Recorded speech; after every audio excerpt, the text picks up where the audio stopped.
Hello guys, and welcome to the Shadow Manhwa Teller channel. The story begins with a scene from Binhai University. We see a group of first-year students running on the track, chatting among themselves. Man, rich people really do live a luxurious life, don't they? Just yesterday, I saw a car that must have cost at least $20 million. If I ever get rich, I'm definitely buying a car like that. Right then, our main character Chin Yuan speaks up. Honestly, cars are just meant to get us from one place to another. Spending that much on a car just doesn't make sense. Everyone starts laughing at Chin Yuan. You're absolutely right, Chen. That's exactly why you don't even have a car at home. You always walk to college, remember? Oh right, we almost forgot. You don't even have a place to live. Rich people are such fools, buying huge houses and flashy cars. The only smart one here is you. No house, no car. Another student chimes in mockingly. You know what we call people like you, Chen? Poor. As they're busy mocking Chin Yuan, suddenly, a luxury convoy of expensive cars pulls into the university parking lot. Everyone turns, stunned. What kind of person owns that kind of ride? Look at the number plate on that boss car. It's probably worth more than our entire university. Even Chin Yuan is taken aback. What are they doing here? From the lead car steps out the richest businessman in the city, Chin Han, surrounded by a team of bodyguards. No way.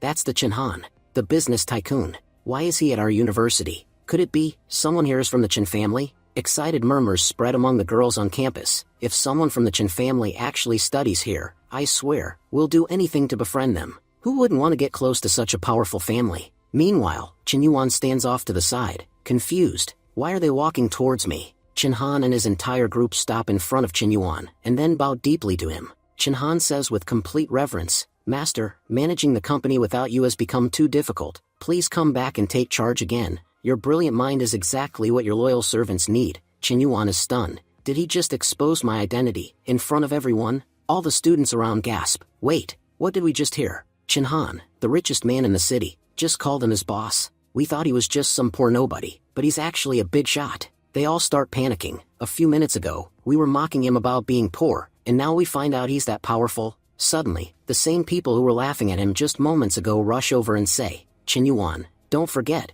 we're your true friends. We only tease those we're really close to." Chin Yuan smiles to himself. Human nature. People don't care about you, they care about your status. And if this is all about status, then they haven't even seen my true identity yet. With the power of the system on my side, no matter who stands in front of me, they'll have no choice but to bow. But my life wasn't always like this. Everything changed, just a few days ago. A few days earlier, a strange pop-up window appeared in front of Chin Yuan. It read, "Would you like to join the Life Exchange Club and completely transform your life?" Shocked, Chin Yuan said, "What is this?" At that moment, his friend showed up. "Chin Yuan, you're seriously brave, man. You actually said that to the most dangerous girl on campus. No one else even has the guts to look her in the eye. Let's see what you said." Chin tries to speak up. "Guys, can't you see those glowing words in the sky?" But his friends ignore him completely. "What the hell is going on with me? Did I get cursed or something? Is this some kind of ghost?" Meanwhile, his friend reads Chen's chat messages and bursts out laughing. Chin Yuan's friend warned him, asking if he even realized who he had just flirted with. He explained that the girl was known as the Ice Queen of Binhai University, a woman so intimidating that even the best professors were too afraid to approach her. And yet, somehow, Chin Yuan had managed to flirt with her directly. Chin Yuan, visibly shocked, repeated, "Ice Queen?" Then it hit him. He'd just flirted with Professor Chin. At that point, his other friends joined in, laughing and mocking him. They all said the same thing. Professor Chin was extremely dangerous, and no one in the university had ever dared to talk to her casually, let alone flirt with her. They teased Chin Yuan, saying he couldn't even imagine what was about to happen to him now. But Chin Yuan, trying to stay calm, shrugged and said, "What's the worst she could do to me?" Right then, Professor Chin approached the group. In a sharp, commanding voice, she told Chin Yuan to come to her office. She reminded him of all the bold things he had said in the chat, and challenged him to repeat those words in real life. She said that this was the first time in the university's history that someone had dared flirt with her, and she was curious to see if Chin Yuan truly had the courage to back it up.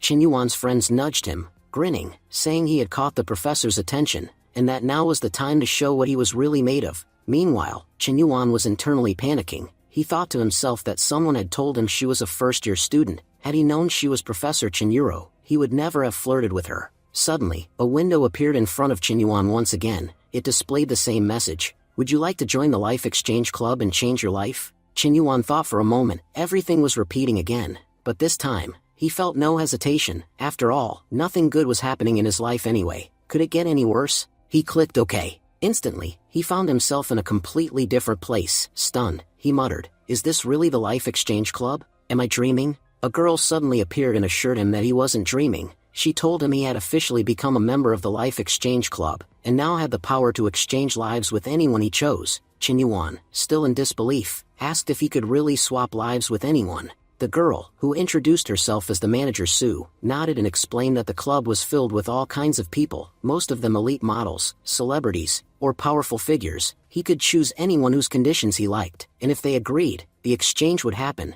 She added that joining the club didn't mean he had to keep exchanging lives endlessly. Now that he was a member, he had full control over how he lived his life. Chen Yuan pondered aloud, wondering what would happen if he had a girlfriend and someone else took over his body. Wouldn't that be cheating? Then he smirked and muttered to himself, "Wait, I don't even have a girlfriend. Why am I overthinking this?" Manager Sue smiled and reassured him again. There was no need to worry. When he exchanged lives with someone, he could set specific restrictions. The other person would only be able to access the memories Chen Yuan allowed, and they would be bound by the rules Chen Yuan set. There was no way for them to break them. Chen then asked what would happen if he wanted to return to the club again. Manager Sue told him it was simple. He just had to think about the Life Exchange Club, and he would be brought back. Still unsure, Chen thought to himself, "I'm just an ordinary-looking, broke guy. Why would any rich businessman or celebrity want to trade lives with me?" But he decided to give it a shot. He opened his profile. A system-wide announcement echoed through the club. A new member has joined the Life Exchange Club. Name, Chen Yuan. Status, college student.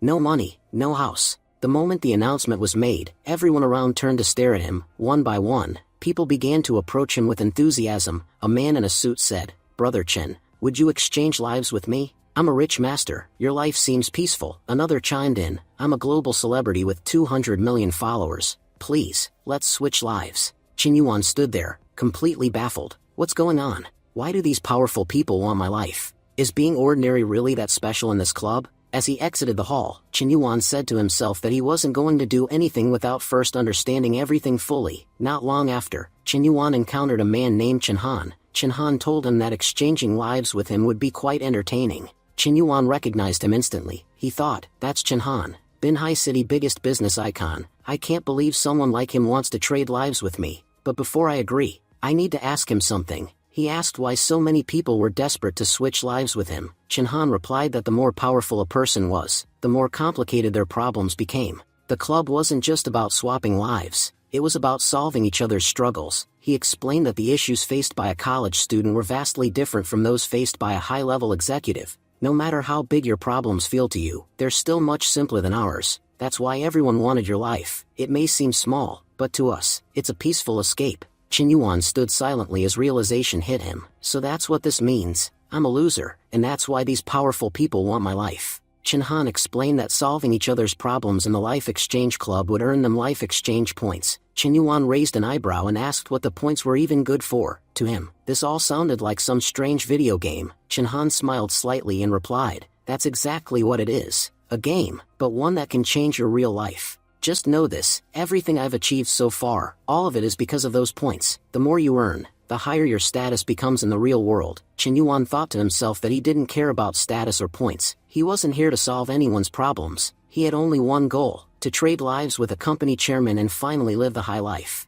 Then he asked one last thing. "What if I fail to solve your problems? Will I be punished?" Chen Han shook his head and said there was no punishment, just no reward, no points. Chen Yuan gave a smirk and said, "All right then. Let's sign the agreement." As both men reviewed each other's lives, Chen Han grinned. He said that Chen Yuan's only problem was Chen Yuro, which worked out perfectly, because she was his younger sister. No one understood her better than he did. He added that this exchange would benefit him greatly. Chen Yuan grumbled internally, thinking how lucky this guy was. The moment they both closed their eyes, their lives were swapped. When Chen Yuan opened his eyes, he found himself in a lavish office, and standing before him was a stunning woman. It was Zue, the secretary. She looked relieved and said, "Chairman, you scared me so much. I thought something had happened to you." Chen Yuan blinked, taking in the luxury around him. So this is what it feels like to be a business tycoon. This life is starting off better than I expected. Zue explained that when he hadn't responded to her knocking, she had panicked and come in, only to find him unconscious. She had tried everything to wake him up. Chen Yuan, amused, replied that he had never seen anyone wake someone up like that. She looked embarrassed. "I just did what came to mind." Chen Yuan remembered, from Chinhan's memories, that Zue had been working for 2 years as his secretary, and had made several attempts to charm him, but Chinhan had never fallen for it. Wow, if even someone like her wasn't enough to tempt him, that means he had access to even better women in his life. A tycoon's lifestyle really is next level. He chuckled internally and reminded himself, since I'm here now, I might as well enjoy it. Just then, another woman entered the office. She said the board meeting was about to begin and handed over a file containing the day's agenda. But the moment she saw Zue and Qin Yuan standing close together, she froze in place, visibly surprised. Qin Yuan clarified with a smile, I fainted, and Zue was helping me regain consciousness. You didn't misunderstand anything, did you? The woman blushed and quickly reassured him. No, Chairman. It was obvious she was helping. Sorry. She placed the documents down and exited swiftly. After getting dressed, Qin Yuan looked at himself in the mirror and said it was time to head to the board meeting. Based on the memories he had inherited from Chinhan, he knew exactly what was coming today. The board would attempt to strip him of his authority, but Qin Yuan couldn't care less. This life isn't mine anyway. Whether I stay chairman or not doesn't matter. But I'll make sure I have fun while it lasts, and put these arrogant fools in their place. Scene shifted to the boardroom. Since he arrived a bit late, the other shareholders were already murmuring and gossiping. They all noticed that the usually serious Chairman Qin was acting very different today. Qin Yuan entered boldly, walked straight to the head of the table, and plopped into his seat. This chair is so stiff. Next time, get me a proper bed instead. I'm not used to struggling like you people. The entire room went silent. Chairman Hemming leaned forward and said sternly, Chairman Chen, I think you're forgetting this is a shareholders' meeting. You can't behave like this. Qin Yuan didn't miss a beat. He scanned the room and thought, so this is the guy causing all the problems. Let's see how long he lasts. He suddenly stood up, stepped onto the table, and walked right up to Hemming. With a sly grin, he said, Dog, bark a little less. Your voice is giving me a headache. Gasps filled the room, but Qin Yuan was just getting started. This isn't even my real life. There's no need to hold back. Hemming, stunned, demanded an explanation. Qin Yuan replied with mock calmness, this is how I deal with people like you. Do you have any idea how irritating your face is? And yet, I'm still being civil by standing here. Hemming snapped back, this is all nonsense. Everyone knows how you've mismanaged the company. We lost a major deal because of your incompetence. I say you're not fit to be chairman anymore. But Qin Yuan knew the truth. That deal had been lost because their competitor offered a bid just 2% lower. And who had leaked the bid details? Most likely Hemming himself. Trying to sabotage him, Qin Yuan slammed a hand on the table. I built this company with my own hands. I've fed biscuits to dogs like you before, and now, you want to kick me out for one mistake? Have you no shame? Hemming replied calmly, this isn't your decision to make, the majority will decide. Everyone here knows you're unfit. He raised his hand. All those in favor of removing Chinhan from the chairman's post, raise your hands. And just like that, almost all the shareholders raised their hands. Hemming said that it looked like Chinhan's good days were over, and soon he wouldn't be able to sit in his chair for much longer. Sitting back in his chair, Chinhan replied that he was the face of the entire group. In just 4 years, a very short time, he had built such a massive company, and in a single day he could sell all his shares and destroy the company in just 4 days. If he lost his position as chairman, he would sell every single share he owned. He would still get a huge payout for his shares, but the others wouldn't even get a penny for theirs. Hearing this, everyone in the room was shaken and tried to calm him down. But Chinhan told them there was no point in trying to appease him. If they removed him as chairman today, the company would be gone tomorrow. Some shareholders spoke up, saying they believed Chairman Chen was an exceptional leader. Yes, they admitted, they had recently missed out on 1 or 2 deals, but under his leadership the company had grown tremendously over the past 4 years. For that reason, they would continue to support him. Chinhan said they were making the right choice. As long as they stood by him, the company would keep moving forward. But he warned them, if they ever turned their backs on him, they couldn't even imagine what he might do to them. Hemming shouted that Chinhan was overstepping his authority. Everyone in the company had invested their money, and he couldn't just do whatever he pleased. Chinhan replied that while they had only invested in the company, he was the one who had built it from the ground up. Yet just moments ago, they had been talking about forcing him out of his own company. Then, with a sly smile, he turned to the shareholders and said that the vice chairman's health didn't seem too good. It looked like the stress of his position had gotten to him. His focus was on other people's positions instead of his own work. He suggested giving the vice chairman a break from his duties for a while. Who agrees we should remove him from his position? Everyone immediately voted to remove Hemming as vice chairman. Hemming shouted that he had never seen such disgusting people in his life. Chinhan then ordered his secretary to prepare the documents immediately. Within 5 minutes, all the papers were ready, and Hemming was stripped of his position. Hemming yelled that there was nothing wrong with his health, and accused them of using a ridiculous excuse to remove him. He swore he wouldn't let Chinhan get away with it. The guards and other staff held Hemming back. Chinhan pointed at him and told everyone to see for themselves. Hemming had lost his mind and had just tried to attack him.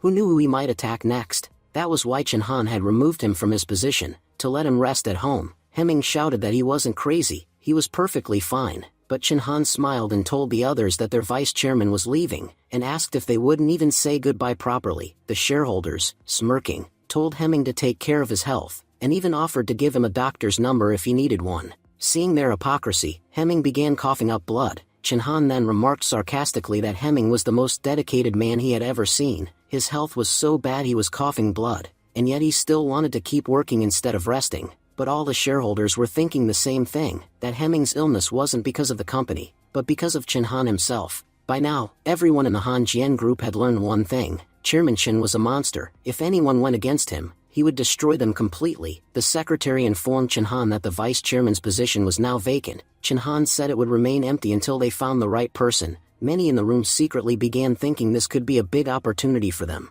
If they performed well, the vice chairman's seat could be theirs. Chinhan thought to himself that now that everyone's attention was on the vice chairman position, no one would bother going after him. Then other shareholders spoke up, saying they had lost the last deal by just a 2% margin. Somehow, Chinhan Trading had placed a bid 2% better than theirs. They were certain that someone from within their company had leaked their bid details. Otherwise, there was no way the competitor could have beaten them by such a small margin. Chinhan told them not to worry, saying he would handle the matter himself. The shareholders praised him, saying he always took every problem upon himself. In reality, Chinhan didn't care at all who the traitor was. He had only said that to wrap up the meeting quickly. All he really cared about was living a luxurious life. Contracts and deals only mattered to him in terms of profit. He then officially ended the meeting. After everyone left, he told his secretary to cancel all meetings for the next 2 days and to investigate Chinhan Trading. "I know you'll do a thorough job." The secretary smiled and replied, "Chairman Chen, I'd do anything for you." Chen Yuan says,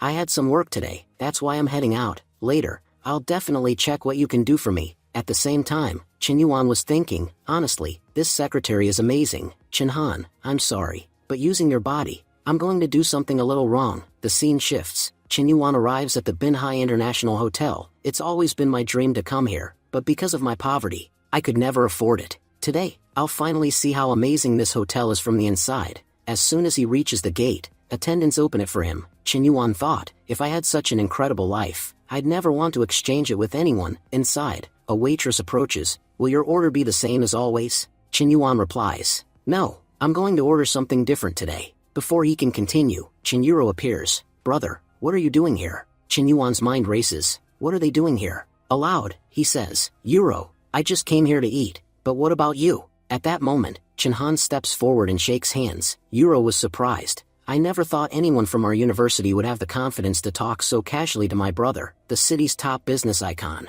Meanwhile, Chen Yuan thinks, our bodies are still exchanged. "When I was in my own body, Yuro used to scare me. Now it's time for payback," he says. "My name is Chinhan, and I'm Yuro's brother. You might be going out with my sister, but be careful. She's moody and stubborn. She does whatever she wants, so watch yourself." Chinhan fumes internally. "You're talking nonsense about my sister." Yuro protests. "Brother, how can you talk about your sister like that?" Chen Yuan smirks. "I haven't even said much yet." Chinhan, gritting his teeth, thinks, "You scoundrel. How dare you use my body to insult my sister to her face?" Quickly, Chinhan changes his tone. "No, our teacher, Miss Chen, is truly amazing. Everything you just said is the complete opposite of the truth." Chen Yuan shrugs. "All right, you two enjoy your dinner. I have work to do." Inside, he's grinning. "I just said all that right to the face of the most feared professor at our university. Honestly, it feels like I've accomplished something huge. This life, it's actually fun." Meanwhile, Yuro comments, "My brother was acting strangely today. Normally, he's never like this. He's always so composed."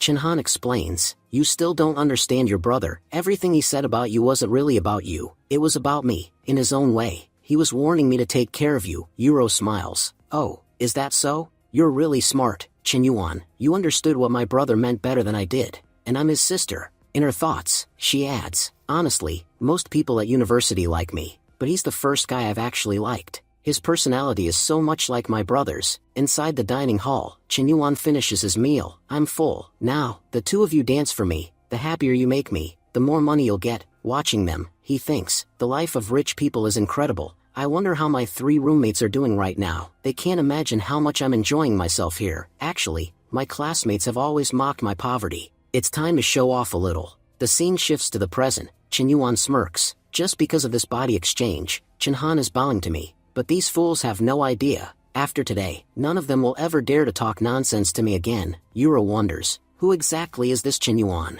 My brother normally wouldn't even bother with most people, let alone bow to them. He must be someone truly mysterious. Annoyed, Chinhan mutters, you really are a bastard. Qinyuan replies lightly, not a bastard, just your servant, young master, come on, your family's property is waiting for you. Chinhan snaps, get out of here right now. I don't want to see your face again. Inwardly, he regrets, exchanging bodies with this guy was the biggest mistake of my life. No one in the Life Exchange Club has ever done such outrageous things with someone else's life. By tomorrow, every news channel will report that I bowed to a so-called young master Qinyuan, all the reputation I worked so hard for. He's stolen it. Around them, people whisper, did you see how Qinyuan spoke so casually to business tycoon Chinhan? It's like he's the real owner of the Han Jian group. Maybe his true identity is even greater. That means we've been mocking a very powerful person all this time. The scene changes to Chinhan's mansion. Yuro asks, brother, why were you calling Qinyuan young master? Qinyuan said, it's a long story. To keep it short, everything I am today is because of Qinyuan. I'm nothing more than a puppet who carries out his orders, and he's the kind of man who, even though he has everything,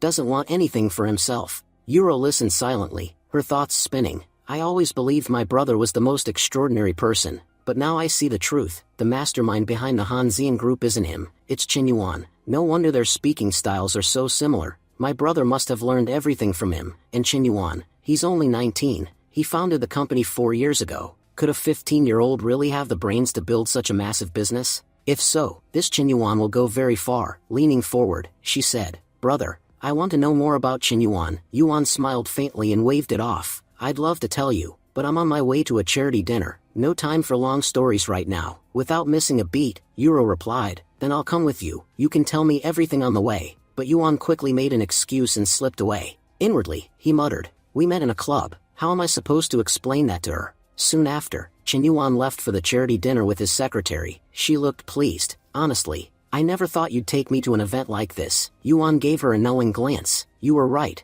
Normally I wouldn't, but I'm bringing you so you can investigate the Chinhong group, find out exactly who they're working with to try to move against us. The secretary nodded. I've already uncovered quite a bit. The chairman holds 20% of the company's shares. The other 80% belong to a man named Zhu Ping. Here's the shocking part. Zhu Ping is the younger brother of Hemming's wife. Yuan's expression darkened. So that bastard He Ming was the one who leaked the bidding information. Since he's caused such a huge mess, I won't let him go so easily. When they arrived at the venue, the room buzzed with greetings for Qinyuan. The secretary subtly gestured, boss. The man with glasses is the chairman of the Binhai group. He's been working closely with the Chinhong group. Qinyuan's eyes narrowed. So that's the one they were all bowing to. Just then, the host took the stage. As you all know, tonight's event is a charity dinner. Before we eat, we'll be raising funds for children in rural villages. One by one, the guests announced donations, a few million each from their respective companies. Then Qinyuan stood up. From me, $30 million.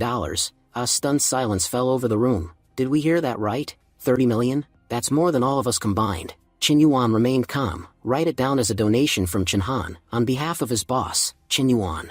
Now the shock turned to awe. Who is this Qinyuan? Chinhan himself is a major figure, yet he speaks of him with such respect. This man must be incredibly powerful, someone who prefers to stay in the shadows but whose influence is immense. Qinyuan thought to himself, before I leave this body, I'll build an image so strong that no one in this city will dare challenge me. The host smiled broadly. The largest donation of the night, $30 million, from Mr. Chinhan, on behalf of Mr. Qinyuan. Meanwhile, Lu Hai was quietly assessing the situation. This young master Qinyuan must be a true heavyweight. If he's backing the Han Zian group, its potential is enormous. Maybe I should work with them instead of the Chinhong group. He stepped forward. Mr. Qin, do you remember our $6 billion project? Qinyuan replied evenly, yes, I remember. The project you gave to Chinhong group over a 5% margin. Honestly, projects like that didn't matter to us. You've seen for yourself. We can donate $30 million without blinking. At that moment, Lu Hai said, who told you we've given the project to the Chinhong group? Right now, it's nothing but rumors.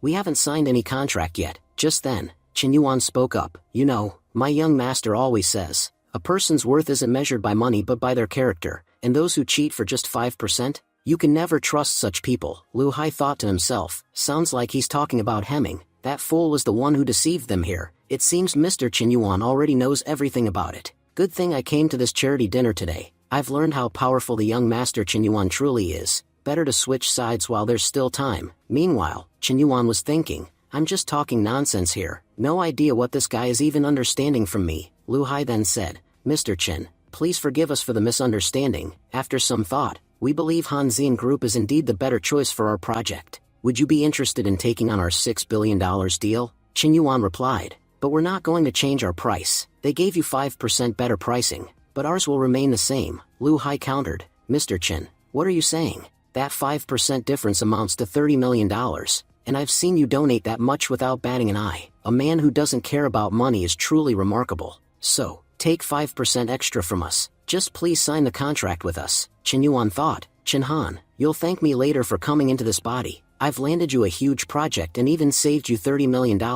Out loud, he said, don't tell the Chen Han Group you've canceled their contract. I heard they've already arranged a signing party to celebrate. Let's not ruin it for them. Puzzled, Lu Hai asked, Mr. Chen, what do you mean? Chen Yuan smiled, I mean, the signing party will still happen, the cake will be cut, the press interviews will be held, but the signing won't be with Chen Han Group, it will be with us. They shocked us with that 5% undercut, so we should give them a little surprise of our own. Lu Hai thought, his methods are terrifying. Signing with another company right inside Chen Han's own celebration will make them a laughingstock worldwide. Chen Yuan teased, Mr. Lu, why do I see hesitation on your face? Don't tell me you have a problem with this plan, Lu Hai quickly said. No problem at all. If this is young Master Chen Yuan's order, I'll do it. Inside, he reasoned, Hemming is just a small pawn trying to establish himself in this market. Chen Yuan, on the other hand, is a seasoned player. Siding with Hemming might bring short-term gains, but siding with Chen Yuan will mean long-term profit. Chen Yuan concluded, today, you've made the best decision of your life. This cooperation will be extremely profitable for you.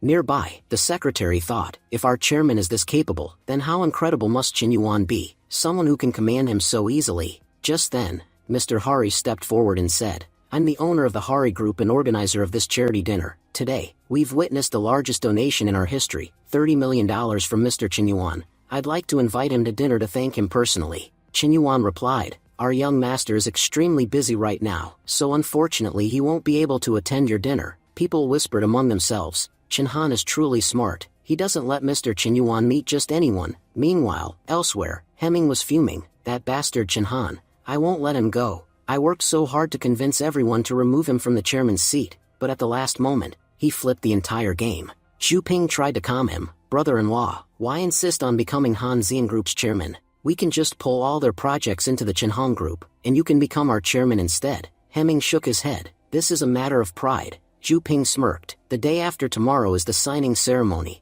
To really get under Chen Han's skin, you should invite him. Everyone knows the Binhai Group's project was huge, especially for Chen Han. It was his dream project. When you sign it as Chen Han's chairman, it'll burn him up inside. And when it does, we'll take photos and make them go viral. Hemming grinned, that's an excellent idea. We'll invite as much media as possible to capture it all. I want to watch Chen Han's downfall start with that signing ceremony. On the other hand, we see that Chen Yuan has completed his spicy moments with the secretary. He thought, the life of the rich is amazing. I say a few random things among them, and suddenly I'm a genius in their eyes. In this life, I have money, cars, women, everything. I don't understand why someone like Chen Han would ever trade bodies. News of Chen Yuan's $30 million donation quickly spread across the university. Students said in awe, Chen Yuan, you're incredible. Yesterday you donated $30 million to charity, the largest in history. Chen sat in class, deep in thought. $30 million in donations. Has Chen Yuan gone mad? Meanwhile, everyone surrounded Chen Han, praising him. You're amazing.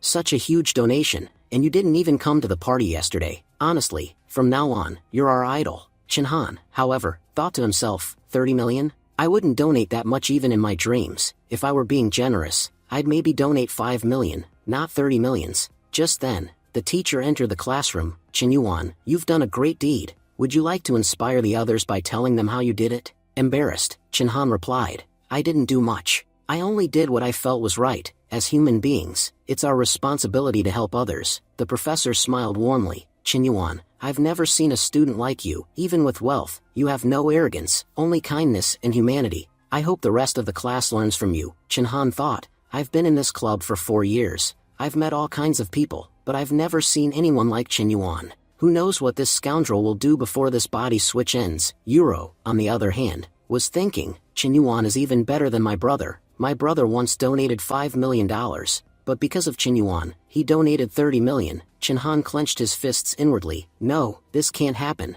Because of that jerk Chen Yuan, Euro is starting to like him. I have to separate them somehow. Elsewhere, Chen Yuan sneezed. Who's thinking about me so intensely? The phone on his office desk rang. His secretary answered. Mr. Chen, there's someone named Zhu Ping here to see you, Chen Yuan said. Let him in. Zhu Ping entered with a mix of curiosity and caution. Mr. Chen Han, your call last night shocked me. I still can't believe you wanted to meet me. Chen Yuan began. I have something to discuss with you. Do you want the 80% shares of Chen Hong Group? Zhu Ping was taken aback. What are you saying? Those shares belong to my brother-in-law. If I fight for them, it would be betraying him. Chen Yuan leaned forward. This isn't betrayal. Everyone knows how much effort you've put into Chen Hong Group. Hemming never contributes to the company, yet he owns 80% of the shares while you have nothing. Zhu Ping shook his head. It doesn't matter. Those shares are, in a way, with my sister and nephew, Chen Yuan replied. There's a difference between in a way and truly yours. What if Hemming divorces your sister tomorrow? You'll be left with nothing. Zhu Ping paused. I've never thought about that. So, if I do want the shares, how exactly would you help me? Our companies are enemies. Why should I trust you? Chen Yuan said coldly. Because I'm not helping you out of kindness. I'm taking my revenge. Besides, I've seen your hard work. How long will you keep being Hemming's loyal dog? Zhu Ping hesitated. His thoughts conflicted. They've never treated me fully as one of their own. But everything I am today is because of them. Should I betray them for this? Finally, he said, fine, I promise. I'll help you with your future plans. Chen Yuan smiled. Good. I hope our cooperation lasts a long time. After Zhu Ping left, Chen Yuan thought, fool, I know you won't truly side with me, but you still said yes. That yes will cost you dearly, because I recorded everything we just discussed. Just then, his secretary rushed in. Sir, we have a big problem. The photos from the hotel we went to last night have gone viral. Chen Yuan frowned. And what's the problem? Can't a boss go to a hotel with his secretary to discuss business? I don't understand why you're so worked up. She gave him a sharp look. Your explanation is convincing. But do you really think your wife will believe it? Shocked, Chen Yuan asked. Wife? What wife are you talking about? She said. Sir, how could you forget your own wife? Inside, Chen Yuan's thoughts raced. Wait, is this Chen Han married? In his memories, I found nothing about a wife. Could it be that he erased all memories of her in the agreement? Then he shook his head. Why am I panicking? This isn't my body or my life. He looked up and said calmly. Zoe, don't worry, this is a small matter. I'll handle it. To calm himself, Chen Yuan put on his headphones and started listening to music. Chen Yuan was thinking, Chen Han, forgive me, for your sake. I've created such a big problem that now even God won't be able to save you. The secretary said apologetically. Boss, please forgive me. Chen Yuan replied calmly. Don't worry at all. No trouble will come your way. I've already spoken to my boss, Chen Yuan, about you. Soon, you'll be working under him. Just then, Chen Han's phone started ringing. It was his wife calling. Nervously, Chen Yuan reminded himself, first thing, don't panic. When he answered, Chen Han's wife immediately started hurling insults at him, cutting her off. Chen Yuan said sharply, hang up for now. I'm in a meeting and you're disturbing me. Whatever it is, talk to me face to face at home. I'll see what exactly your problem is then. His wife shot back. Oh, I have a problem? Just come home once. I'll take out all my anger on you. The secretary, watching this, thought to herself, the chairman is truly amazing. He handled his wife so easily. But on the other side, Chen Han's inner voice was panicking. Why do I feel like something really bad has happened to me? Later, Chen Yuan arrived home. Euro said to him, Brother, you haven't told me anything about Chen Yuan. Chen Yuan replied with a smile. Seems like you really like my young master. Honestly, he's one of the most incredible people in the world. There's nothing he can't do. And if you are going to make him my brother-in-law, I have no problem with that. Blushing, Euro teased. Brother, you just want to earn Chen Yuan's favor through me. Anyway, forget that. A huge piece of news about you has gone viral. Because of it, sister-in-law got angry, took her clothes, and went back to her parents' house. She was furious and scolded you a lot. I'd suggest you solve the matter quickly, otherwise, she won't let you off later. Shocked, Chen Yuan thought, I thought Chen Han's wife was on vacation, but she's actually left for good. Well, I'm not getting involved in this. When Chen Han returns to his body, he can handle it himself. Just then, his secretary called, informing him, we've received an invitation from Chen Han's side for their signing ceremony. Chairman, shall we attend? Chen Yuan said without hesitation, of course. I never miss a chance to show off, and this is a huge opportunity. The next day, at the signing ceremony, the secretary whispered, "Chairman, I still don't understand. Why are we attending their event despite being rivals?" Chin Yuan replied, "You won't understand right now. Just know that you're about to witness something incredible." Meanwhile, other attendees whispered among themselves, "Why is Chairman Chen Han here?" Everyone knows this was his dream project, which Chen Hong's people snatched away. Did they invite him just to humiliate him? The announcement came. The chairman of Chen Hong will now give his speech. As Hemming walked onto the stage, he said warmly, "Thank you all for taking the time to come here. I'm especially happy to see some old friends among the guests." The crowd murmured in shock. Wait, isn't Hemming the vice chairman of Hanjian Group? Since when did he become the chairman of Chen Hong? Hemming thought to himself, "Chen Han, you humiliated me in that meeting. Now I'll humiliate you here, even more. No matter how confident you look, that smile will soon disappear." I'm sure many of you are curious why I, the vice chairman of Hanjian, am here. I'll tell the story of how I became Chen Han's chairman after the ceremony. For now, just know that my friend Chen Han played a big role in it. But before that, let's proceed with the contract signing. Lu Hai took the microphone and said, "Today we are here to sign a contract with Hanjian Group. We are truly happy to work with them." Nervous Hemming interrupted, "Chairman Lu, I think you made a mistake. It's not Hanjian. You're signing with Chen Hong." Everyone gasped. Wait, what did Chairman Lu just say? Are they really signing with Hanjian instead? Hemming insisted, "Chairman Lu, you've made an error. Please correct it. Otherwise people will be misled." But Lu Hai, now shouting, said, "I'll say it again. Our group is thrilled to sign with Hanjian Group, and we have nothing to do with Chen Hong." The crowd buzzed. We suspected something was wrong. This is huge. Chen Hong hosted the ceremony, but the billion-dollar contract went to Hanjian Group instead. This must be Mr. Chen Yuan's doing. Mr. Chen Han had lost this deal, but he interfered and managed to win it back. Laughing, Chen Yuan said, "Yes, you're absolutely right. We got this contract only because of young Master Chen Yuan, but let's leave all that aside for now." Hemming was about to tell us how he became chairman, wasn't he? Let's hear that story. How he went from vice chairman of a successful company to chairman of a sinking one. Honestly, I can't stop laughing just thinking about it. Nervously, Hemming said, "Chairman Lu, what are you talking about? We already had an agreement. Why did you suddenly change everything at the last moment?" Lu Hai replied calmly, "Oh, we had an agreement? Then we must have signed something, right? Show me the paper. I'll change my words when you show me the contract. But if you don't have it, keep your mouth shut. This is the business world. People go wherever there's profit." Then, smiling broadly, Lu Hai said, "Now, let's welcome the key figure of this entire deal, Mr. Chen Han." Dancing his way in, Chen Yuan spoke cheerfully. "First, I'd like to thank, not our partner Bin Hai Group, but Hemming himself. He threw such an amazing party for us, for free. It's truly a pity he left our company after doing so much for us, but there's no point talking about someone who's already gone.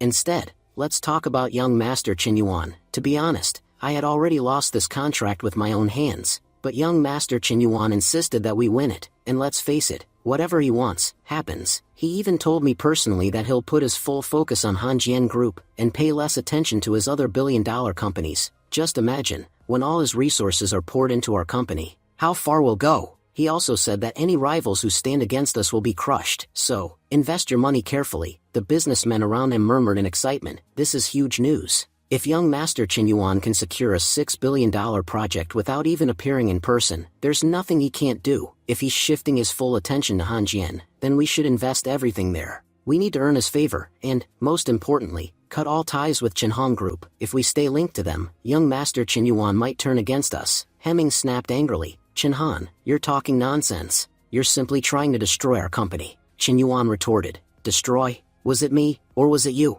As vice chairman, you looted us more than anyone, and I know it better than anyone else." Hemming shot back, "You see, he's spouting lies just because I left his company. What proof does he have that I betrayed Hanjian?" Just then, a voice interrupted, "Even if Chairman Chen Han has no proof, I do." Everyone turned. It was Zhu Ping. He spoke firmly, "Hemming, you siphoned money from Hanjian Group and Chen Hong Group. I've reported everything. Before meeting Chairman Chen, I didn't know you were betraying both companies." At that moment, an officer arrived and said, "Hemming, you're accused of theft. You need to come with us to the police station." Hemming shouted furiously, "You bastard, Zhu Ping. Every theft I committed, I gave you and your sister a share. Without me, you'd still be a poor farmer. Only because of me are you sitting here as the owner of a major company. And now, when you have the chance, you betray me?" Zhu Ping thought to himself, "It's true, we committed every theft together and always shared the risks equally. But for all that, I never got 50%, only 20%. Now that you're out of the way, my sister and I will own 100%.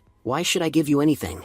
Qin Yuan added. Hemming was caught only because of young Master Qin Yuan. He told us this traitor was betraying both companies, so we acted in time and saved ourselves. Everyone, applaud young Master Qin Yuan's sharp mind. The entire hall broke into applause. Everyone was saying, who exactly is this Qin Yuan? Without even showing his face, he's accomplished so much. When he finally appears, the entire business world will bow at his feet. As he was leaving, Qin Yuan casually said, celebrate as much as you want today, it's all on me. The next day, Qin Yuan summoned Zhu Ping and showed him a video he had secretly recorded earlier. Zhu Ping asked sharply, what exactly are you planning to do here? Qin Yuan replied coldly, only this, if I show this video to your sister, she'll think you sent her husband to jail for no reason. You know what she'll do next? She'll throw you in prison too, then your precious Qinhong company will end up in ruins. So, I'm giving you a generous offer, transfer 80% of your company's shares to young Master Qin Yuan. In exchange, take this, $10 million.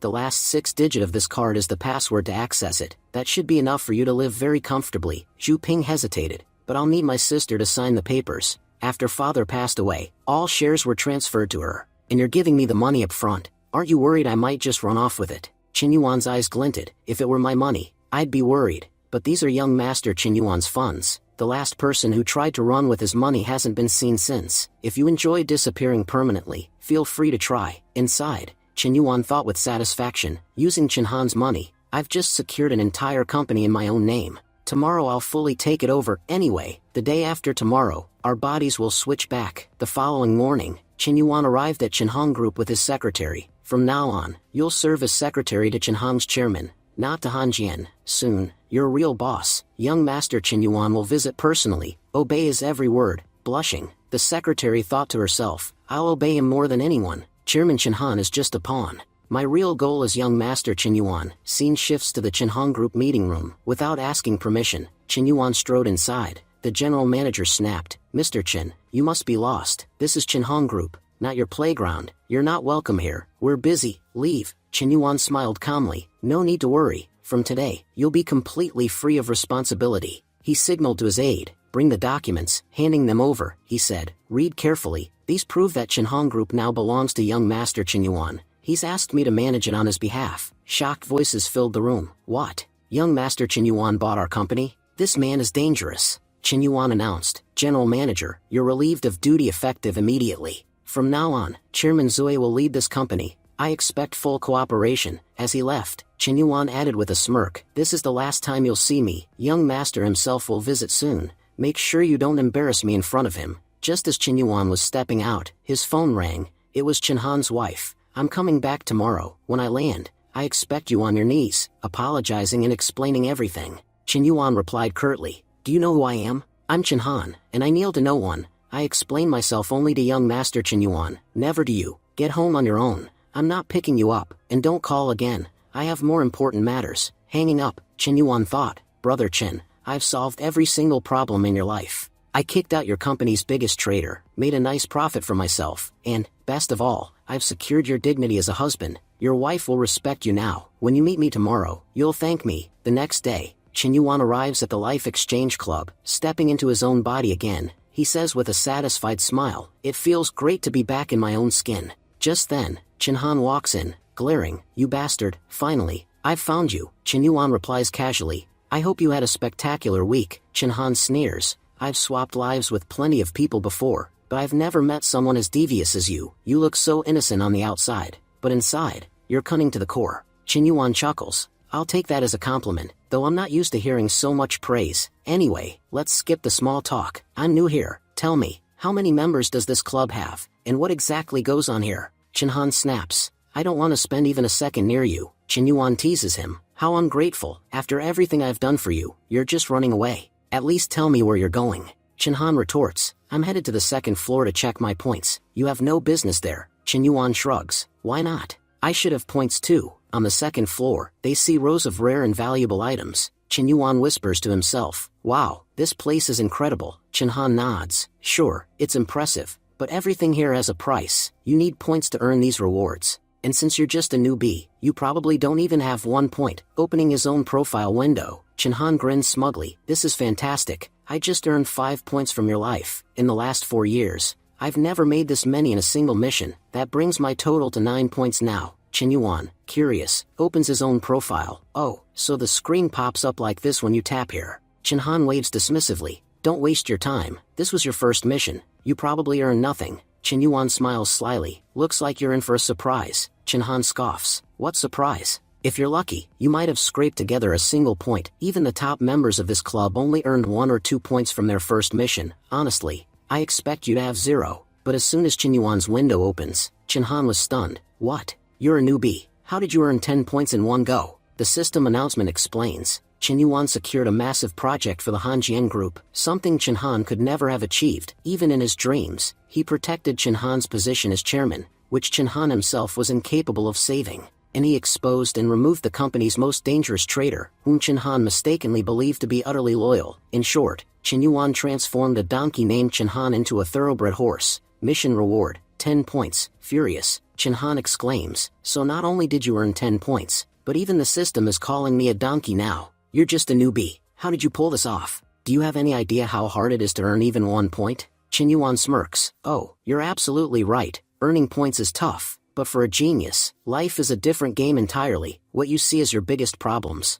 I consider child's play. Irritated, Chen Han muttered. You must think you're some kind of genius. Chen Yuan grinned. Correct. I've been one since childhood. I just never had a chance to show it. At that moment, someone passing by interrupted. Why are you making such a fuss? The kid just has 10 points. Don't be jealous. Try to match him instead. Chen Han shot back. If I tell you who he is, you'll be jealous too. He's a complete newbie, and he earned this on his very first mission. The crowd gasped. A newbie? How can a newbie be that good? Soon, everyone gathered around Chen Yuan. Yeah, we remember. He came here just a week ago and swapped lives with businessman Chen Han. Did he really earn so many points from just one mission? It usually takes us 4 or 5 missions to get that many. Someone laughed. Looks like the Life Exchange Club has found its strongest newbie yet. Chen Yuan waved them off. Thanks for the compliments, but don't overdo it. Honestly, I didn't even try. I just used some basic skills. If these so-called tough challenges are all it takes, then they're not tough at all. If you guys ever get stuck, come take lessons from me. I came here planning to stay low profile, but you know how it is. Even behind dark clouds, the moon still shines.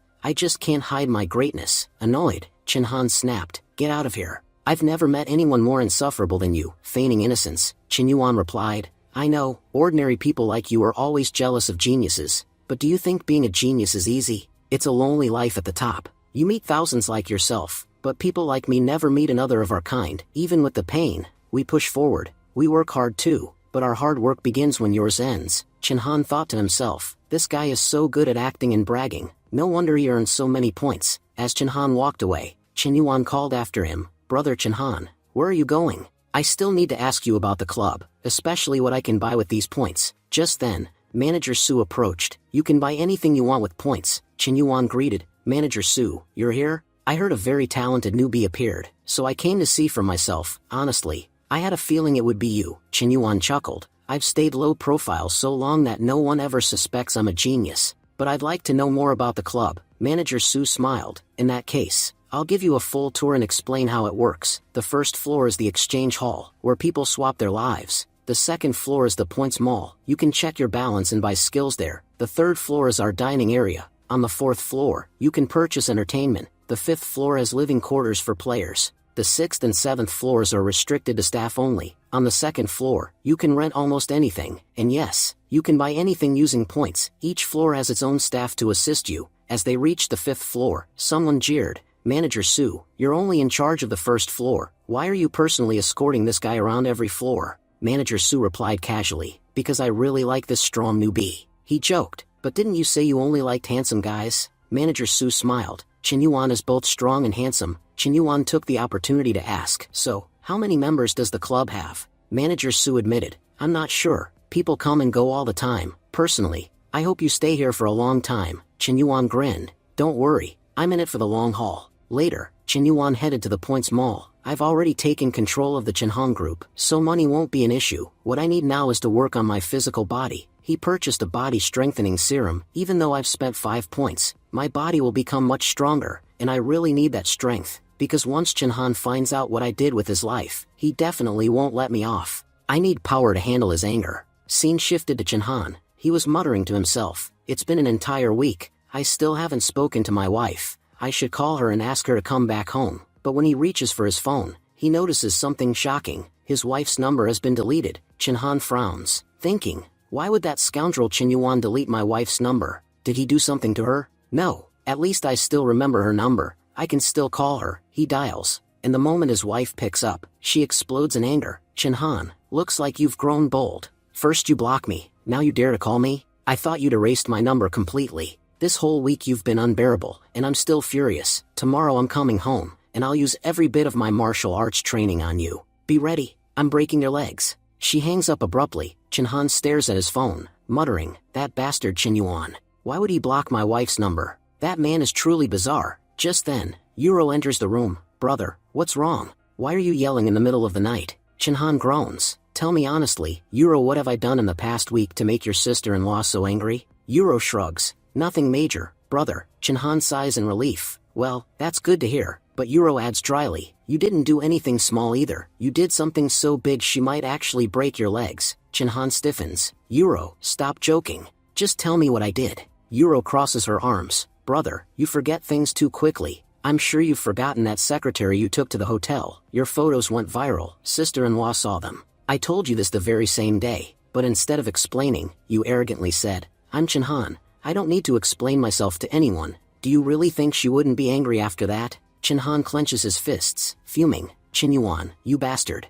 What the hell did you do to me? Euro frowns. Brother, why are you so panicked? Should I take you to a doctor? They can definitely fix you. Chin-han mutters darkly. Forget the doctor. Just take me to the graveyard. No point living anymore. Euro laughs. Brother, why are you acting like this? Did Chin Yuan actually do something to you? Chin-han snaps. Don't say his name. He's the most despicable man on earth. I'll never forgive that scoundrel. Euro raises an eyebrow. Funny, you used to say if anyone deserved respect, it was Chin Yuan, that no one could ever be better than him. And now you're cursing him? Chin-han mutters under his breath. Where's my ancestral sword? I know that bastard is digging me a hole so deep I'll never climb out, but if I'm falling, I'm dragging him down with me. How can one man be so cruel? Euro shakes her head. Brother, why do you react like this whenever you hear Chin Yuan's name? Everything you have today is because of him. If he scolded you for work, so what? Bosses scold employees all the time. Chin-han shouts. Boss? He's not my boss. I own my company. Everything I achieved was through my own hard work, not because of Chin Yuan. Euro giggles. Brother, you're hilarious. Do you think I'll believe that just because you deny it? Everyone saw how you used to bow to Chin Yuan at school, calling him young master. If you two have a little spat, it's no big deal. Don't take it so personally. Meanwhile, Chin-han thinks bitterly. Everything's going wrong. My life's credit stolen in an instant. By that bastard Chin Yuan. Elsewhere, Chin Yuan is still at the club. He thinks, everyone here is a stranger. This is not the perfect place to take the serum. I should return first, then take it. With that, Chin Yuan leaves and reappears in the real world. Looking around, he murmurs, this is behind our campus. I went from the classroom straight into the Life Exchange Club. This must be where Chin-han entered it. Suddenly, someone confront him. Hey, what are you doing here? Chin Yuan answers casually, just standing around. Whatever shady stuff was happening, that was you guys. Not me. Relax. I didn't see a thing. His friends pass by and call out, Chin Yuan. Teacher Jing is sick. Because of that, Teacher Euro will be taking class today. Even knowing that, you're still hanging out here instead of going to class? Looks like you're not afraid of punishment anymore. Chin Yuan smirks to himself. Oh, so Euro's teaching today. No point rushing. I can't get there in time anyway. I'll just stroll in at my own pace. Meanwhile, Euro is glaring at Chin Yuan's friends. Why are only you guys here? Where's Chin Yuan? Fatty nervously replies. You won't believe me, but Chin Yuan is standing by the broom closet, staring at something amazing. Fatty was thinking, my friend Chin Yuan, forgive me, to save myself. Today we're setting you up. Euro interrupted him sharply. You're talking nonsense. I know Chin Yuan. He'd never do anything improper. Now, both of you, stand outside for half the class. As they left, Fatty muttered to Euro, looks like you've started to like Chin Yuan. If I'd known earlier, I'd have walked in with him myself. Euro turned and snapped. And why were you too late? They both answered sheepishly. We just didn't wake up. Annoyed, Euro scolded. If you're gaming past midnight, how will you ever wake up on time? You two will stand outside too. Without punishment, you'll never learn. Just then, Chin Yuan walked up. Why aren't you all going inside? Fatty replied. We're being punished for being late. The four of us will just stand out here together. Euro turned to Chin Yuan. And why were you late? Chin Yuan shrugged. I just overslept. Inwardly he thought, everyone knows Euro is the strictest teacher in the entire university. She never reduces anyone's punishment. If I'm going to be punished anyway, why lie? But Euro surprised everyone. I'm sure you stayed up late studying or working hard. That's why you overslept. You need to give your body some rest. Come on, get to class. You don't need to stand outside with them." His friends were stunned. All around, students whispered, "What's going on here? Professor Euro let Qinyuan off? Looks like his background is way more powerful than we thought." Qinyuan smirked inwardly. "All my previous efforts are finally paying off." Just then, his phone rang. It was Zoe. Qinyuan reassured her, "Don't worry, I'll visit the company tomorrow and handle everything." Then to himself, he thought, "The time has come to make myself rich." One annoyed student pointed him out. "Teacher, look, Qinyuan's taking a call in class. He's disturbing everyone." Euro corrected him calmly. "I'm here teaching business theory, while Qinyuan is out there practicing real business. He's not wasting time. He's probably negotiating a huge deal. He's working harder than anyone here." The class snickered, muttering curses and jokes. Everyone knows the Ice Queen likes Qinyuan. Later, Qinyuan looked straight at Euro and said, "Teacher, you're really kind. In business studies, I have a major question I can't ask in class. Are you free tonight? We could discuss it over dinner." His classmates gasped. "He's gone too far this time. What if she throws him out of class?" But Euro simply said, "I don't have time. My brother called me to discuss something important." As Qinyuan left, he murmured reassuringly, "Don't worry, he won't be free tonight either. He doesn't even have time to breathe."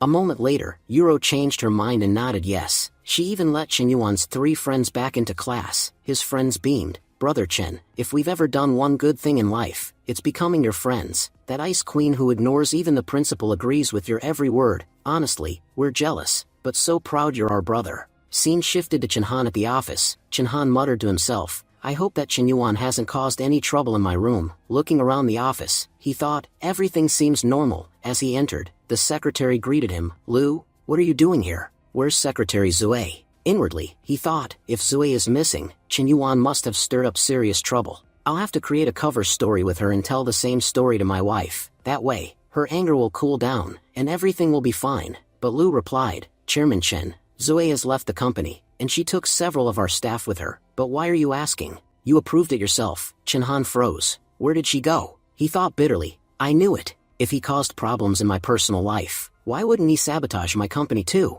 Lu continued, "Many of our employees have joined the Chenhan group. You personally told them to assist young Master Qinyuan. You even assigned me Secretary Zoe's position." Chenhan snapped. "Who exactly did she take with her?" Lu said, "All of our best people, the ones who kept the company running smoothly. You could say every second important employee is gone." Chenhan ground his teeth. "Damn you, Qinyuan, I've never seen a more despicable man in my life. Zoe leaving doesn't bother me as much as losing all those others." Lu asked cautiously, "Chairman, is there some conflict between you and young Master Qinyuan? If there is, please apologize to him. Without his support, our company won't survive." Chenhan sneered. "So without Qinyuan, I'm nothing? If he's so great, go ask him for a job yourself. You're fired." Lu, crying, says, "But what was my fault?" Just then, Chenhan gets a call from his driver. "Sir, your wife has arrived at the airport, and she looks furious. You'd better hurry." Chenhan, running, fumes. "Qinyuan, you've really crossed the line this time. First, I'll clean up the mess you made for me, and then,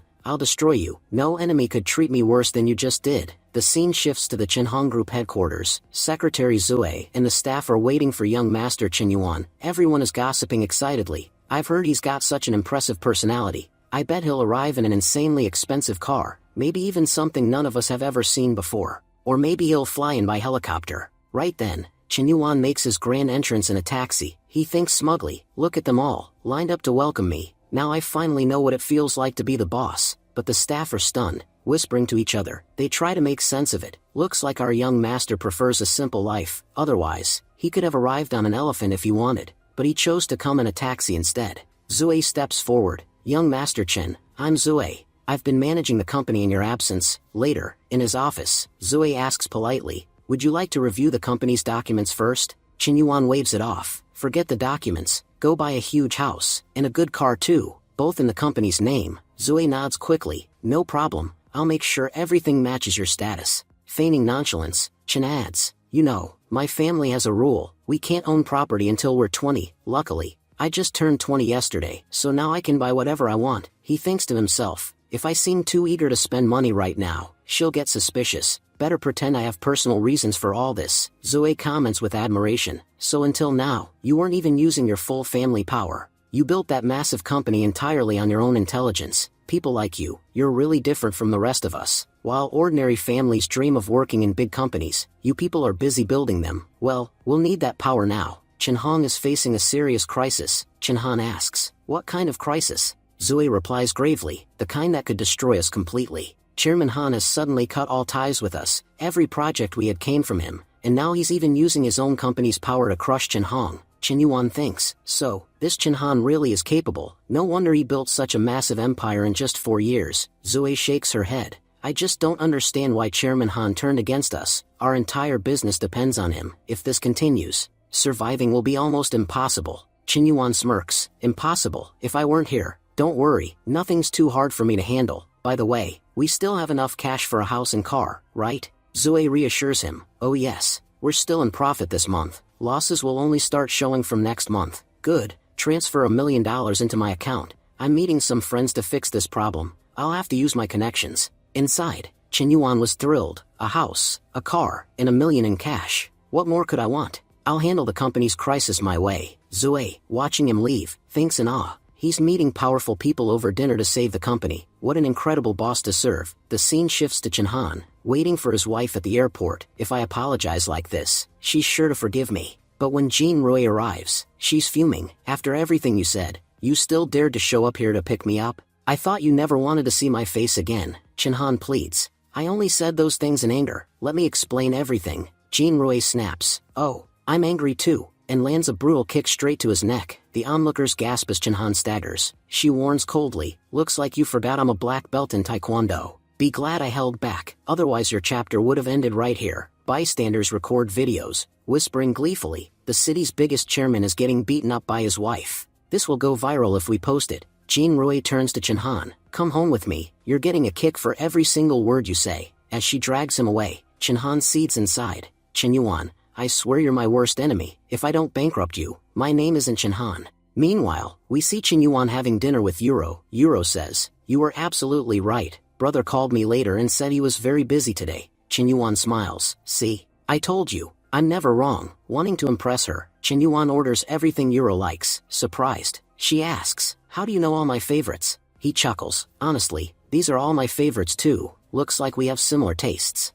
Inwardly, he thinks, actually, I saw all this in Chinhan's memories. Euro studies him carefully. No wonder you're so successful at such a young age. Tell me, Chen Yuan, how exactly did you first meet brother? Chen Yuan smoothly begins narrating a story, but somewhere in the restaurant, a man watches them from afar, thinking, Chen Yuan, quite an impressive rookie, sitting here without realizing the danger closing in on him. Boy, say all you want, because today is your last day alive. The dinner continues pleasantly. Euro says warmly, I really enjoyed having dinner with you. Chen Yuan replies, it's getting late. If you like, you could stay at my place tonight. She shakes her head. Not tonight. Maybe some other time, he says. Fair enough. I'll drop you home. On the way, Euro says, it's late. The streets are getting deserted. Chen Yuan reassures her. Don't worry. As long as I'm here, nothing will happen. But suddenly, a group of thugs surrounds them. Hand over the money if you want to leave alive. Chen Yuan smirks inwardly. Looks like heaven itself is helping me. Time to play the hero in front of Euro. Out loud, he says, stay calm, Euro, I'll handle this. But Euro isn't so sure. Is this really a coincidence, or did he hire them just to show off?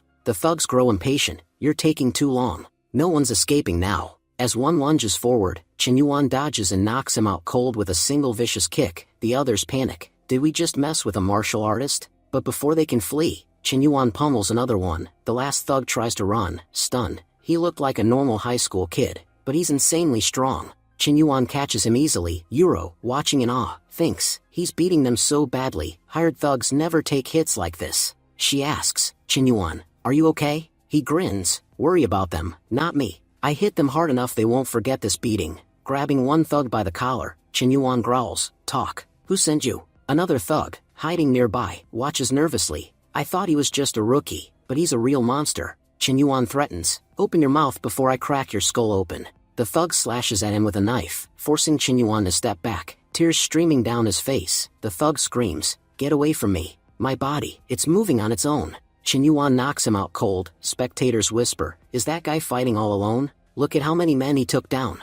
Chen Yuan tells Euro, we're being followed. We need to get out of here, fast. Finding a side street, he mutters, walking isn't safe. Let's grab a taxi. They hop in a cab. Chen Yuan says, take us to Imperial Garden. But suddenly, the driver speeds up erratically. Yuro frowns. I think you took the wrong turn. We should have gone left. The panicked driver blurts out. I don't know what's happening. I can't control my body. Chinyuan snaps. Stop the car, now. The driver cries. I can't. My body's moving on its own. Yuro looks alarmed. Chinyuan, what's going on? Chinyuan thinks fast. Before we got in, I saw a man near this taxi, and both the thugs and this driver claim they couldn't control themselves. This isn't a coincidence. Someone's pulling the strings. The driver sobs. I'm innocent. I don't know what's happening. Chinyuan reassures him. Relax. Whoever's behind this isn't after you. They're after us. Just do exactly what your body's forcing you to do. The taxi finally stops near an abandoned house. Chinyuan mutters. It has to be someone from that club doing this. Yuro peers at the eerie building. Should we go inside? Chinyuan shakes his head. Only an idiot would walk in there. But then they hear someone screaming for help inside. Yuro says, rushing ahead, someone's calling us. Chinyuan warns, it's definitely a trap, don't go in. But Yuro ignores him. Chinyuan sighs. Girls always run straight into danger, expecting some hero to save them. Meanwhile, the man inside smirks. Another rookie walks straight into my web. As Yuro and Chinyuan enter, they find a hidden basement, and are shocked to see countless people already being held captive inside. The girls were saying, finally, someone's here to save us. At the same moment, Yuro warned, all of these chains can only be opened with its key. Without it, opening them is nearly impossible. But when she checked her phone, there was no signal. Suddenly, a pack of wolves attacked. Chinyuan fought them off with ease. Chinyuan scoffed, is this all you've got? If you plan to catch me, you could have at least made a better plan. Just then, Yuro lunged at him with sharp needles. Chinyuan dodged and saved himself in time. He said coldly, so it's you behind all this. Honestly, I noticed you back at the restaurant, staring at me. The man smirked. I have to admit, you're far more interesting than the rest. That's why you earned so many points so quickly. Chinyuan replied sarcastically, thanks for the compliment.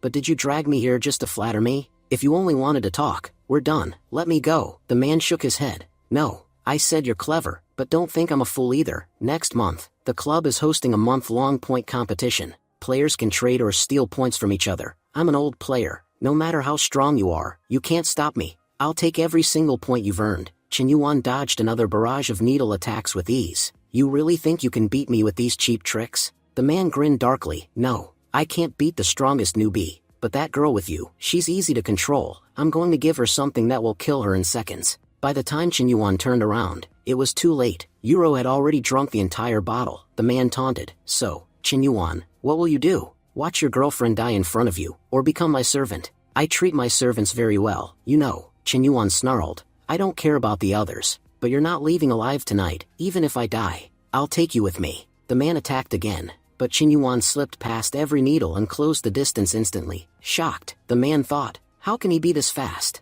I really messed with the wrong guy, the strongest newbie. Chinyuan landed a crushing punch. Give me the antidote, now, or you can't imagine what I'll do to you. The man coughed. Relax. I didn't poison her. She'll recover on her own in a while. Looking at Yuro, Chinyuan judged he was telling the truth, but just in case, he pinned the man down with an iron pipe. Whatever you gave her, I want the antidote anyway. If you don't give it to me, you won't walk out of here. The man quickly handed over the antidote. Chinyuan gave it to Yuro and growled. I don't care who you are or where you're from. If you want to talk about the club, you come to me. I'll let you go once, but if you go after my people, I'll break you. Terrified, the man stammered. I understand. I'll never mess with you again. Inwardly, he admitted, I never imagined a newbie could be this powerful. Most people use their points to buy luxury cars or big houses. But this guy, he invested everything into strengthening his body. That's why he beat me so easily. With a mindset like his, he'll go far. After freeing everyone, Chinyuan said, I'm leaving. Girls, do whatever you want with him. The girls surrounded the man. You said next month we can steal each other's points? Then for the next month, we'll shop using your points, until you have none left. The man cried, brother, save me. I helped save your girlfriend's life. Have some mercy. Chinyuan smirked. Girls, make sure you do it properly. You won't get another chance like this. Later, Chinyuan took Yuro to Chinhan's house. Chinhan scolded, Yuro, why are you so late? Yuro gasped when she saw Chinhan's injuries. Forget about me. What happened to you? You look like someone slammed you around like a rag doll. Chinyuan frowned. Chinhan, you're too grown up to be getting into fights like this. You need to calm yourself. Yuro interjected. He didn't start the fight. Sister-in-law beat him up. You know how his behavior keeps getting him into trouble. By the way, where's sister-in-law? Why isn't she here? Annoyed, Chinhan snapped. Whatever's happening here, Chinyuan, it's all because of you. Leave right now. Yuro protested. Brother, we're family, you shouldn't get this angry. Chinhan shot back. What are you talking about? This can't be my family, Yuro replied calmly. Brother, I should introduce you to Chinyuan. This is my first boyfriend. I know you treated him terribly and were scared he would take revenge, but he's forgiven you. He has such a big heart. He forgives everyone. Chinhan was thinking, forgiven me? What lies has this bastard told my sister? After everything he's done to me, where does he get the guts to lie so shamelessly? Yuro continued. Brother, instead of being angry at Chinyuan, you should reflect on yourself. If you fix your own behavior, no one will beat you up. Come on, Chinyuan, let me introduce you to my sister-in-law. She's amazing. Chinyuan replied with a hint of sarcasm. Sure, I'd love to meet the people who made Chinhan's life so miserable. Grinding his teeth, Chinhan thought, you bastard, Chinyuan. First my secretary, then my employee, and now my sister. You've stolen them all from me. I will never forgive you for this humiliation. 3 days later at the Chinhan Group headquarters, Zue spoke urgently. Young master, I called you here to explain the company's crisis. Chinhan has cut all ties with us. Our situation is so bad that the company might shut down in a few days. Chinyuan asked calmly. Does Chinhan really have such a huge impact on us? Zue explained. Chinhan was built to rely on Han Jian. Without him, we have no clients, no contracts, and no cash flow. Earlier, our relationship with Chairman Han kept business thriving, but now everything is collapsing. Chinyuan interrupted. Stop repeating Chinhan's name. Just tell me, what do we need to solve this problem? Zue replied. We need someone more powerful than Chinhan to stand behind us. If we have such support, we'll get enough time to recover. Just then, Chinyuan's phone buzzed with a notification. Club point competition is starting. He thought to himself, so that guy wasn't lying. This must be the competition he mentioned when he talked about stealing everyone's points. Chinyuan said firmly. Zue, step outside. I already have a plan to deal with all this, but I need some time alone. Zue left, worried. Even when I tell him the company's about to collapse, he stays so calm, as if saving it is no big deal. No wonder he was able to turn Chinhan into someone so powerful. The system explained. This club point competition works differently. 1 club point equals 100 season points, and each season point is worth 200,000 yuan. As soon as you enter the club, your club points will automatically convert to season points. You can trade or steal them. Normally, club tasks are completed solo, but in this competition, you can form a powerful team. With 3 or 4 members, you can choose any mission together, earning far more points than usual. Remember, staying alone is dangerous. A team can protect you in critical moments. If you don't have one, you'll be vulnerable, and other teams may rob you of everything. So, do you wish to participate? Chinyuan thought. If I don't participate, everyone will keep targeting me for the next month. Forming a team is essential. I'm starting to understand this club. Just like the real world, only the powerful survive. This is the time when all the strongest players will show themselves, the ones with thousands, maybe even hundreds of thousands of points. No matter what, I'll join this competition. I may not have much experience, but I have the best luck of all. The leaderboard appeared. First place, 52,000 season points. Chinyuan calculated. That's 520 club points. Looks like this ranking only counts individual points, even if people earn them in teams. 520 points is a lot. If I start doing solo missions now, I'll need to complete far too many, and it won't be worth it. I need to form a team quickly to take on high-value missions. Just then, the system alerted him. Rising Dragon wants to exchange life contracts with you. Do you accept? Chinyuan hesitated. I barely have any points. The competition has already started. If I try to join someone else's team now, they'll see how weak I am and look down on me. To form a strong team, I first need to earn some impressive points. At the club, Rising Dragon greeted him. You must be Chinyuan. Care to share a smoke? Chinyuan replied coolly. No, let's sign the contract first. By the way, my name's Chinyuan. Have you joined the competition yet? Rising Dragon laughed. No, I'm not from your time. I've traveled 20 years into the future, and to join the competition, it's very important to be from the same era. Anyway, it's great to finally meet you. My name's Lu Jiajin.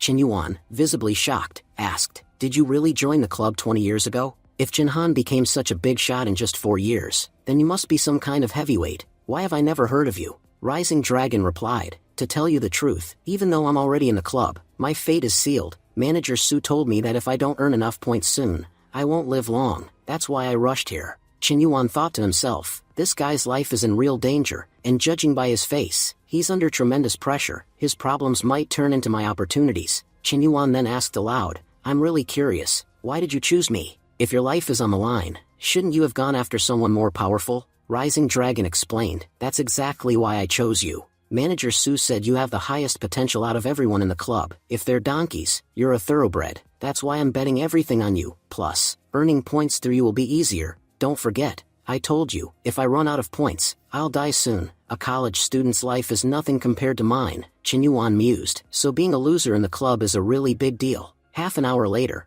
both of them began writing down rules. Rising Dragon, shocked by Chen Yuan's long list, asked, "What on earth did you write in all these pages? Feels like you're restricting me from everything." Chen Yuan smiled. "Nothing like that. I'm just being extra cautious." Rising Dragon chuckled. "Looks like the next generation is way sharper than I thought." Reading through the mission details, Chen Yuan thought, "First, I have to crush Jushin's gang. Then, I need to give my brothers a better life." Rising Dragon said his life is in danger. "Now I see why. This man Lu Jiajun, an undercover police officer currently working for a gang. This is going to be interesting." The scene then shifts to Lin City, 20 years in the past. Chen Yuan, now inside Jiajun's body, sifted through memories. Jiajun grew up in the slums, teaching himself to fight until he became an exceptional fighter. Later, when he joined the police, his rough past led them to make him an undercover agent. Jiajun worked for his boss, Huang Gufeng, a man with ties to both sides of the law. Gufeng used Jiajun as a pawn, fully aware of his dirty deeds. To get Jiajun killed, Gufeng first sent him to infiltrate the brutal gang of Crazy Guy.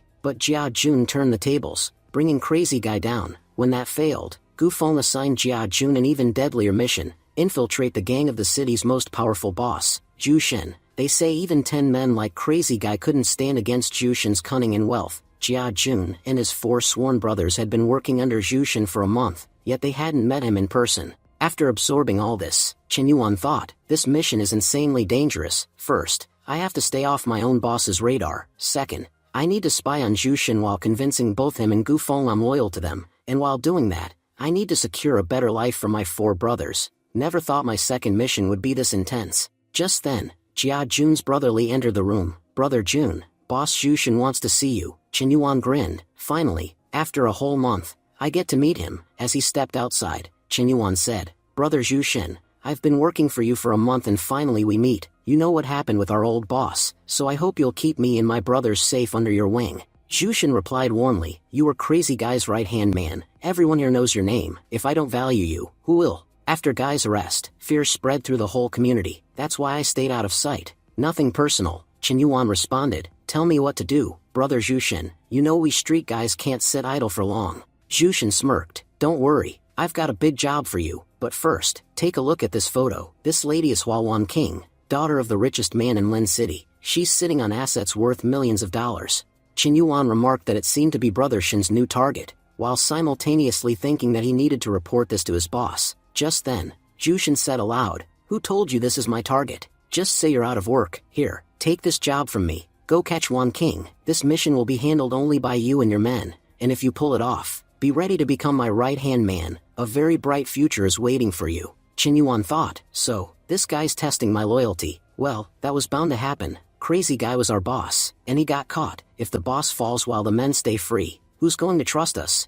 Jushin looked at him sharply. "Why do I see fear on your face?" Chen Yuan smirked. "Fear? That word doesn't exist in my dictionary. If you say you want Wan King, you'll have Wan King. This is Jia Jun's word, and Jia Jun never goes back on his word." As Jushin left, he said, "That's exactly what I expected from you. I hope you'll bring me good news soon. I'm leaving one of my men, Dao Biao, with you. He'll stick with you on this mission. Tell him whatever you need, he'll make it happen." Dao Biao smiled. "Brother Jia Jun, I've heard a lot about you. I hope I'll get to learn from working with you." Chen Yuan replied warmly, "Brother Dao Biao, no need to praise me. If we're on the same team, we're brothers, and brothers do everything they can for each other." But inwardly, Chen Yuan was thinking, Jushin is cunning. First, he gives us an impossible task to see if we panic, then he plants his own spy among us. Jushin, you've played all your games, but you have no idea what I've planned for you. You're about to meet the storm called Chen Yuan, and no one's ever survived it. Later, Chen Yuan and one of his men arrived at the Thai club. Chen Yuan's man said to the staff, "Where's your boss? Go tell him Brother Jia Jun is here." The nervous waiter stammered, "Please sit down. I'll call Brother Quang Long right away," and rushed off. Meanwhile, inside, Quang Long grumbled, "Don't bother me. I'm busy with something important." Just then, Chen Yuan kicked the door open with a loud crash. Inside, Quang Long was lounging arrogantly. He glared, "Who's got a death wish?" Chen Yuan stepped forward, voice calm but cold. "Quang Long, It's been a while. Seems like your courage has grown quite a bit in that time. Kwang Long forced a smile. Brother Jiajun is here. You must be joking with me. No matter how powerful I get, I'm nothing compared to you. You know the saying, the master stays the master, the disciple stays the disciple. Please, sit down. I didn't know you were coming. Chen Yuan sat casually. Kwang Long, will you really sit with me at the same table? I remember you used to jump to your feet the moment I walked in. Kwang Long chuckled, hiding his discomfort. Brother Jiajun, I've got a terrible stomach ache. I can't stand up right now. I hope you won't take offense. But in his mind, Kwang Long sneered. Who are you that I should stand for you? I used to respect you only because you worked under Crazy Guy. I didn't have the guts to cross him, but now you've got no master, no protection. You're like a stray dog. You're not even on my level, let alone above me. Chen Yuan leaned forward. All right, let's talk business. Before Brother Crazy Guy was caught, you borrowed some things from us. I'm here to collect. Why didn't you send it all back on time? Kwang Long smirked. Brother Jiajun, you must be joking. Haven't you heard the rule of Lin City? If the lender is gone, the debt is gone too. If Crazy Guy were here asking, I'd pay him, but he's not. So who are you to demand anything from me? I'm not giving you a thing. Chen Yuan's eyes narrowed. So you plan to steal from us? Your courage really has grown. Kwang Long shouted. Yes, it has. Luo Jiajun, let me tell you exactly who you are. You were Crazy Guy's dog. You barked when he told you to. The only reason we feared you was him. But now he's gone. You're nothing more than a stray mutt. Don't think you can scare me by acting tough. At his signal, Kwang Long's men swarmed in, surrounding Chen Yuan. They sneered. Who's this fool who came here to die? Boss, just say the word. We'll cut him into 1,000 pieces. Kwang Long taunted. Just 2 of you? What did you think? This is some action movie where one hero beats 50 men. In real life, one man can't even take on 2. Chen Yuan smiled coolly. Looks like you've been watching too many movies. If you'd paid attention, you'd know. You don't need muscle to kill, you need guts. And if we're talking guts, all of you together still don't match me. Let's get started. With that, he flipped the table over, slamming it into Kwang Long's men and knocking several down instantly. Meanwhile, Dali had taken Kwang Long at gunpoint. Kwang Long then asked, in disbelief, if he was really going to be taken hostage inside his own club. Chen Yuan stepped forward calmly. Hostage? You've got it all wrong. We only sat you here to watch how one man can beat 50. Kwang Long's men jeered. Is this guy insane? Does he really think he can take all of us alone? Kwang Long laughed and turned to Dali. Is your boss out of his mind? You had the perfect chance to grab me. Why waste time fighting? Dali thought to himself, honestly, I'm wondering the same thing. But how can I question my own boss out loud? Just then, one of Kwang Long's men pulled a gun and fired at Chen Yuan. Chen Yuan dodged effortlessly and, in a flash, put the attacker down for good. Seeing Chen Yuan's deadly speed and power, everyone froze. He's always been this strong? But Chen Yuan ignored their words and cut through them like a scythe through grass, dropping man after man with brutal efficiency. When the last of them fell, Chen Yuan shook his head. That was too easy. I thought taking on this many men would at least be a challenge. But you all disappointed me. Dali and Kwang Long were both left speechless, staring at the carnage. Chen Yuan grabbed Kwang Long by the collar. Now tell me quickly, where's our stuff? Or I'll bury you 7 feet under your own club. Terrified, Kwang Long stammered. Warehouse number 15. Your goods are there, Brother Jiajun. I'll personally take you myself. Chen Yuan cut him off, voice cold. I already know the place. Just remember this. Next life, know your place. Never mess with someone this powerful, or you'll end up dead again for no reason. Dali, close his chapter. As they walked out, Chen Yuan pulled out his phone and called Gufeng. I've wiped out 19 men at the Thai club. Handle the cleanup. Gufeng shouted in fury. Are you insane? You're an undercover agent, not a gangster. Why kill so many people? Have you lost your mind? Chen Yuan replied calmly. Boss, no need to get angry. I've got news that'll knock you off your chair. You know Hua Wan King, the richest man's daughter in the city? We're about to capture her. Gufeng's voice exploded through the line. Idiot. Do you even know what you're saying? Have you gone mad? You're talking about kidnapping Wan King. Chen Yuan said. The order came from Jushin himself. He's testing my loyalty. He wants me to grab Wan King so we can demand 20 billion from her father. Gufeng fell silent for a moment, then spoke more carefully. So that's the game. Fine, you can proceed. But at least tell me, when and where will you do it? Chen Yuan chuckled. Sir, seems you've forgotten I'm undercover. I have to earn Jushin's trust. If I tell you every detail, you'll send officers to shadow me. If they see us catching Wan King, they'll suspect we're agents. Then one of us will end up dead. That's why I can't share the location. Just know this, Wan King will soon be in our hands. Gufeng says, you know what really bothers me? Sometimes you just don't understand me at all. You're an undercover agent sent by me. Do you really think I'd ever let anything happen to you? To be honest, I actually like your plan even more now. Just remember this, your plan also includes Wan King herself. The one you're trying to capture will actually cooperate with you. Qin Yuan replied. If that's the case, I'm sending you the location right now. Gu Feng thought to himself, Jia Jun, you've walked right into my trap. No one else knows you're an undercover agent except me. I'll help you catch Wan King, so you completely win Jushin's trust, and then, at just the right moment, I'll strike both you and Jushin and save Wan King. The world will never know about your efforts. After all, you're just an undercover agent. I'll rescue Wan King easily and take all the fame, every bit of credit, every promotion. It'll all come to me. Meanwhile, Qin Yuan had his own thoughts. You scheming snake, Gu Feng, you want to steal the reward for my hard work? I know exactly what you're planning. You want me to catch Wan King so you can swoop in and save her. You'd get the promotion, the money, everything, while anyone who knows the truth conveniently ends up dead. Too bad for you. I already see through your plan. It's not going to succeed. 3 days later, the scene shifts. Following Gu Feng's instructions, Qin Yuan and his men arrived at the designated location. Qin Yuan thought, Gu Feng said Wan King's car passes through here every day. He told her everything about our plan, so she'll cooperate with us. All we need to do now is wait for her car. Dao Biao asked, Brother Luo Jiajun, don't you think we're taking a huge risk? Wan King is always surrounded by bodyguards. Is attacking her like this really a good idea? Qin Yuan replied calmly, she'll always have guards, that's a given. But if we keep worrying about that, how will we ever catch her? Brother, I know your life is precious. You just sit back and watch. We'll handle everything, and we'll tell Jushin that you helped us a lot. Dao Biao smiled. Honestly, Jia Jun, you're such a good guy. Just then, Wan King's car appeared. Inside, her bodyguards reminded her, Miss, remember Mr. Gu Feng's plan. Gangsters will show up to capture you, but this is just an act. We have to make it look real. Don't worry, the people coming for you are undercover agents. As the car passed, Qin Yuan blocked the road. The bodyguards stepped out, whispering to each other, Stay sharp, everyone, make sure the act looks real. Shocked, Dali asked, Brother Luo Jiajun, what are these bodyguards even doing? Qin Yuan calmly replied, You have only one job right now, fire your guns, but into the air, make it look like you're shooting at the bodyguards without hitting them. Dali protested, But brother, how will we capture the target without actually harming them? Still firing his gun, Qin Yuan reassured him, Don't worry, just trust me. Acting out the ambush, all the bodyguards dramatically fell to the ground. Seeing this, Dao Biao was stunned. He muttered, Brother Shin, everything we heard about Jia Jun was true. No, he's even beyond that. Some people have courage, but this man, he was born for greatness. I've heard many are brave, but this is the first time I've truly seen it, and our suspicion that he might be an undercover agent. Nonsense. Government agents can't go around acting like gangsters, they're too restricted. But I've seen Jia Jun kill dozens of Quan Long's men without hesitation. He's insane. Jushin smirked. Sounds like you're very impressed. Fine, when this is over, bring him to me. Elsewhere, as they opened the gate, Jia Jun told Wan King, Miss, you have nothing to fear. I'm the kind of kidnapper who's only interested in the money. Nothing else matters.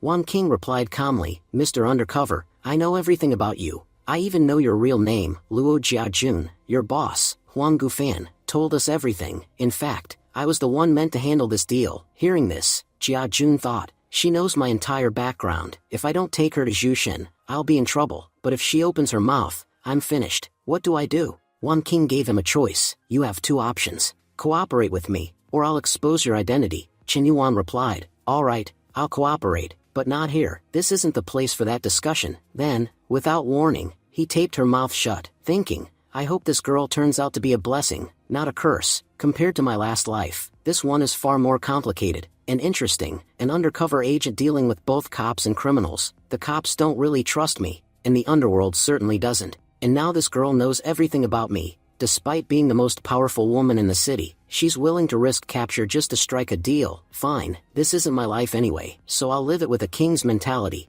Doesn't matter who stands in my way. If anyone talks nonsense, I'll personally handle them. With that, Qin Yuan took Wan King away. Back on the roadside, the bodyguards picked themselves up, groaning. Even if it was all acting, it still hurt a lot. At least Dao Biao didn't realize we were faking. One of them reported, Sir Gufeng, mission accomplished. Later, Jia Jun arrived at his base with Wan King. He dismissed the others. Leave us. I need to talk to Miss Wan King alone. He asked her directly, So, tell me, how do you know everything about me? And what kind of deal are you offering? Wan King revealed, I overheard my father talking to Gufeng. That's how I learned you're his undercover agent. Everyone knows what happens to his agents. They all die in one mission or another. In the end, Gufeng takes all the credit and no one else survives to share it. So, if you're really undercover, you already know what's coming for you. Now, here's my deal. If you help me, you won't just survive. I'll help you become police chief, and free you from Gufeng forever. Qin Yuan was skeptical. Miss Wan King, what are you saying? I may not be the most educated man, but I'm not stupid. How am I supposed to believe that a girl currently my prisoner has the power to take down Gufeng? Your own father handed you over to thugs. If your life means so little to him, why would I think you can challenge someone like Gufeng? Wan King responded coldly. My father is exactly the reason I'm doing all this. He's not a good man. My mission is to destroy him. Fortunately, I'm his only heir. I inherit everything. With his resources under my control, there's nothing in Lin City I can't do. Hearing this, Qin Yuan thought, if she's telling the truth, this girl could be my trump card. With her, I can take down both Zhu Xin and Gufeng. When this mission is over, she'll become one of the city's most powerful figures, and I'll have nothing to worry about. Qin Yuan said, I'm ready to make a deal, but first, I have a few questions. Wan King replied, ask whatever you want. Qin Yuan leaned forward, you're Hua's daughter, the richest man in this city. Why on earth would you want to kill your own father? Wan King's expression hardened. My parents' marriage was nothing more than a business arrangement. Before my father came to power, my mother's family was the most influential in the city. He lured my mother into his trap, and not long after I was born, he wiped out her entire family in a carefully planned move. He took control of all their wealth and property, so you could say everything my father has actually belongs to me, because he stole it from my mother. I only learned the truth a few years ago. That very day, I swore I'd avenge my mother, but until now, I've had no chance to act. Qin Yuan nodded slowly. All right, fair answer. But here's my second question. Aren't you afraid I'll tell your father everything? I could destroy your entire plan if I wanted to. Wan King gave a faint smile. You know as well as I do, we both hold secrets about each other, and you're not the kind of man who betrays his allies. I didn't trust you blindly. I investigated you thoroughly. If you didn't betray a snake like Gufeng, you have no reason to betray me. Besides, I know one of your secrets. Qin Yuan's thoughts raced. Secret? Is she talking about the Life Exchange Club? But she already knows almost everything about me. If she knew about the club, there's no way she'd trust me, especially now. During the competition, she'd be trying to steal my points, not make a deal. So, no, she doesn't know. Out loud, he said calmly, fine, tell me what you want me to do. Wan King then laid out her entire plan to him. Scene shifted. Dao Biao entered the room nervously. Brother, now that we've captured our target, what should we do next? Qin Yuan grinned. What else? We'll demand money from her family. Dao Biao hesitated. Brother, we're talking about the Hua family, the most powerful family in the city. Are we really just going to walk up to them like this? Qin Yuan frowned. What's the problem? Dao Biao, don't tell me you're scared. Flustered, Dao Biao stammered. No, I'm not scared. But inside he was thinking, when I meet the boss, I'm telling him I can't stay with this lunatic. He's going to get himself killed, and he'll drag me down with him. Scene shift to Hua Mansion. Inside, Hua Qi sat thinking, Gufeng's plan is flawless. By using my daughter, I can show the world that the Zhu gang crossed the wrong man. Now, Gufeng and I have the perfect chance to destroy Zhu. Once that bastard is gone, Lin City will be ours. And after that, I'll get rid of Gufeng too. He knows far too many of my secrets. Just then, a maid entered. Sir, 2 men are here asking to meet you. They say they're friends of Miss Wan King. Hua Qi nodded. Let them in. But in his mind, he recalled Gufeng's warning. His undercover agent will likely arrive with Zhu men.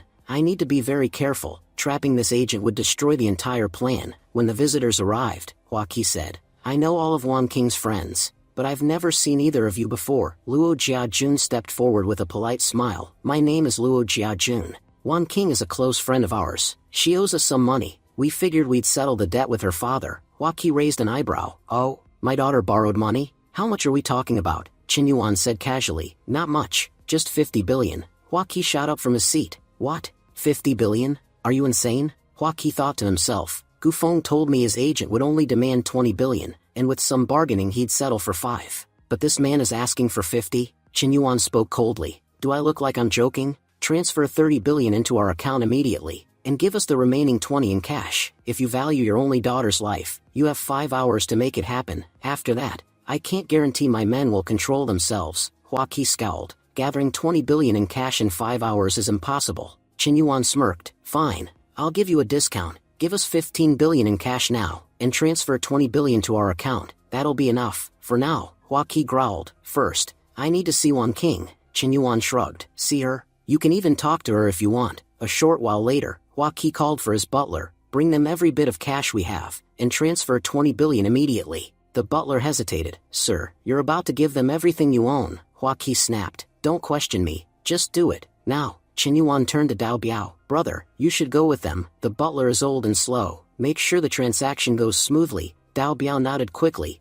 Don't worry, I can handle one old man. But inside, he muttered to himself, better him than me staying here with these maniacs. As Dao Biao left, Hua Qi glared at Chen Yuan. Why did you raise the price? The deal was for 20 billion. Why ask for 35? Chen Yuan speaks first. Let me introduce myself. My name is Luo Jiajun, and I work as an undercover agent. With my help, you're planning to take down Zhu Shen. Once he's gone, you all will earn billions. So, can't you spare at least 15 billion for a small man like me? In fact, you could say you're buying your own lives for 15 billion. Hua Qi snaps back. What do you mean by that? If you're trying to scare me, it won't work. Not even Zhu Shen can touch me. Chen Yuan responds calmly. You're right. I don't have the power to harm you. But 3 years ago, there was a project you desperately wanted and couldn't secure. You bribed the chief architect, then killed him and his family to erase the evidence. And that's just one example. I have videos of dozens of your crimes. Hua Qi shouts. How do you know all this? Chen Yuan smirks. Come on, you've made so much money. You must have some brains. Only Gu Fan knew about your little secrets. I work for him, so you can guess where I got this information. And by the way, I already know Gu Fan plans to kill me after this mission. Just like you probably do. But here's what you don't know. After me and Zhu Shen, Gu Fan's next target is you. Do you really think he wants to hand you this city on a silver platter? No, he's building it for himself. With your money and Zhu Shen's underground power backing him, no one will be able to compete. So think carefully, 15 billion, or your life. Don't doubt my abilities. I've survived working under Gu Fan all these years. That alone should tell you how many ways I have to stay alive. Hua Qi clenches his fists in anger. Gu Fan, that dog. I've fed him so many biscuits. Every time he opened his mouth, I handed him a fortune. But now he wants not just a piece, but everything. And you know what happens to greedy men? They only get one thing, death. Later, at Chen Yuan's base, Chen Yuan mutters, time to take Wan King and meet Zhu Shen. Meanwhile, Dao Biao reassures Zhu Shen. I've been with Jia Jun all this time. There's nothing suspicious about him. Zhu Shen nods. Good, that makes things smoother. Now bring them all to me. Inside, Dao Biao informs Jia Jun. Brother Jia Jun, Brother Zhu Shen wants to meet you. He said he's prepared a big mission for you. Time for a major move. Chen Yuan grins. Finally, a real opportunity. If I play this right, I can change things. Zoe told me we need powerful allies to save our company. Now that I'm 20 years in the past, there must be plenty of people who aren't powerful yet, but will be. If I help them now, they'll surely help me later. At Zhu Shen's residence, Zhu Shen praises, Brother Luo Jiajun, you're remarkable. I've never seen anyone handle business like you do. I'm your fan already. Chen Yuan replies modestly, thanks for the compliment. I don't like to brag, but I can pull off jobs like these with one hand tied behind my back. My real problem is finding someone reliable to manage my work. But with you behind me, I fear no one in this city. Zhu Shen probes. I heard you're asking for an extra 15 billion? I only ever take what's rightfully mine. I want 20 billion in total. The extra 15 billion is yours. That's my habit. I never steal anyone else's share. Chen Yuan interjects with a sly smile. Good habit, because once you step on someone else's toes, they don't forgive. Zhu Shen continues, you were right, capturing Wan King was easy, but the next job I have for you, if it succeeds, Lin City will be yours. Chen Yuan raises an eyebrow. We made 20 billion from Wan King's deal. What could possibly be bigger than that? Zhu Shen grins mysteriously. You'll find out soon enough. 3 days from now, bring your people to my house. I'll reveal my real plan. And don't worry, if I'm giving you a mission this big, the party afterward will be just as grand. Chen Yuan thinks to himself, I don't know what's coming in 3 days, but I do know this. I'm enjoying every second of this game. Later, on the rooftop, Chen Yuan calls Gu Fan. Zhu Shen invited me to meet him in 3 days. I'll finally learn his main plan. Gu Fan replies, good, it means he trusts you. 3 days from now will be Zhu Shen's last day. When I send my men to attack, I'll tell them not to shoot you. Chen Yuan reminds him, you promised to clear my undercover identity after this mission. I expect you to bring the uniform along with your men. Gu Fan reassures him, relax, your new uniform is already ready. At that moment,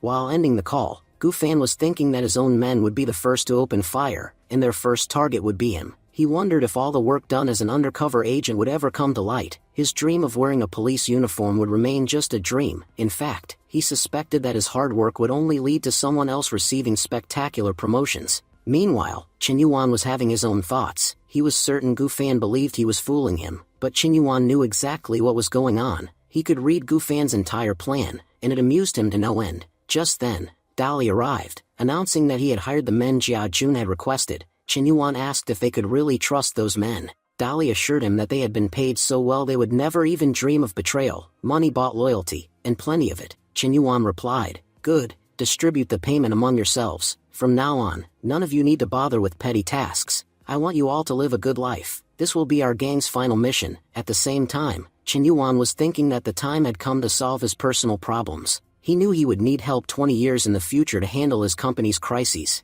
and only a powerful billionaire could provide it. Suddenly it struck him. He already knew who would help. He went to the hardware university, where he found Little Cooker. "Why are you wasting your talent on these trivial projects? You're a genius. Your life deserves a greater purpose." Little Cooker admitted that he knew he had a purpose, but he hadn't discovered it yet. Chen Yuan told him he would provide one. "You must build an app called Facial Book. People will upload videos and posts, and the whole world will see and share them. We'll be making media social. Call it social media." Little Cooker was astonished. "That's brilliant. But who are you, and how did you come up with this idea?" Chen Yuan said, "It doesn't matter who I am. Just remember this favor. 20 years from now, if you meet a man named Chen Yuan who needs help, help him. And here's one more piece of advice. Someday you'll get a chance to buy a company. Don't hesitate. That company will bring you huge benefits." Chen Yuan then thought to himself that if he had traveled 20 years into the past, why settle for just one ally? He could secure several backups. Next, he visited a man named Little Lei. "How long will you keep working for this company, making profits for them?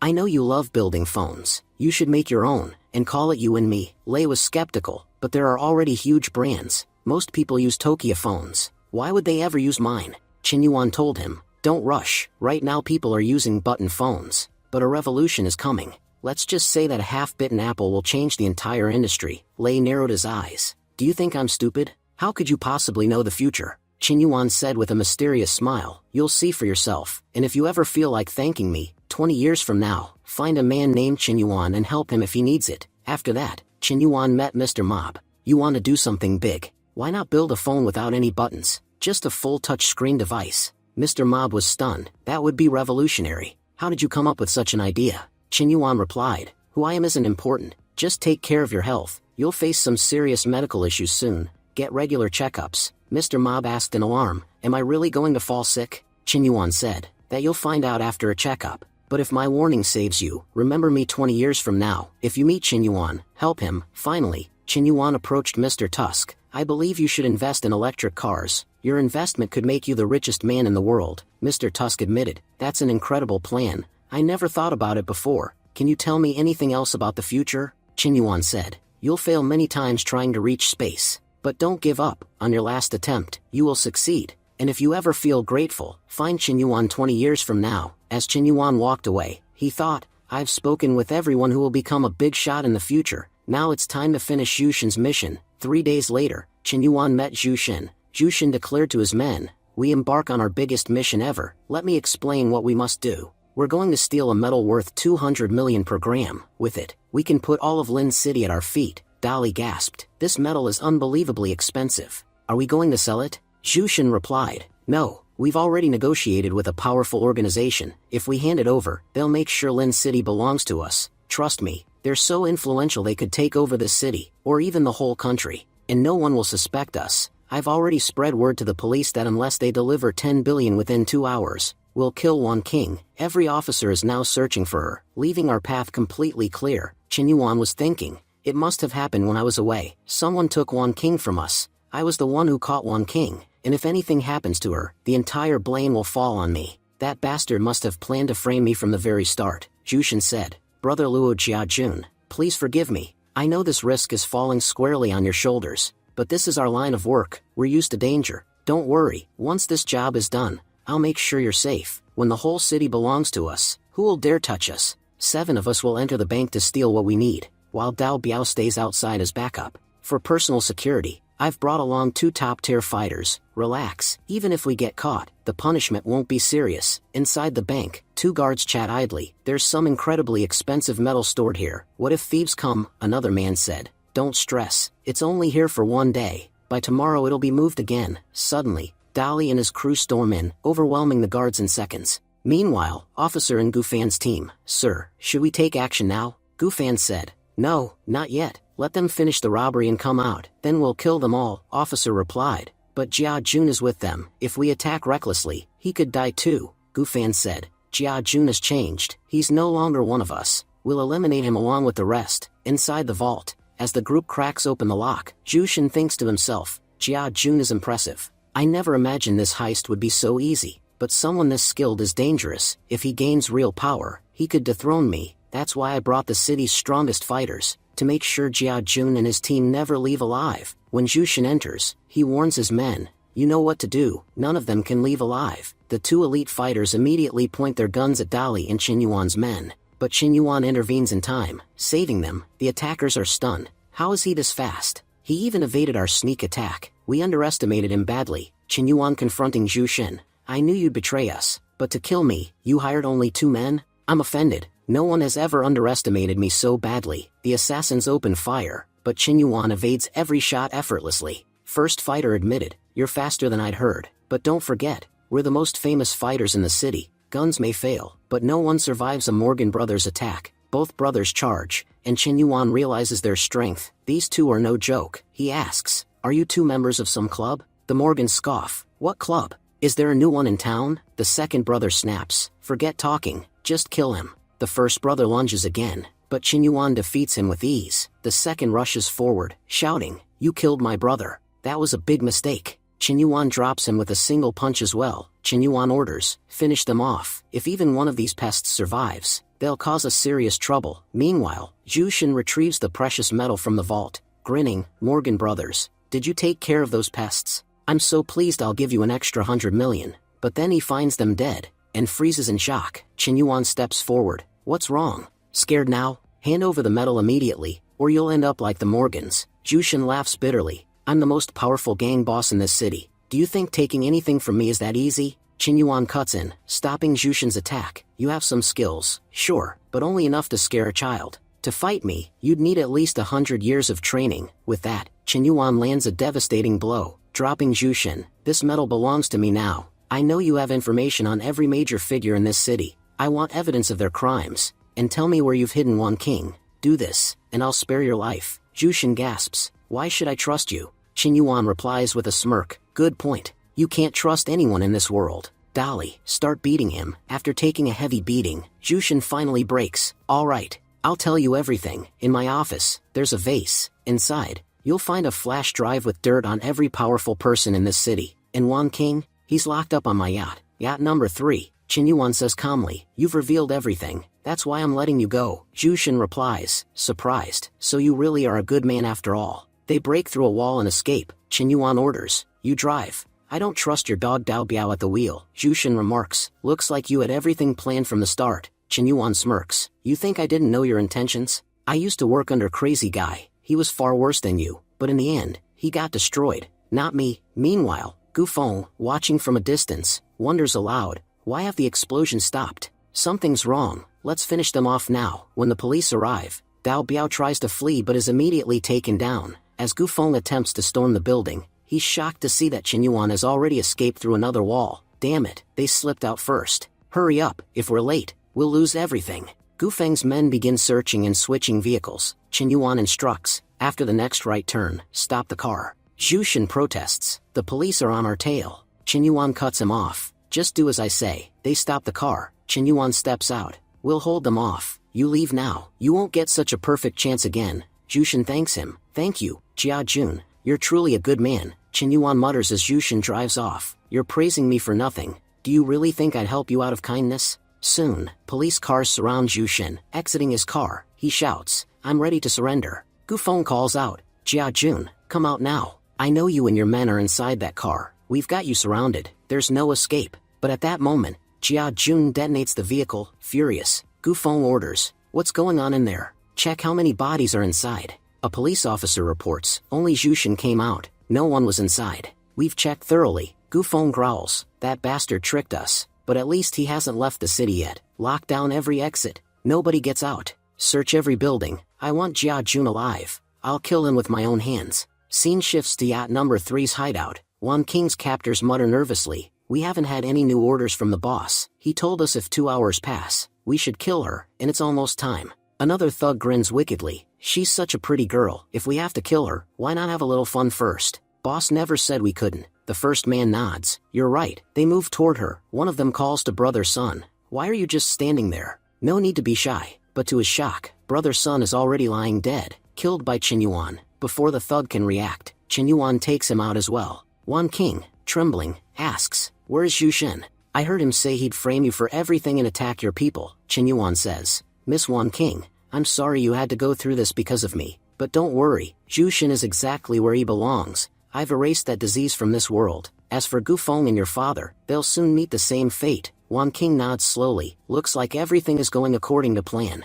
Qinyuan adds, "To be honest, I was away for 3 days on business, and Zhu Shen used that chance to kidnap you. But it's all under control now. There's only one problem. I still need evidence against your father." Wan King says firmly, "You saved my life twice. I'll give you every piece of evidence you need. Oh, and one more thing. My name isn't Hua Wan King, it's E Wan King." Qinyuan's eyes widen. "What? E Wan King, the mysterious boss of E Group? In 20 years, E Group will rule all of Lin City under your leadership, though no one knows who you are. So, you're the one?" Wan King frowns. "What are you talking about? What group? What future?" Qinyuan smiles cryptically. "Let's just say I've seen your destiny. Name your company E Group. It'll suit you. But you mentioned evidence. Where can I find it?" Wan King explains. "I've been collecting this evidence for years. I was planning to hand it over to the police, but before I could, my father allied with Gu Feng, leaving me no way to approach law enforcement, so I hid it inside a vase in the living room, where no one would suspect." Qinyuan says, "You should come to my place.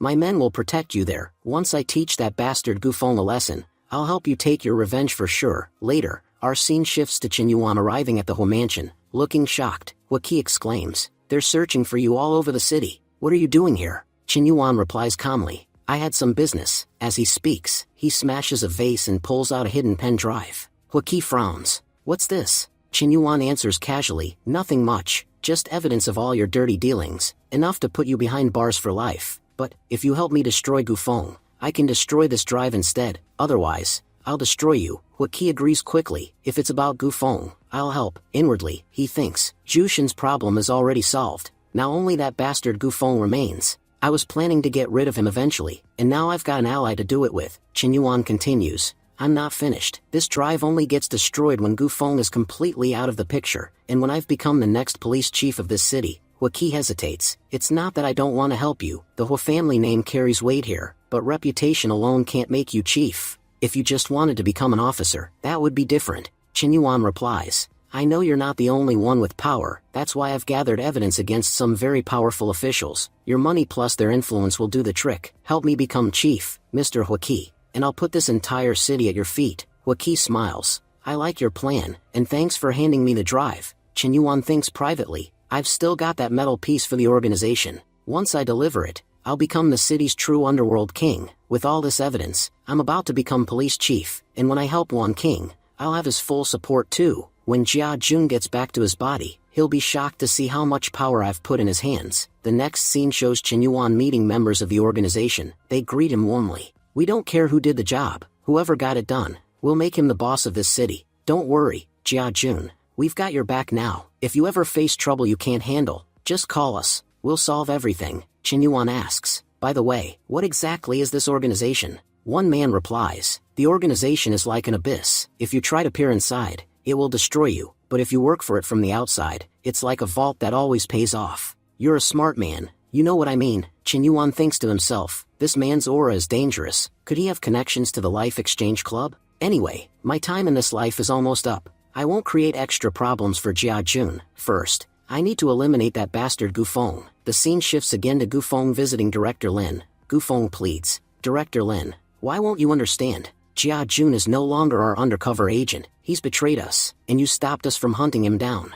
I don't understand what's going on in your head." Director Lin responds coldly, "Do I need to explain everything to you now? Have you forgotten who's boss here?" Startled, Gu Feng backpedals. "No, Director. I remember, you're the boss, always. I just mean Jia Jun used to work under me. I know everything about him. That's why catching him is so important." At that moment, Qinyuan walks in. "You don't need to worry about me." Gu Feng glares at him. "Traitor. Luo Jia Jun, what are you doing here?" Qinyuan snaps. "Watch your tone. Who are you calling a traitor?" "I'm Police Officer Luo Jia Jun, badge number 9211, here to collect my promotion to chief." Gufeng was stunned. Chief of Police? Director Lin, listen to the nonsense he's spouting. But Director Lin nods. Officer Jia Jun is telling the truth. We've reviewed his work in detail. As an undercover agent, he's risked his life around the clock. While others complain about 12 or 16-hour shifts, he's worked 24/7, giving years of his life without any recognition. Others stole the promotions he deserved. No one deserves to be police chief more than him, and starting today, I appoint Officer Luo Jiajun as the new chief of police. Gufeng was left speechless. But, how is that possible? Yesterday he wasn't even in the force. Aren't there rules that a chief needs at least 5 years of service? Director Lin warned, stop worrying about the rules now. That shouldn't be your concern. What you should worry about is getting arrested. Gufeng froze in disbelief. Director Lin, what are you even talking about? Why would I get arrested? I haven't done anything wrong. Qin Yuan stepped forward. Haven't you? Let me remind you of the biggest sin of your life, crossing me. Every crime you've committed is documented. I've already handed the evidence directly to Director Lin. That's more than enough to lock you away for life. Director Lin narrowed his eyes. Gufeng, I always knew you were rotten. If Chief Luo Jiajun hadn't stepped in, I'd still be in the dark. Officers, take him away. I don't want to see his face again. The officers dragged Gufeng out, leaving behind an uneasy silence. Once the room cleared, Director Lin turned to Qin Yuan. So, what do you think? I handled the situation well, didn't I? Qin Yuan gave a slight nod. Yes, I'm satisfied with your performance. Director Lin hesitated. You don't have any evidence against me, do you? Qin Yuan chuckled softly. Don't worry, that evidence will never surface. My advice? Make more friends than enemies. Live a peaceful life. As long as you don't disturb mine, everything will stay normal for you. Meanwhile, across the city, Qin Yuan arrived at the Grandhua mansion. Hua Qi greeted him with a sly grin. Now that you're the chief, I hope you're satisfied with my work. Qin Yuan smirked. Impressive, you really made the most of your connections. Hua Qi's tone turned serious. If only that evidence had been destroyed completely, things would have been perfect. Qin Yuan's expression hardened. Whether your life turns out good or bad now, that's no longer for me to decide. Hua Qi blinked, startled. If not you, then who? A voice cut through the air. I will. Everyone turned as Wan King walked in, her presence like a storm. Hua Qi's eyes widened. You survived? I thought you were dead. Wan King's voice trembled with controlled fury. Do you remember, 23 years ago, the girl named Meng you met? Do you remember what you did to her? Hua Qi paled. You know everything? Wan King replied bitterly. I've known for a long time. It just took time to prepare for this day. Hua Qi gave a dry laugh. Do you think I didn't see this coming? I've been preparing too. Wan King shot back. Prepare all you want. You already destroyed my family. What else could you possibly take from me now? At that moment, Hua Qi's men dragged in several hostages, Wan King's relatives and friends. Hua Qi smirked. Recognize them? These are the people who told you the truth. Yes, I treated your mother horribly, but I always saw you as my daughter. Killing you was never my plan, but your choices brought us here. If you want to take your mother's revenge out on me, do it. But if you try, these people will die first. Wan King spat. You dare call yourself a father? You disgust me. You've been waiting 21 years, waiting for me to inherit my mother's 80% share of the family business. That's the only reason you kept me alive. Hua Qi smirked. So you figured that out too. I was hoping, at the end, I could at least act like a decent father, but I'll give you one last offer. Gufeng is gone. Jia Jun is the only obstacle left. Destroy him, and the city will be ours. We'll live like kings. From the corner, Jia Jun's voice rang out. You filthy old man, trying to shift your fight onto me? Wang Qing raised her gun. Let my friends and Jia Jun go. Do that, and I'll do whatever you ask. Hua Qi smirked. Impressive, you really care for him. Qin Yuan's voice cut in. She's not sacrificing herself for me. She's making the smartest move. She knows that anyone who stands with me never loses. Watch how I turn this game around. In less than 4 minutes, you'll be on your knees begging for forgiveness. If not, I'm no Luo Jiajun. In a flash, Qin Yuan hurled a cup at one of the guards, knocking him out cold. Chaos erupted as bullets flew, but Qin Yuan moved like a storm, taking them all down one by one. Chen Yuan laughed triumphantly. See what happens when you choose the right person? Wan King turned the tables, and you lost even after winning. Before Hua Qi could react, Wan King snatched up her gun and fired. Hua Qi collapsed to the floor. Wan King said, thank you for helping me. Qin Yuan smiled faintly. Partners don't need thanks. Helping each other, that's our duty. Though, Miss Wan King, I did help you a lot. Don't you think I deserve a special reward? She smirked. You do, but not here. Qin Yuan chuckled. There's plenty of space upstairs. Before either could move, Dali and his men stormed in.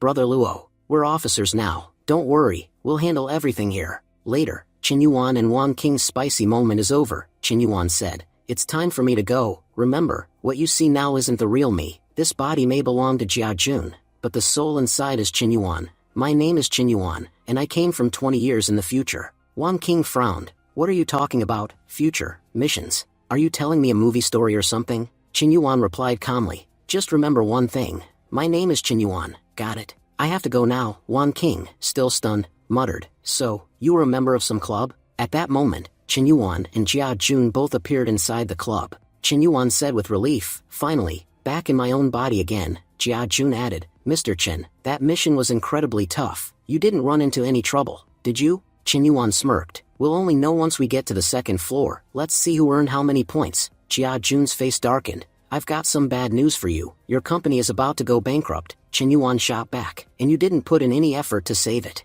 If you had, you'd have earned points too. Jia Jun protested. I wanted to, but you filled an entire restriction book. Aside from your name, I couldn't learn a single thing about you. How was I supposed to help? Qin Yuan thought for a moment. He's right. I probably wrote too much. When Qin Yuan revealed his points, Jia Jun's eyes went wide. Manager Su said you were a newbie. How can you have this many points? Qin Yuan replied calmly. Manager Su also said I had exceptional potential. You should have listened to everything she said. The system displayed Qin Yuan's record. He had assisted the police in taking down criminals, eliminated Gufeng, and risen to power both underworld and in law enforcement. His mission was originally worth 15 points, but because of his outstanding performance, he was awarded 20. And since the competition period was active, his points were doubled, 40 club points, convertible into 4,000 season points. Jia Jun stared in awe. You solved the biggest problems of my life. I just wanted to be an officer, but you turned me into a chief. You even made me king of the underworld. How did you do all this?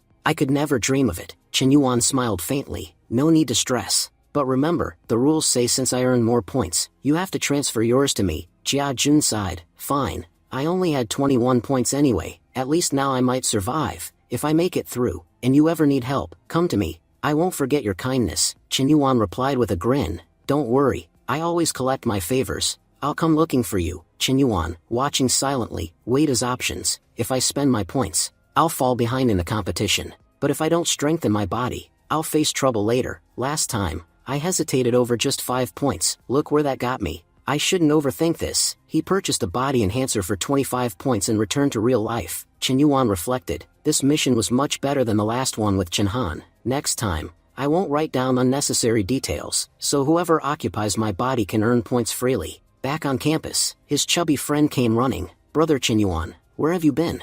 A big business tycoon is here looking for you. Qin Yuan asked, puzzled. Which tycoon? He replied. The owner of the You and Me company, one of the country's top billionaire. He came in calling you Mr. Qin Yuan. When did you get acquainted with such a big shot? Qin Yuan thought. Looks like they remembered me after all. He said aloud, take me to them. I want to meet them. As they entered the classroom, they saw everyone crowding around Mr. Lei, snapping photos. Students gushed, you're our idol. If we could be even 10% like you, our lives would be set. Mr. Lei spotted Qin Yuan and walked straight over. Finally, you're here. You don't know how eager I've been to meet you. Qin Yuan smiled. Mr. Lei, it's an honor to see you here. Look how times have changed. From an ordinary office worker to someone with wealth, fame, everything. Lei replied earnestly, none of this would have been possible without you. Wherever I am today, it's because of your help, Mr. Qin Yuan. I sincerely thank you. I can never repay such kindness. The entire class froze in shock. Who exactly is Qin Yuan? We thought he was just an ordinary high schooler,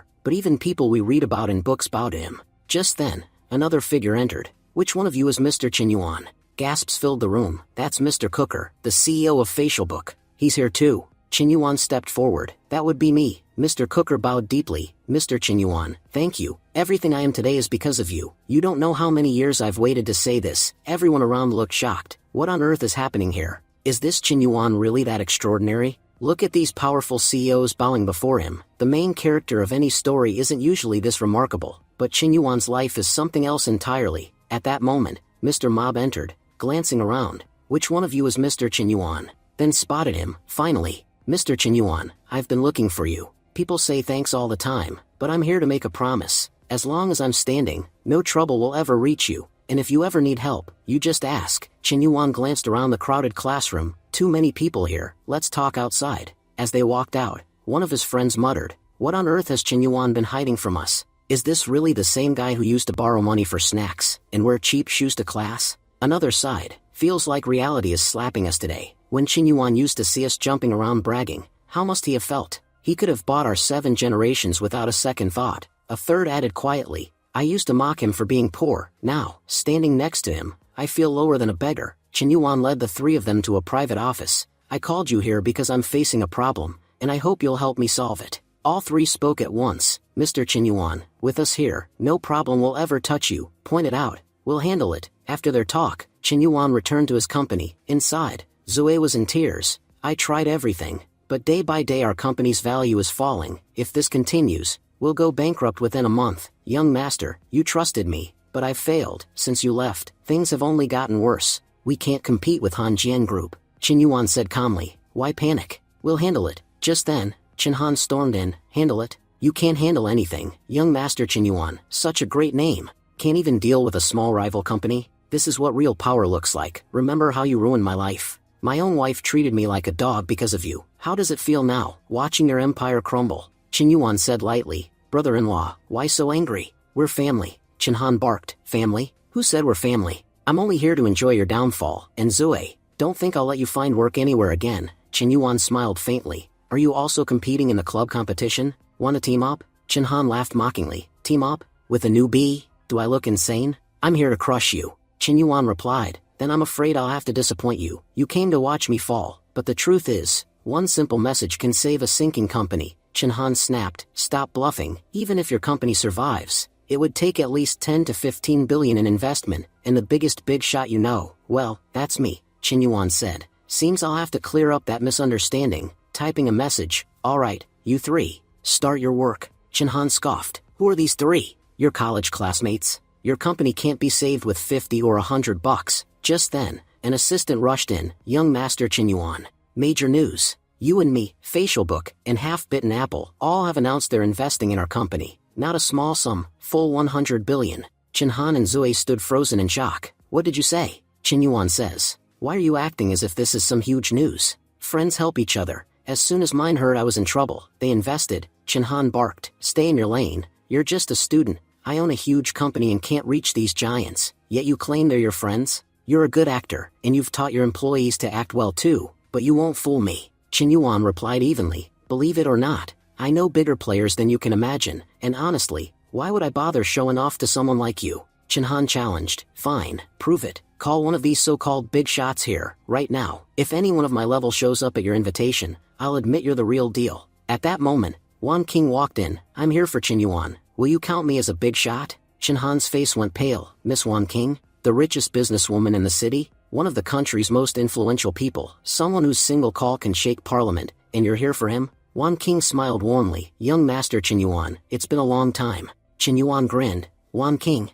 or should I say her daughter? How are you still this young after 21 years? Laughing, Wan King scolded him lightly. Chen Yuan, what kind of nonsense is that? Don't you know you shouldn't talk about girls like that? Chen Yuan grinned. But it's been 20 years. You must be around 40 now. How do you still look this amazing at your age? Wan King replied playfully. A woman's age never really increases, you know. Chen Yuan cut in, curious. Wait, did you join the club as well? Wan King nodded. Yes, in fact, I came here to team up with you. If I want to win, I'll need the strongest allies I can find. So, do you want to join my team? Chen Yuan chuckled. Do I even need to think about it? I've been looking for a good team myself. Yours and mine would fit perfectly together. At that moment, Chen Han walked up. Chen Yuan, I'm your brother-in-law. Won't you take me into your team? Chen Yuan frowned. Didn't you just say you have nothing to do with me? Honestly, I don't even remember having a brother-in-law like you. Chen Han insisted. What are you talking about? I'm your only brother-in-law. I'm the reason you ever met Euro in the first place. Things inside the club are dangerous right now. If you don't take me in and something happens to me, Euro won't take it well, and you know you can't afford to offend her. Chen Yuan sighed. Fine, you're in. But Wan King, you must have joined the club a long time ago, right? Wan King confirmed. Yes, the last time you mentioned the club, I signed up immediately. Now I've got a small team of 5. Chen Yuan thought to himself. Good. With Wan King already having a team, we'll be able to rack up plenty of points by entering missions together. Out loud, he asked. Wan King, I've been meaning to ask you, what exactly is a multiplayer mission? From the name, it sounds like members of a single team are sent on linked tasks. Wan King said. You guessed right. I've already participated in one, so I know exactly how it works. If the 3 of us accept such a mission, we'll be sent to a location where we have to cooperate completely to survive. Most of these missions take place on isolated islands, where we must complete a specific task, Chinhan muttered. Sounds extremely dangerous. Qin Yuan smirked. If it wasn't dangerous, why would it be worth so many points?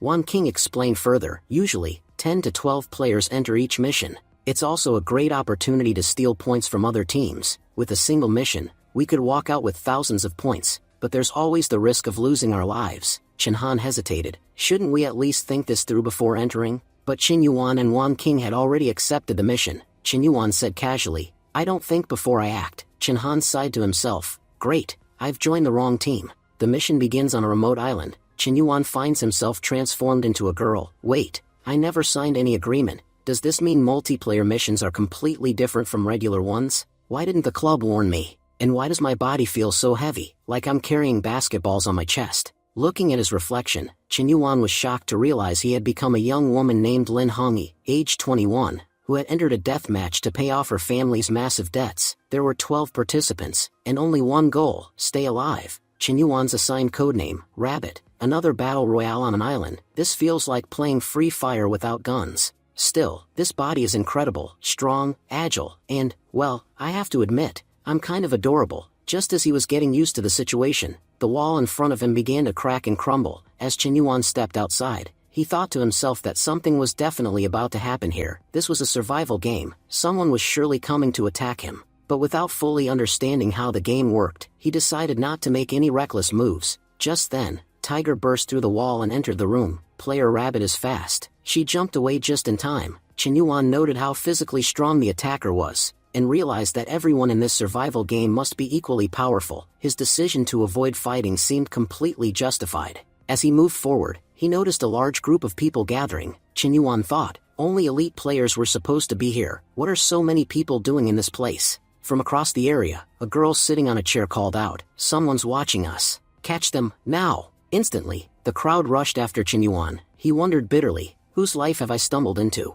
This game has started off horribly. A girl dressed in white suddenly launched an attack at him. Qin Yuan was stunned. Her strike was strong enough to shatter a tree. No one participating in this game is normal, and to make things worse, this multiplayer mission gives us no hints. I still have no idea what I'm supposed to do, yet everyone I meet attacks me on sight. After a desperate chase, Qin Yuan finally escaped. Catching his breath, he thought, if I'm struggling like this, I can't imagine what Wan King must be going through. At that moment, the system spoke. Rabbit, quickly locate your treasure. Once you find it, your power will be enhanced. Qin Yuan's eyes lit up. So this mission has its own system, and if I secure my treasure, my physical strength will grow tremendously. As he began searching, he unexpectedly spotted a girl bathing nearby. Her codename was Snake. Snake looked straight at him and sneered. A girl staring at another girl like that? Are you secretly a man inside? Qin Yuan replied coldly, this is a survival mission, and you're taking a bath? For all I know, there's a guy inside your body just enjoying himself. Snake stepped out of the water and smirked. Are you kidding me? This survival game started yesterday. Looks like you woke up late to reality. Qin Yuan frowned. Is this Lin Hongyi crazy? The game has been running for an entire day, and she hasn't even found her treasure yet. Only when her life was at risk did she bother to swap bodies. Snake introduced herself. My codename is Snake. What's yours? Qin Yuan answered, I'm Rabbit. By the way, are you Chinhan or Wan King? Snake narrowed her eyes. So you entered this mission with your teammate. Too bad for you. I'm not your ally, which means I'll be earning my first diamond from you. With that, she lunged and struck from the side. Qin Yuan thought, barely dodging, what the hell is going on? 2 minutes ago, she was talking casually with me, and now she's trying to kill me. If I hadn't moved in time, I'd be a corpse already. Qin Yuan took off at full speed, but Snake relentlessly pursued him. How can these people have so much power? He muttered. Leaping into a waterfall to escape, Snake hissed in frustration. If that waterfall hadn't been there, I'd already have my first diamond. Qin Yuan wondered as he swam away. What diamonds is she talking about? And whose body did I end up in? This person clearly knows nothing about the game. Meanwhile, elsewhere, Lin Hongyi, now inside Qin Yuan's body, regained consciousness. I was forced into this life and death game, because they shoved me in against my will. I passed out before I even heard the rules. But how did I end up inside a boy's body? And where on earth am I? Back at the waterfall, Qin Yuan emerged, still thinking. My system said I need to find my treasure to gain a special power. Looks like everyone else already has theirs. Snake had a spinner. She probably modified it. That must have been her treasure. If I find mine, I'll be just as powerful. The system suddenly chimed in. You have discovered your treasure. It is within 50 meters. Qin Yuan thought, finally, my power is within reach. Not far away, a man called Goat lay in wait. Rabbit, I've been watching you for an entire day. Now you'll fall right into my trap. Qinyuan soon spotted his treasure lying openly on the ground, marked only with his code name. Around it were scattered corpses, so there was a fight here, but no one claimed this treasure. That means only the rightful owner can open it. A rabbit can't open Snake's treasure, only Snake can. As Qinyuan stepped forward to claim his prize, Goat suddenly attacked, but Qinyuan reacted instantly, dodging just in time. Goat said, "How did you know I was hiding here?" Qinyuan said, "This is because I'm not a fool. My mind works very well. It's been a full 24 hours since the game started, and I still haven't gathered my treasure. That only means someone's definitely lying in wait for me. I knew it, and look, I was right." Goat continued, "I was waiting for you to open it. Once you did, everything inside would have been mine. But fine, after I kill you, there won't be any owner left for this thing. It'll open anyway." With that, Goat created a clone and launched an attack on Qinyuan. Qinyuan remarked, "So, your ability is cloning?" Goat replied, "And your speed is impressive. I aimed for your neck, yet you dodged. But unfortunately, no matter how fast you are, you won't escape my two clones." As he spoke, Goat and his clones relentlessly assaulted Qinyuan. Qinyuan thought, "I can't take both of them at once. I must secure my treasure somehow, maybe use my special power to do it." One clone slashed Qinyuan's arm, but Qinyuan punched it away, knocking it back. Qinyuan challenged, "If you have any courage, let me take my treasure, then it'll be a fair fight." Goat sneered, "You think I'm stupid? Why would I fight fair when I can end you right now?" Again using his clone, Goat struck Qinyuan. Qinyuan said, "So you can create more than one clone?" Goat laughed, "Too bad it took you so long to figure that out." As Goat moved in for the finish, Corpse suddenly grabbed his leg, slammed him down, and began to beat him. Shocked, Qinyuan wondered, how is the corpse even moving like that? But he brushed it off. "Doesn't matter, this is my chance to claim my ability." Qinyuan pressed forward and opened his treasure. Monkey appeared, saying, "Rabbit, you finally got your power, show me what you've got." Qinyuan thought in confusion, "Why is the box empty? I expected something incredible, but all my effort was wasted." Qinyuan said aloud, "Monkey, you're controlling all these corpses here. Are you really Chenhan, or are you Wan King?" Descending gracefully, Monkey replied, "I'm neither. Don't worry, if your teammates are still around, I'll send them to you soon enough." With that, she set her corpses to chase Qinyuan. Meanwhile, Qinyuan sensed someone hiding behind a tree. "Wait, how can I see through that tree?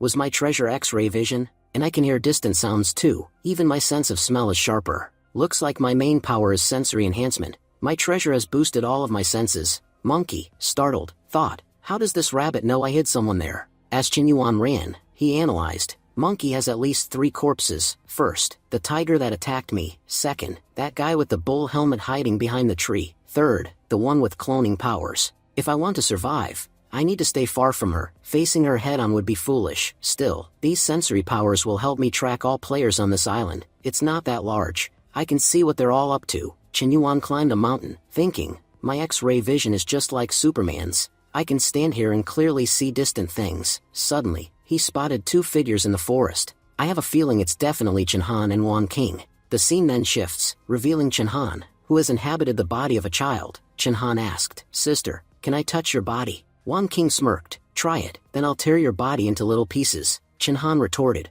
"Why are you pretending? This isn't even your real body. Besides, you can't beat me. I've already claimed my treasure." Wan King replied coldly, "Even with your treasure, you're still pathetic. Compared to the other 12 players, your ability is worthless. I wonder what Qinyuan is doing. We've been trying to track him for 24 hours and haven't found him." Chenhan scoffed, "No matter how great he is, he's still just a newbie. If we haven't seen him in a whole day, there's only one explanation. He's dead." Watching from above, Qinyuan thought, "Just as I suspected, these are Chenhan and Wan King." Approaching them, Qinyuan said, "Chenhan, Wan King, finally, I've found you both." Chenhan was surprised. "You're alive?" Qinyuan replied, "And you've turned into a kid. Do you realize how much of a burden you've become for us?" Chenhan asked, "What's your codename? Did you get your treasure?" Qinyuan answered, "My codename is Rabbit, and yes, I did." Chenhan said, "I'm the dog. I have mine too." Wan King added, "I'm the rooster, and I'm still searching for mine." Chenhan reminded them, "You know the rules of this island. In 7 days, only 2 people will make it out alive. There are 3 of us here, so which one of us is going to die?" Wan King and Qinyuan both said, "Do you even need to ask? Obviously, it'll be you." Chenhan snapped, "Stop wasting time. I wanted to ask, who have you encountered so far? The more we know about our enemies, the better for us." Qinyuan replied, "Chenhan, you're not exactly a saint. We're talking about whether we should kill you, and you're worried about sharing enemy intel? Fine, tell me, what's going on in that small brain of yours? Are you secretly planning to strike at one of us the moment you get a chance? Flustered, Chinhan said quickly, no, nothing like that. Qinyuan added, I hope you're not planning to betray us. On my way here, I first ran into a massive guy, ridiculously strong, then I found a squad of enemies, plus a girl who could transform weapons. I also encountered another girl who controls corpses. She's commanding 3 or 4 other players. He asked, who have you 2 met so far? Wan King replied, we've run into 2 people. One calls himself a moral cultivator. Qinyuan was stunned. Immoral cultivator? Chinhan explained, that guy can fly on his sword and use every technique we studied back at novels. Wan King added, his codename is Dragon, and he's probably the strongest among all of us. The other one we met is Pig. Honestly, I didn't find him that dangerous. Qinyuan said, but Wan King, you were one of the earliest to become a player. How are they still stronger than you? Wan King replied, if this were an individual mission, I could use my full power, but in multiplayer missions, we're only allowed to bring our physical abilities. We can't use any abilities we purchased from the club. Qinyuan thought, that's good for me. I've invested all my points into physical ability. That's why my body's naturally the strongest here. If I'd invested elsewhere, I'd be in real trouble. Qinyuan ordered, Chinhan, you'll lead the way. To be honest, I don't trust your intentions. A little further ahead, Qinyuan spotted Wan King's treasure. There it is. But someone might be lying in wait. Wan King asked, Qinyuan, do you see any danger here? Qinyuan replied, within a meter radius, nothing, even underground seems clear. Wan King remarked, looks like you can see through things. Chinhan cut in, enough talk, let's grab that treasure. Whoever's in front, move fast. I'll cover you. If there's trouble, I'll handle it. Qinyuan scoffed, cover us?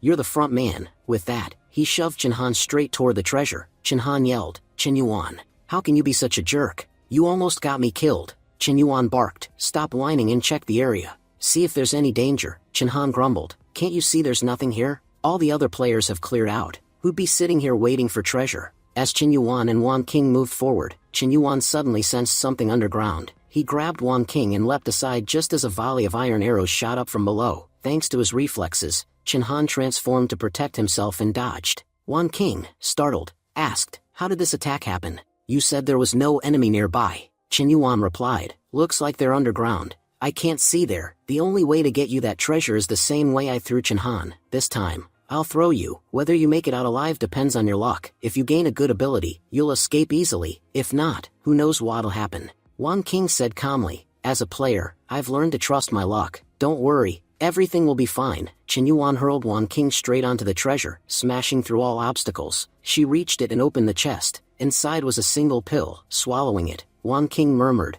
my life and death now depend on you. Chinhan muttered, did she even get anything useful? How can someone gamble their life on powers alone? Qinyuan said, Wan King has more guts than you. Meanwhile, Wan King thought to herself, good thing I came this far. Guys, my ability is amazing, and it seems that enemy has stopped attacking. He must be planning something big. Qinyuan warned, stay sharp. A major attack is coming. Just then, a humanoid figure made of earth erupted from underground, and Wan King immediately launched into combat against it. Chinhan was wondering why Wan King was fighting like this. Did she not get a good ability? At that moment, Wan King shattered the ground with her ability, forcing Rat to burst out from beneath. Rat said, you're really lucky to have a power that directly counters mine. If your ability had been anything else, you'd definitely be dead by now. Wan King replied, yes, my luck's pretty good, but yours isn't. That's why you're going to die today. But when she attacked him with vines, it had no effect. Smirking, Wan King said, so, you've formed a shield of earth around your body. Do you really think that will protect you forever?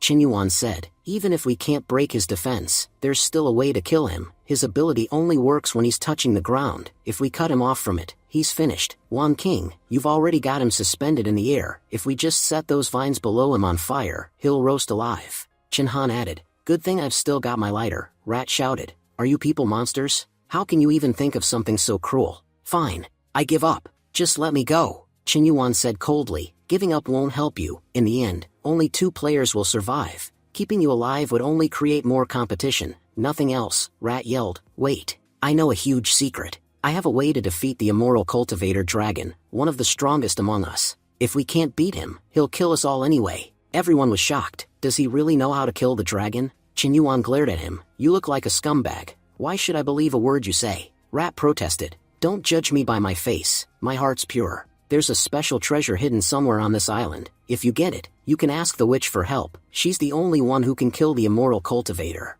Chen Yuan asked. The witch? You mean that woman with strange patterns on her face? Is she really strong enough to take down the dragon? Rat nodded. Yes, she's incredibly powerful. She can even summon ghosts and revive the dead. I saw her turn a massive boulder into dust with my own eyes. Wan King said. He might actually be telling the truth. Fine, tell us where this treasure is. Rat smirked. If you let me go, I'll tell you. No one else knows its location except me. Chen Yuan said coldly. No need for that. Just kill him. Rat panicked. Are you insane? If you kill me, who's going to give you the location? But Chen Yuan simply tossed his lighter onto the wood below Rat. Chen Han shouted. Chen Yuan, are you crazy? Now that we've killed him, what are we supposed to do about the dragon? Chen Yuan said calmly. Relax. We can find the treasure ourselves. Chen Yuan thought to himself. If we kill every other member of this club, we'll earn real points. After killing Rat, he gained 23 more points. That's why the dragon and the others are slaughtering everyone without hesitation, Chen Yuan said. Before we leave, let's split Rat's points 50-50.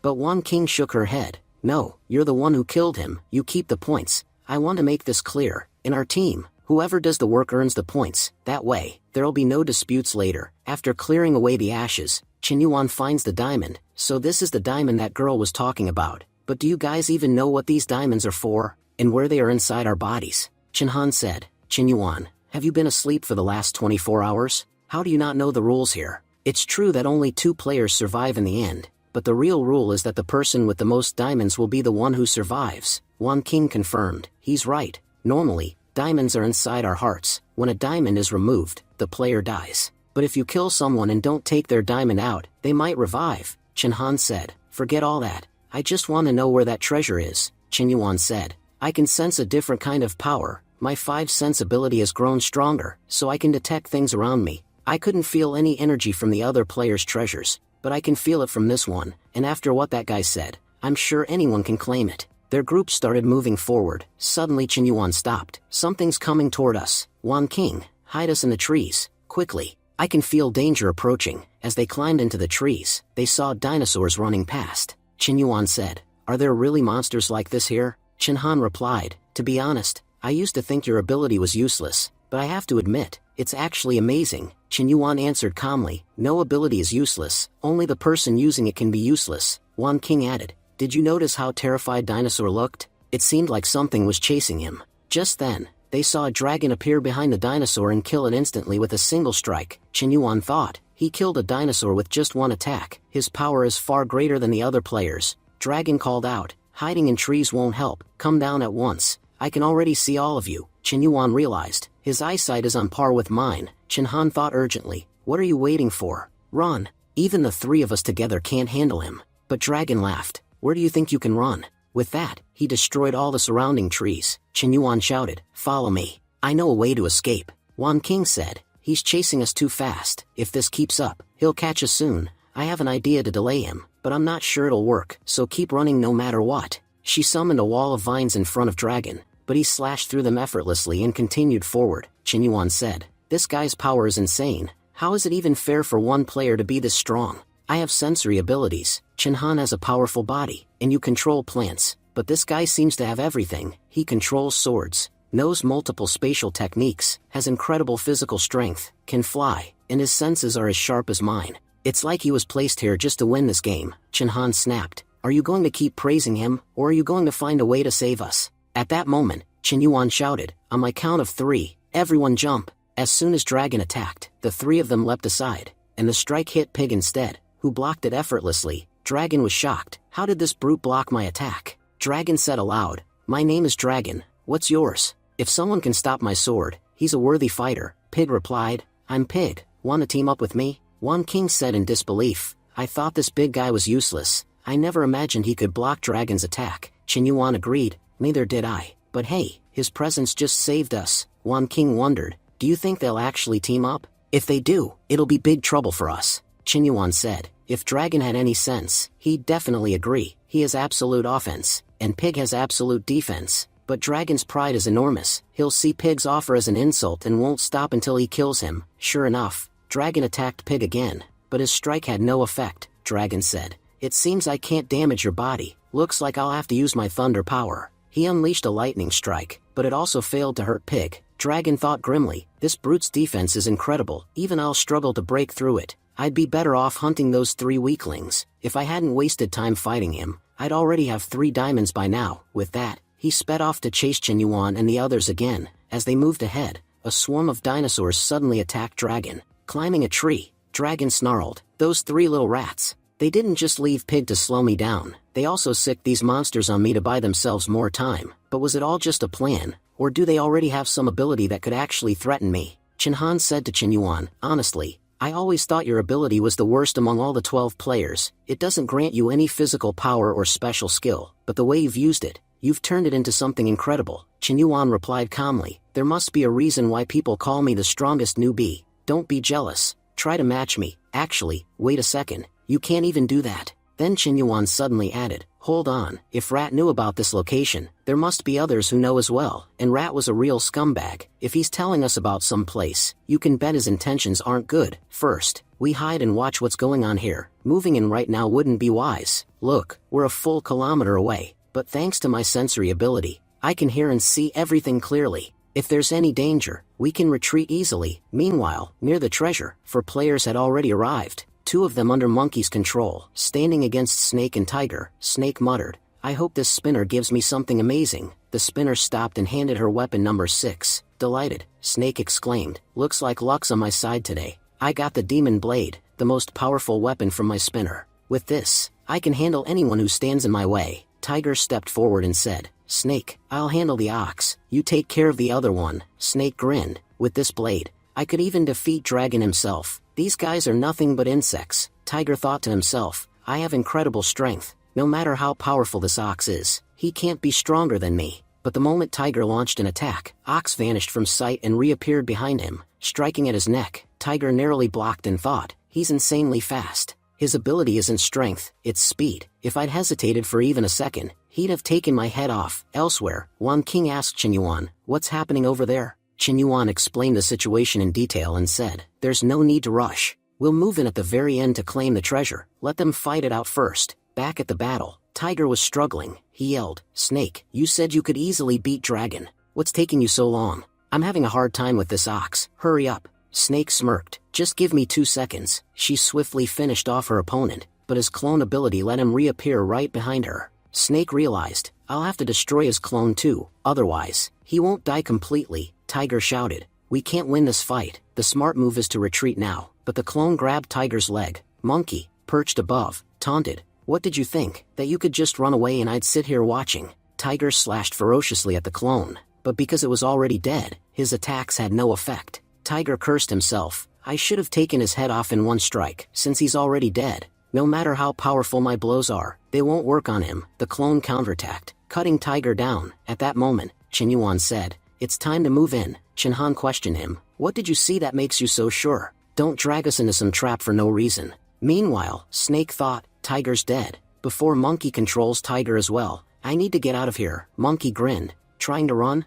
I've got a new toy I haven't tested yet, and you're not leaving until I do. Snake glared at her, so you're the one controlling all these corpses? Monkey laughed, corpses? Call them my toys, and soon, you'll be on that list too. Snake thought, against this many enemies, I don't stand a chance. At that moment, Qinyuan and his team charged forward at incredible speed, entering the cave. Snake took the chance to slip away. Monkey muttered, those 3 blew in like a storm and vanished like a hurricane. Aren't they worried about getting out of that cave? Forget Snake, let's focus on them. Once they join up, even Dragon won't be able to touch us. Inside the cave, Qinhan asked Qinyuan, you're sure this plan will work? We're inside now, but they're blocking the exit. If we don't find anything worthwhile, we won't leave alive. Qinyuan reassured him, relax. I scanned the entire cave with my ability. The amazing thing is, there may be only one way in, but there are 1,000 ways out. Look, the treasure's right there. Wan King noted, every other treasure had the owner's name written on it, but this one says life. Qinyuan speculated,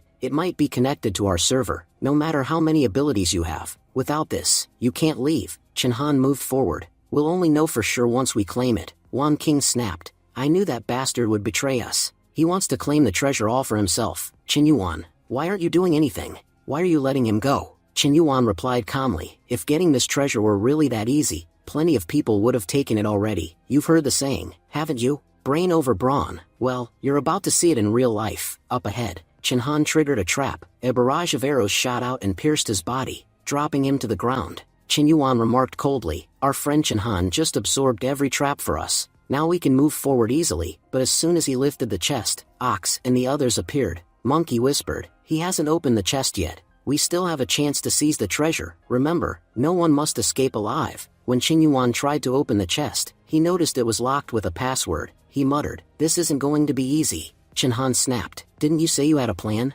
Instead, you've dragged us into a trap. Now tell us, what do we do?" Yuan, already running, shouted back, "What's there to think about? We run." They sprinted through the tunnels until they stumbled into another cavern. Han warned, "Choose the right path this time." Ahead of them lay several passages.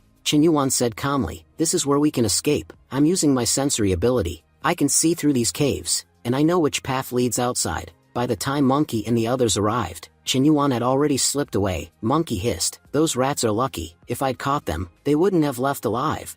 King turned to Yuan, "You planned everything perfectly, didn't you?" Yuan shook his head. "Not planned, predicted. Everything has gone exactly as I expected." Soon, they emerged from the caves. Han smirked, "I hope Dragon and Monkey fight each other."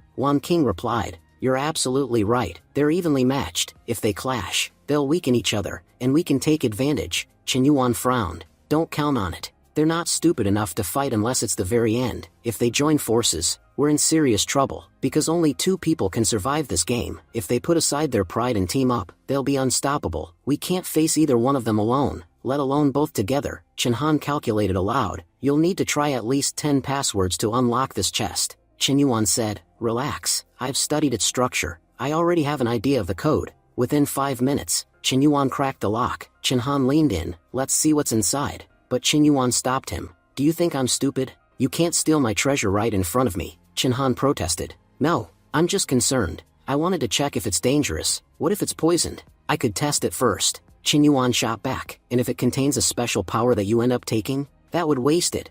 King asked, "Yuan, how do you feel after eating it?" As soon as he finished the contents of the box, Yuan began to vanish. Han gasped. The moment he drank it, he disappeared. "Maybe this thing works as an exit. You could leave the game safely after drinking it."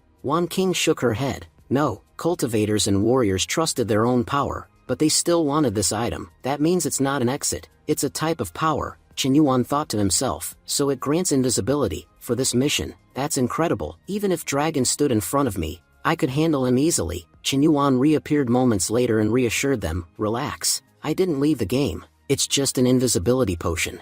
Han grinned, "That's amazing. With this, we could sneak into the girls' bathhouse. They'd never even see us." Yuan glared, "Even now, that's what's on your mind? No wonder your wife beat some sense into you." Just then, Yuan noticed movement. "Someone's coming toward us. Let's hide and see who it is." 2 girls dressed in white appeared. The first said, "There are so many outsiders on our island. Do you think any of them will actually find the treasure the witch wanted?" The second girl replied, "The witch worked hard to locate that relic. If even she couldn't obtain it, how could any of these strangers hope to?" Han whispered, "Yuan, they're talking about the thing you ate." Yuan admitted, "I was thinking the same. Whatever I consumed is making me their target."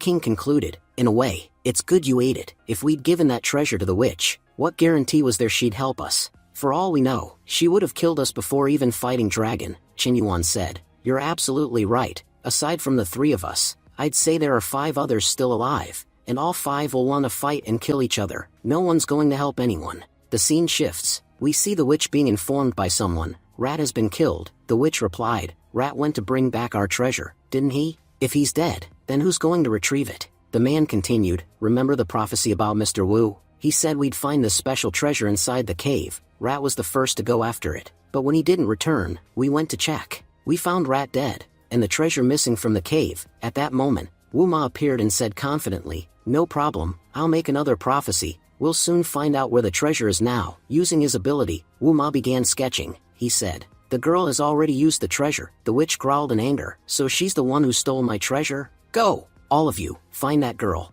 If I can't consume the invisibility potion myself, I'll just consume her instead, and take its power from myself." Wu Ma added, "She's with a group. I'll come too. Using my predictive powers, I can track their exact location so they won't escape." He thought to himself, "As long as the witch is with me, I don't need to fear Dragon. She'll kill him easily, and because I've helped her from the very beginning, she and I will leave this place without a problem." The scene changes again. A surge of energy erupts from the forest. Chinhan asked, Qinyuan, why is light coming from inside the forest? Qinyuan replied, it's because the two strongest fighters are clashing. Chinhan said, that means Monkey and Dragon are fighting at full power. The scene cuts to the battle itself. Dragon is single-handedly fighting everyone from Monkey's crew, and even alone, he's overpowering them all. Dragon taunted, girl, even if you have 3 corpses at your command, you still can't beat me with them. Monkey shot back, do you think I can only control corpses? If that's what you believe, you're dead wrong. You haven't seen my real power yet. She transformed and charged at him. Dragon thought,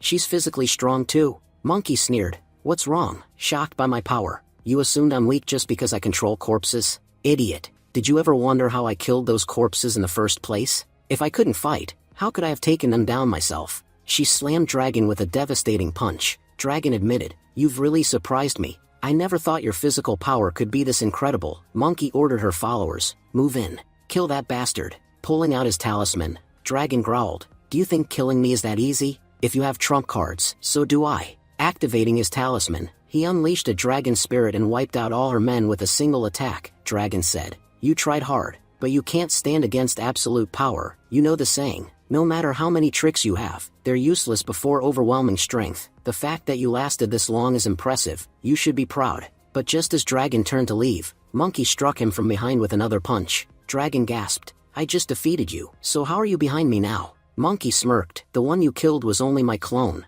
My real body has been watching from the sidelines. Did I forget to mention? I don't just control corpses. I can also use their abilities. If my corpses have a power, then so do I. The more ability users I control, the stronger I become. Dragon acknowledged, your ability is truly remarkable, but if I'm going to die here, I'll take you with me. He self-destructed, causing a massive explosion. Monkey cursed, you bastard. What did you gain by doing this? Dragon's voice rang out faintly, a warrior's death. At least I didn't kneel before my enemy. Meanwhile, Wan King asked, Qinyuan, what's happening over there? After that explosion, it's gone completely silent. Qinyuan replied, it's because both of them are badly injured. Chinhan said, then what are we waiting for? Let's move in and finish them. Qinyuan shook his head. Others are already ahead of us, and to be honest, something feels wrong. The most powerful fighters don't die this easily. Meanwhile, on the other side, Snake and Pig arrive near Dragon and Monkey. Snake says coldly, we'll have to kill them. What an incredible fight they had. Both were worthy of praise. Too bad they both died fighting. But now all the profit is ours. Pig sneers, Snake, you really think I'll let you take all the profit while I'm standing here? You think I'll let you just walk away this easily? Snake replies, seems like you're underestimating me. Her weapon spinner lands on number 4. Snake thinks to herself, number 4, the weakest weapon. With such trash, I can't beat Pig. Fighting now would be stupidity. Out loud, she says, Brother Pig, in the end only 2 people will survive. After those 2 died, only 3 others are left. Why don't we form a team? Together we can take them down easily and walk out of this game alive. Pig says, I'll agree, but only if you agree to belong to me afterward. Elsewhere, Qinyuan mutters to himself, these idiots didn't even fight each other. I planned to attack after their battle, and now they've ruined everything. Wan King says, there are 2 of them and 3 of us. Even if we fight, we'll win easily. Chinhan warns, those 2 are really strong. Head-on fighting would be stupid. Qinyuan snaps, you're such a coward. When it's time to steal something, you're first in line. But when it's time to show courage, you hide at the back. Aren't you ashamed to call yourself a man? Just then, Qinyuan spots something shocking. Wait a second, what's going on? Dragon, who was thought dead, slowly stands up. Finally, they've walked into our trap. Fatty gasps, you're still alive? Dragon replies, yeah, barely, but honestly, I'm badly injured. Snake yells, Brother Pig, finish him off now. Pig says warily, you know this is Dragon, even weakened. We can't take his power lightly. Snake nods, then we'll fight together. Suddenly, Monkey also rises to her feet. She laughs, watching your teamwork almost brings tears to my eyes. But honestly, 2 against 1? That's cheating. If you want to fight, let's do it fair and square. Snake stares in shock, you were dead. How are you alive? Monkey smirks, we weren't really fighting, we were acting. Our plan was to lure all the players here, kill them all at once, and leave with no resistance. But sadly, only you 2 showed up, for others are still missing and won't come here. So at least we'll kill you, otherwise there'd still be 6 people left. As Pig and Snake try to escape, Monkey's corpse soldiers surround them. Dragon shouts, Monkey, don't let them get away. That bastard Pig, I've attacked him before, he blocked every strike. I've wanted to kill him for a long time. You take Snake, but Pig is mine. Don't worry, I'll leave his eyes intact so you can turn him into one of your puppets. Dragon charges at Pig while Snake battles one of Monkey's clones, only for another clone to land a brutal punch on her. Snake gasps. There are too many of them. Even if they're just corpses, they're still players. We can't use our full power against this many. Meanwhile, Wan King uses her vines to trap Tiger. Snake, surprised, says, there are more fighters here. Good. At least someone's helping. I couldn't handle all these enemies alone. But when she looks at Qinyuan, she asks, why are you helping me? I tried to kill you earlier. Qinyuan smirks. Who said I'm saving you? This isn't some romantic movie where I spare your life out of kindness. I'm here to kill you. He wraps her in vines. Qinyuan steps forward. I'll finish her and take her points. But Snake slices through the vines and attacks Qinyuan. Qinyuan grits his teeth. I admit my ability's weak, but not that weak. I can still finish you easily. Before he can strike, Qinyuan leaps forward and kills Snake himself. Qinyuan says, you were so close to getting the points. If you'd just moved a little faster, they'd have been yours. Qinyuan snarls. Qinyuan, you're such a bastard. Teaming up with you was a huge mistake. You're hogging all the rewards. What have I gained from this multiplayer mission? Qinyuan replies coolly, from the way you're whining, teaming with us must feel awful. If you hate it so much, go join Dragon. I'll tear up our contract. Just then, Tiger rushes in to attack them. Qinyuan says, look, your opponent's here. Go fight him yourself. Since we're no longer teammates, why should I protect you? Qinyuan panics. Brother-in-law. I didn't mean it. I spoke out of anger. Please help me. Only you're strong enough to fight these monsters. They'll roast me alive in 2 minutes. Qinyuan snaps. Idiot. There are 6 powerful fighters here, and only 3 of us. If we fight now, we'll definitely die. Our only option is to run,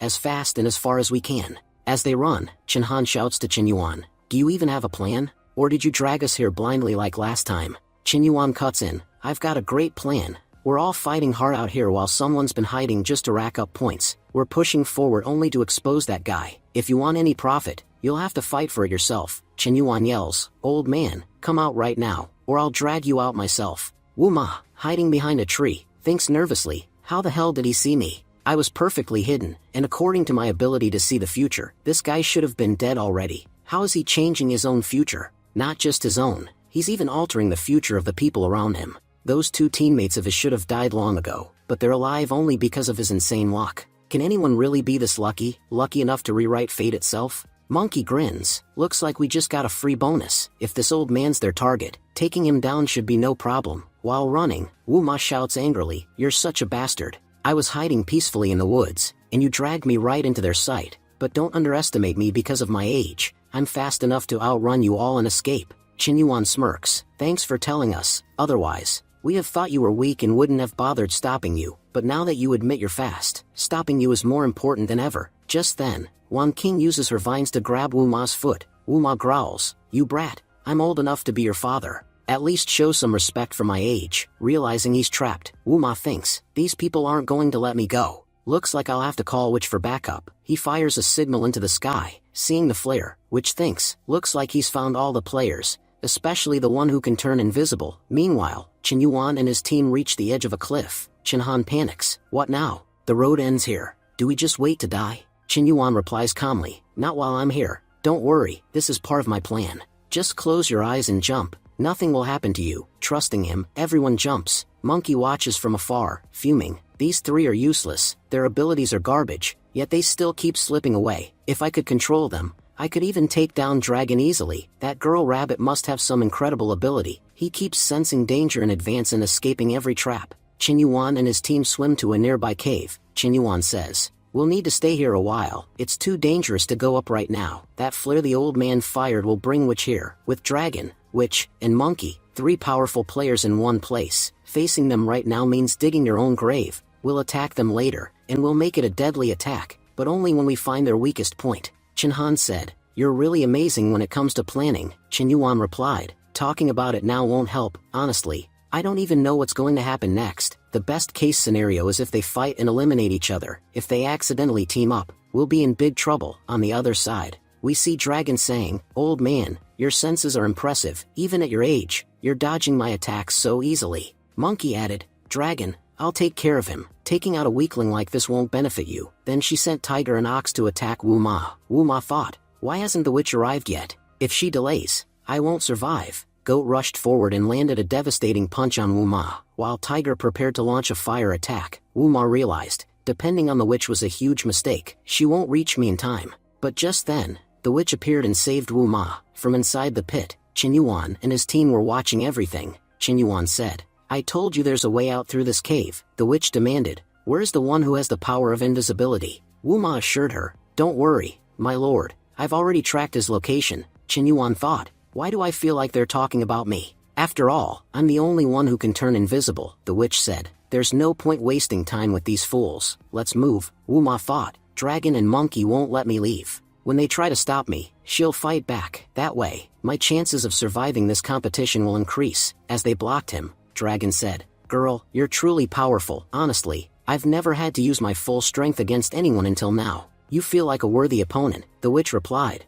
but you don't feel worthy to me. Fighting you would just waste my time, Monkey said. Girl, hand over that old man to us. We know you're not really a player, so we have no quarrel with you. We just need to kill him to clear our path. The witch released her demons and said, seems you've got some courage. In 1,000 years, you're only the second person to even try blocking my path. Dragon said, you didn't even announce a fight before starting. I don't like that attitude. He began cutting down all of the demons. Monkey ordered her corpses, go forward, kill that old man at any cost. He must not survive. Terrified, Wu Ma shouted, my lord, save me. As Ox lunged forward to attack, the witch incinerated him instantly. Shocked, Monkey thought, what kind of power is this? She didn't even move an inch, yet burned Ox alive, and speed was his greatest strength. The witch then summoned the god of death and attacked Tiger with a deadly strike. Chen Han said, this girl's powers are unbelievable. Looking at them, I feel like we have the worst abilities in the whole game. Chen Yuan said, at first, I thought Dragon and Monkey were the biggest threats, but now, I honestly hope they kill the witch together. We can take down Dragon and Monkey someday, but killing her is completely impossible. Then Dragon advanced, destroyed the god of death, and attacked the witch directly. His lightning strike filled the area with smoke. The witch emerged and said, nice attack. If you'd met me 1,000 years ago, you might have been able to defeat me. But now, with this power, you can't even scratch me. Dragon replied, we'll see about that. You haven't even seen my real power yet. Using my blood body, I can control all 5 elements around me, and my strength multiplies tenfold. As he powered up, the witch smirked. Looks like I'll have to get serious. Honestly, it's been years since I've had this much fun in a fight. Just then, Monkey stabbed Dragon from behind and said, finally, you're mine. Dragon spat, you traitor. Monkey said, to be honest, you have amazing powers, but you're far too naive. Think about it. My ability lets me control corpses. Living people can betray you, but corpses never will, and I can fully use their powers too. I've been waiting for this moment for so long.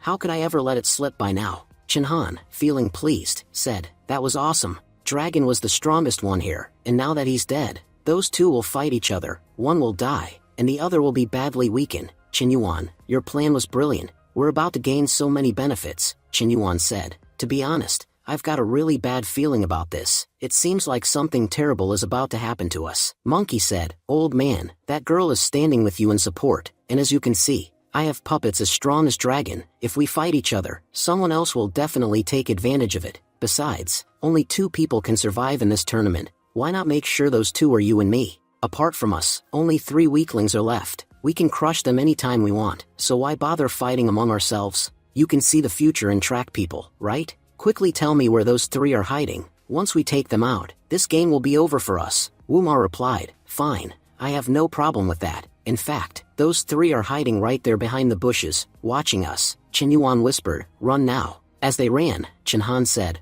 weren't we here to take advantage of the situation? Chen Yuan, how can your plan go wrong? Chen Yuan replied, I told you, I have a really bad feeling about this. That monkey is a lot smarter than we thought. Just then, the witch's followers started attacking Chen Yuan. Chen Han shouted, Chen Yuan, what do we do? Chen Yuan said, brother-in-law, you're the owner of such a big company, yet you ask me about everything? Use that tiny brain in your tiny body. We need to fight them and take them down.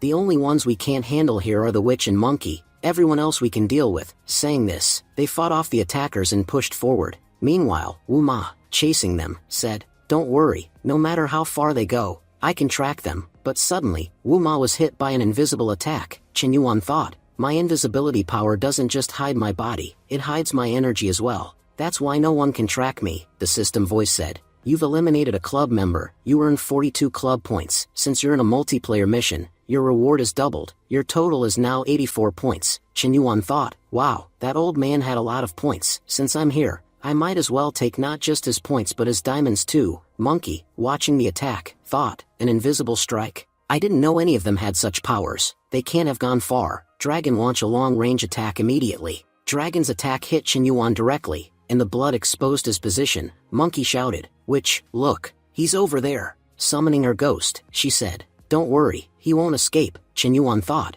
good thing I grabbed Snake's weapon on the way. Let's see what it does this time. From the spinner, he received weapon number 2, a compass. It pointed ahead and said, good luck awaits you here. Qinyuan muttered, I've got no other choice now. I'll just have to rely on luck. As he ran, the ground beneath him suddenly gave way, falling. Qinyuan yelled, what kind of good luck is this? But his fall accidentally saved him from the ghost's attack. Monkey ordered, Dragon, destroy the entire ground around us. We can't let that rat escape this time. When Dragon punched the ground, a hidden basement door appeared. Monkey, shocked, said, what kind of door doesn't break even after your punch? The witch said, I've been searching for this door for so long. Finally, I've found it. Monkey asked, is this why you teamed up with Wu Ma? What's so special about this door? The witch replied, my greatest enemy, the only one with the power to rival me, is behind this door, and only someone with this special key can awaken her. That's why I've been hunting it down to destroy her, but it seems we're too late. No matter how strong you are, you can't break this door. The Soul Tribe used their full power to build it.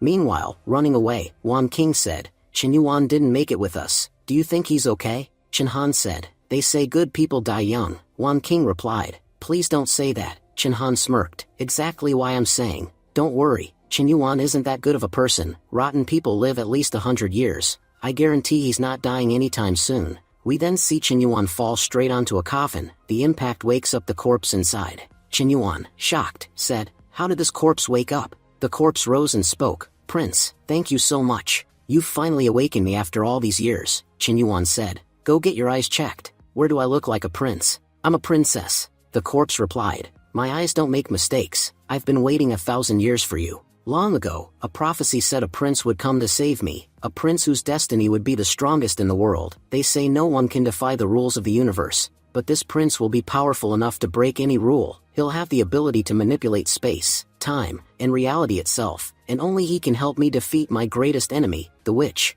Qinyuan said, listening to your introduction, it sounds like I'm Tony Stark in Endgame, the only one who can beat Thanos, but I don't even know which witch you're talking about. I'm already in enough trouble. I'm not getting dragged into yours. Saying this, Qinyuan begins to leave, but suddenly he ran into a massive monster. Qinyuan asked calmly, brother, will you let me pass? Corpse explained, this is my loyal servant, Dabu. When you woke me up, he woke up as well. Qinyuan frowned, so what you're really saying is, if I don't help you, this Dabu will kill me? Corpse shook her head, I never said that. The prophecy clearly states, the one who awakens me is the one destined to defeat the witch. Even if you refuse to help, I already know you're the one who will kill her, and since I'm helping you defeat the witch, why wouldn't you help me? Qinyuan smirked, first of all, how are you so sure I'm a guy? Do I look that much like a boy to you? Second, who exactly are you planning to fight? Corpse replied with confidence, I can tell, even if this body looks like a girl's, inside it lies the soul of a boy. As for the enemy, I'm talking about the one who defeated me 1,000 years ago and sealed me inside this coffin.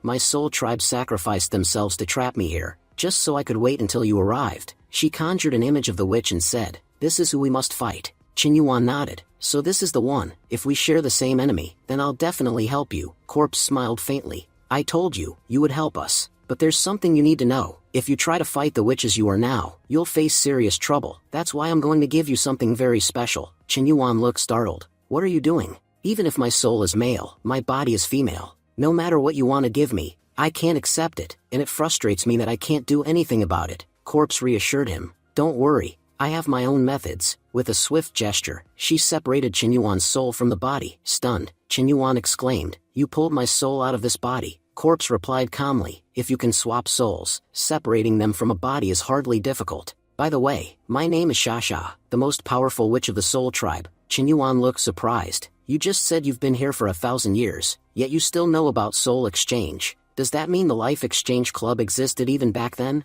Shasha shook her head, it would be wrong to say it existed 1,000 years ago. The Life Exchange Club is not bound by time. You could say it was built outside the flow of time. It can summon people from different eras and even send them into each other's timelines. I said earlier that only someone who can nullify rules could help me. The other members of the club can't break the rules of time and space, but you can. I don't even know why you have this ability. Maybe you were born with it. Think of it this way, if someone traveled 50 years into the past and changed something, time's rules would correct those changes once they returned, restoring everything as it was. But if you made those changes, the timeline itself would shift. Chen Yuan thought to himself, so that's why I could enlist the help of all the billionaires. Anyone else wouldn't have managed it. At least I know I have some unique powers. Aloud he asked, you seem to know a lot about this club. Are you a member? Shasha replied, no, but I've met many of its people. I know plenty about that place. Anyway, enough talk, let's get to the real matter. She placed her hand on Chen Yuan's body, transferring energy into it.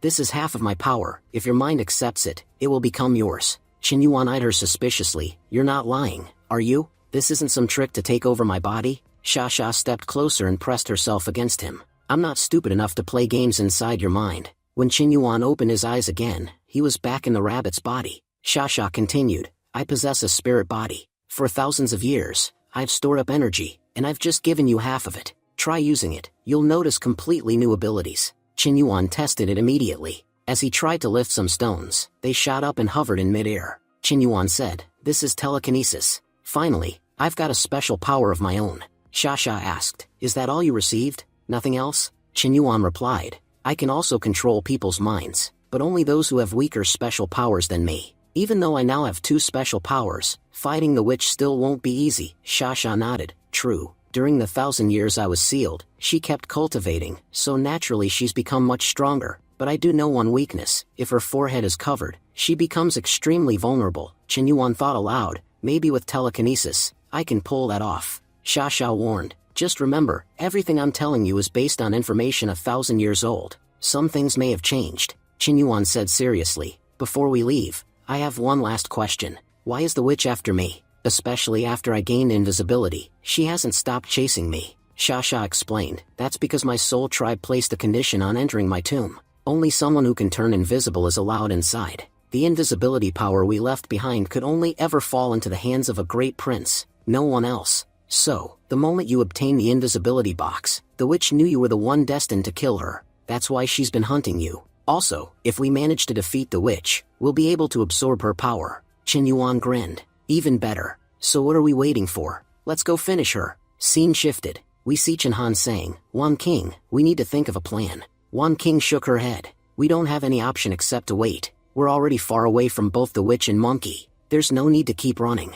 Once Chen Yuan comes close, he'll sense us anyway. So waiting here is perfect. Just then, a club notification appeared, announcing, this competition will end within 24 hours. Only 4 contestants remain. Chen Han looked shocked. Rabbit is still among them, which means Chen Yuan actually survived. But what if he's teamed up with Monkey to kill us so he can win? Wan King snapped, I trust Chen Yuan. He'd never do that. If we were talking about you, maybe I'd believe it, but Chen Yuan would rather die than betray us. Chen Han muttered, easy to say. But when people face death, even the strongest kneel. You don't know Chen Yuan's true nature. He's not as noble as you think. At that moment, a hand landed on his head. Chen Yuan's voice came from behind, talking about me? Startled, Chen Han stammered, I was just saying that my brother-in-law is the best person in the world. Sometimes I feel terrible for treating such a good person badly. I wasn't saying anything bad about you. Dabu growled, good, if you'd insulted our prince, I'd have eaten you alive. Leg piece first. Shocked, Chen Han asked, Chen Yuan,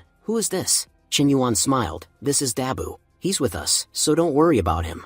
Anyway, I've got an important job for you. I heard every word you said about me, so now, you're going to toss a small bomb at the witch. That way, we can test just how strong she really is. Chen Han yelled, are you insane? The witch will kill me. Chen Yuan reassured him, relax. The 3 of us will protect you. Honestly, I'd do it myself, but the problem is the witch can sense all of our spiritual energy, except yours. You're the only one who can take beast form, and she can't detect your energy at all. Chen Han said, don't try to fool me. I know you have the power of invisibility, but since I'm such a decent guy, I'll let it slide and just leave. Chen Han then approached the witch. He thought to himself, they said they'd cover me, but they're standing at least 50 meters away. How exactly are they going to protect me from that distance? Chen Yuan called out, we trust you. Show us your power. Chen Han hurled the bomb toward the witch. The explosion was massive, blasting the witch off her feet and sending her flying. Chen Yuan was shocked. I thought this was just a small bomb, but this thing's insanely powerful. Shasha explained, that's called a thunder pearl.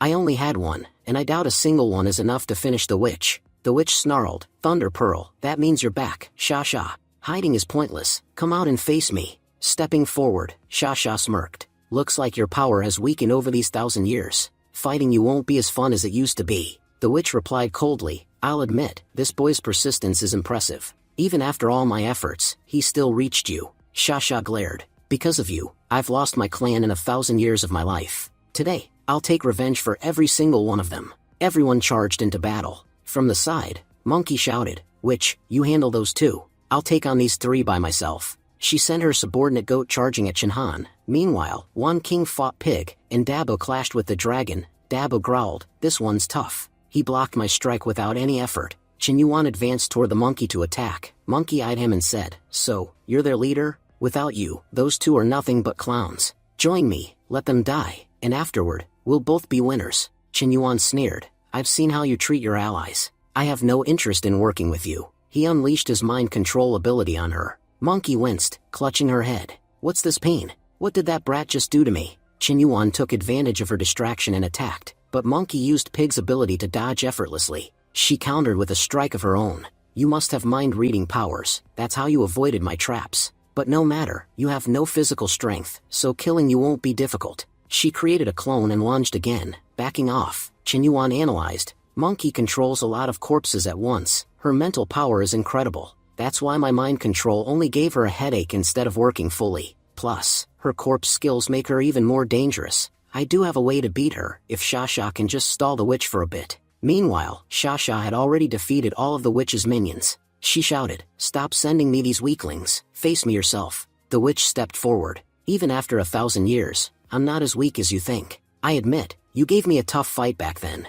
I had to use tricks to win, but those days are long gone. Now I finally have the chance to crush you outright. Sha snapped, enough talk. You were wounded by just 1 thunder pearl. I'm confident I can finish you easily. She launched a devastating attack, but the witch blocked it effortlessly with a single hand. Sha froze in shock. How is that possible? How did she block such a powerful attack so easily? The witch's snake lashed out, binding Sha tightly. Did you think I'd grown weak? When you sent that boy to throw the thunder pearl, I noticed immediately. I only pretended to be hurt to lure you out of hiding. Now that you're trapped, you'll never escape. Chen Yuan looked around. Everyone here is ridiculously strong, and each one has special abilities of their own. He used mind control on Monkey again. Monkey smirked, You know this won't work on me, and yet you keep wasting your effort. Still, she clutched her head, clearly in pain. Chen Yuan realized, all these corpses follow Monkey's orders. If she can't command them, they'll stop moving.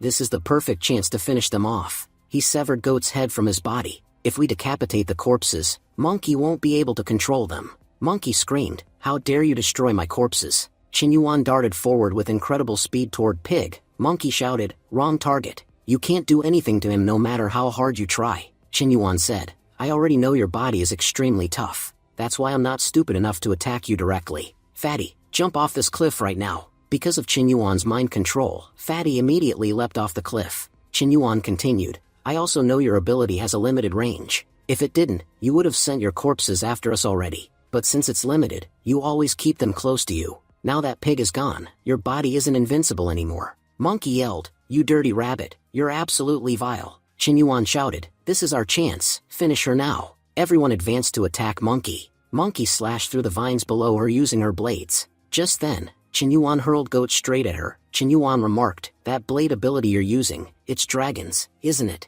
Now I understand why Dragon never used his own power. He got stuck with a terrible ability for this mission. But you know what? I've gained a new power too, one that lets me control blades as well. Saying this, he sent 2 blades piercing straight through Monkey's body. As soon as Monkey died, Dragon collapsed and died as well. Dabo asked, How did he die too? Chen Yuan barked, Stop talking. Everyone, move toward Sha right now. She's in serious danger. Meanwhile, the witch sneered at Sha. What was the point of waiting 1,000 years? If you'd died back then, you wouldn't have to die now. Your people predicted a prince would come to save you. I don't see any prince here. Did he run away and leave you? At that moment, Chen Yuan charged toward the witch to attack. Blocking his strike, the witch laughed. Ah, I almost forgot, you're the prince. So, is this the power you think can kill me? Releasing her energy, the witch continued, For 1,000 years I couldn't sleep. I always feared the prince would come to end me. But honestly, seeing you today makes me happy. With such a pathetic power, you couldn't kill me even in 36 lifetimes. Chen Yuan shouted, Everyone, attack together. As they rushed forward, Chen Han slipped into hiding. He called out, Don't worry, I'm covering you all from the back. Meanwhile, Chen Yuan thought bitterly, this guy is such a coward. Every time danger comes, he hides. Chen Han, I'll make you pay for this. We then see the witch easily blocked Abu's strike. She destroyed his hammer and kicked him hard, then sliced through Wan King's vines effortlessly with her blade. Chen Yuan thought, this witch is unbelievably strong. Both her physical strength and magic power are insane. How are we supposed to beat such a powerful villain? In a single punch, the witch shattered Chen Yuan's blade. She mocked, I never expected a princess to show up instead of a prince. So you're the one who's been haunting my destiny. Once I kill you today, I'll finally sleep in peace. Meanwhile, Chen Yuan spun his weapon spinner. Please give me something useful. Even if I get something powerful, it'll never be strong enough to defeat the witch. And why is this thing spinning so long without stopping? Finally, the spinner stopped. On 0, Chen Yuan was stunned. Wait, the spinner only had numbers from 1 to 6. 1 means the weakest weapon, 6 the strongest. So what does 0 mean? Does that mean I get nothing? Suddenly, a girl appeared from the spinner. Chen Yuan gasped. So 0 means a person? But the spinner's power was supposed to give weapons. Where did you come from? The girl said, actually, I am a weapon. I take whatever form my master imagines. And since your heart and mind are always full of pretty girls, I appeared like this. Chen Yuan protested. Hey, you make me sound like a total creep. The weapon laughed. Is that even a question? I was literally created by your thoughts. Just look at me. I'm exactly what you imagined. Anyway, the stronger your mental power grows, the stronger I'll become too. One day, I'll even be able to appear in the real world beside you. Chen Yuan replied. We'll talk about all that later. For now, can you fight this witch? Show her how powerful you are. The weapon stepped forward confidently. Defeating her will be easy for me. She unleashed a devastating attack, blasting the witch so hard that she went flying and crashed to the ground. The witch was thinking, how can she possibly be this strong? I couldn't even handle her pace. She sent me flying with just 1 blow. The weapon said, I'm not done yet. I still have plenty of attacks left. Then she beat the witch relentlessly and finished her off right there. Chen Yuan, shocked, said, you're absolutely incredible. As long as you're with me, I don't have to worry about anything. As she was leaving, the weapon warned, looks like you've forgotten, you're still inside a mission. I can only stay here as long as your mental power remains intact. If your power fades, I'll have to leave. Chen Yuan said, well, at least the good news is all 3 of us survived. Now we have to decide who's going to be eliminated. If we try to decide this ourselves, it's going to be messy. Then Sha, you decide who among us should be eliminated. As he said this, he glared at Chen Han. Chen Han protested. No, you can't do this to me. Chen Yuan replied. I told you, I'm not deciding anything. It's up to Sha now to choose. Chen Han said. Chen Yuan, I'm your brother-in-law. How can you kill me? Chen Yuan said calmly. Sha, go ahead. You don't need to worry about him. Sha stepped forward, pulled Chen Han's soul out of his body, and began storing it in a bottle. Chen Yuan said. Brother-in-law, don't worry. I won't let anything happen to you. I'm taking your soul with me so I can put it back into your body later. But remember this, after today, never go against me again. Otherwise, your soul might not be found in one piece next time. Chen Han replied. Don't worry, I'll never forget this help you've given me. Just then, the system announced, this game ends here. Rooster and Rabbit, you have both won. As a reward, you will receive a soul-enhancing serum. Chen Yuan said, this will greatly boost our soul power. Even during missions, we'll be able to use the rest of our abilities. System really gave us an amazing reward. As soon as they drank the serum, their physical attributes doubled. Chen Yuan said, I thought this soul serum would make my body stronger, but the best part is that it gave me a special soul power. Now, just by looking at someone, I can make them gain a huge amount of weight. For most people, this power would be useless, but I know exactly how to use it. Chen Yuan asked Wan King, what soul power did you get? Wan King replied, after drinking it, my physical stats increased by 30%. What about you, Chen Yuan? Chen Yuan said, my physical power doubled too, and I also got a special soul power. Just by looking at someone, I can make them much fatter. Turning his face sharply, Wan King warned, I worked hard to maintain this figure. If you make me fat, I won't spare you. At that moment, a portal opened in front of them. Your mission is complete. You may exit now. As they stepped out, Chen Yuan said, this is our world. Wan King replied, you could say this was a path through the secret realm. Chen Yuan asked, do secret realms actually exist? Wan King explained, yes. They're like separate dimensions connected to our world. Honestly, I've only been inside one secret realm once in my life. To enter one, you need a special power or ability. The club keeps sending us into these realms, but entering on your own is risky, even though it gives more power. Chen Yuan said, have you noticed something? Our bodies haven't changed back yet. Once the mission ends, Our souls are supposed to return to our own bodies. So what's going on here? Wan King explained, we were supposed to finish this mission in 7 days, but we completed it in 6 days and a few hours. Until the full 7 days pass, our bodies won't change back. I'm using a girl's body right now. Everyone knows I'm a club member, so I can return to my company safely, but I'm sure they've caused a lot of trouble in my absence. Qin Yuan thought, Wan King is right, and the girl who entered my body, I never signed a contract with her. I don't know what she's been doing using my identity. First, I'll return Qin Han's soul to his body. Then, I'll find out what this girl has been up to inside my body for the past 6 days. Next, Qin Yuan arrives at his university. He's thinking, this mission was really profitable for me. I earned at least 500 points from just one mission.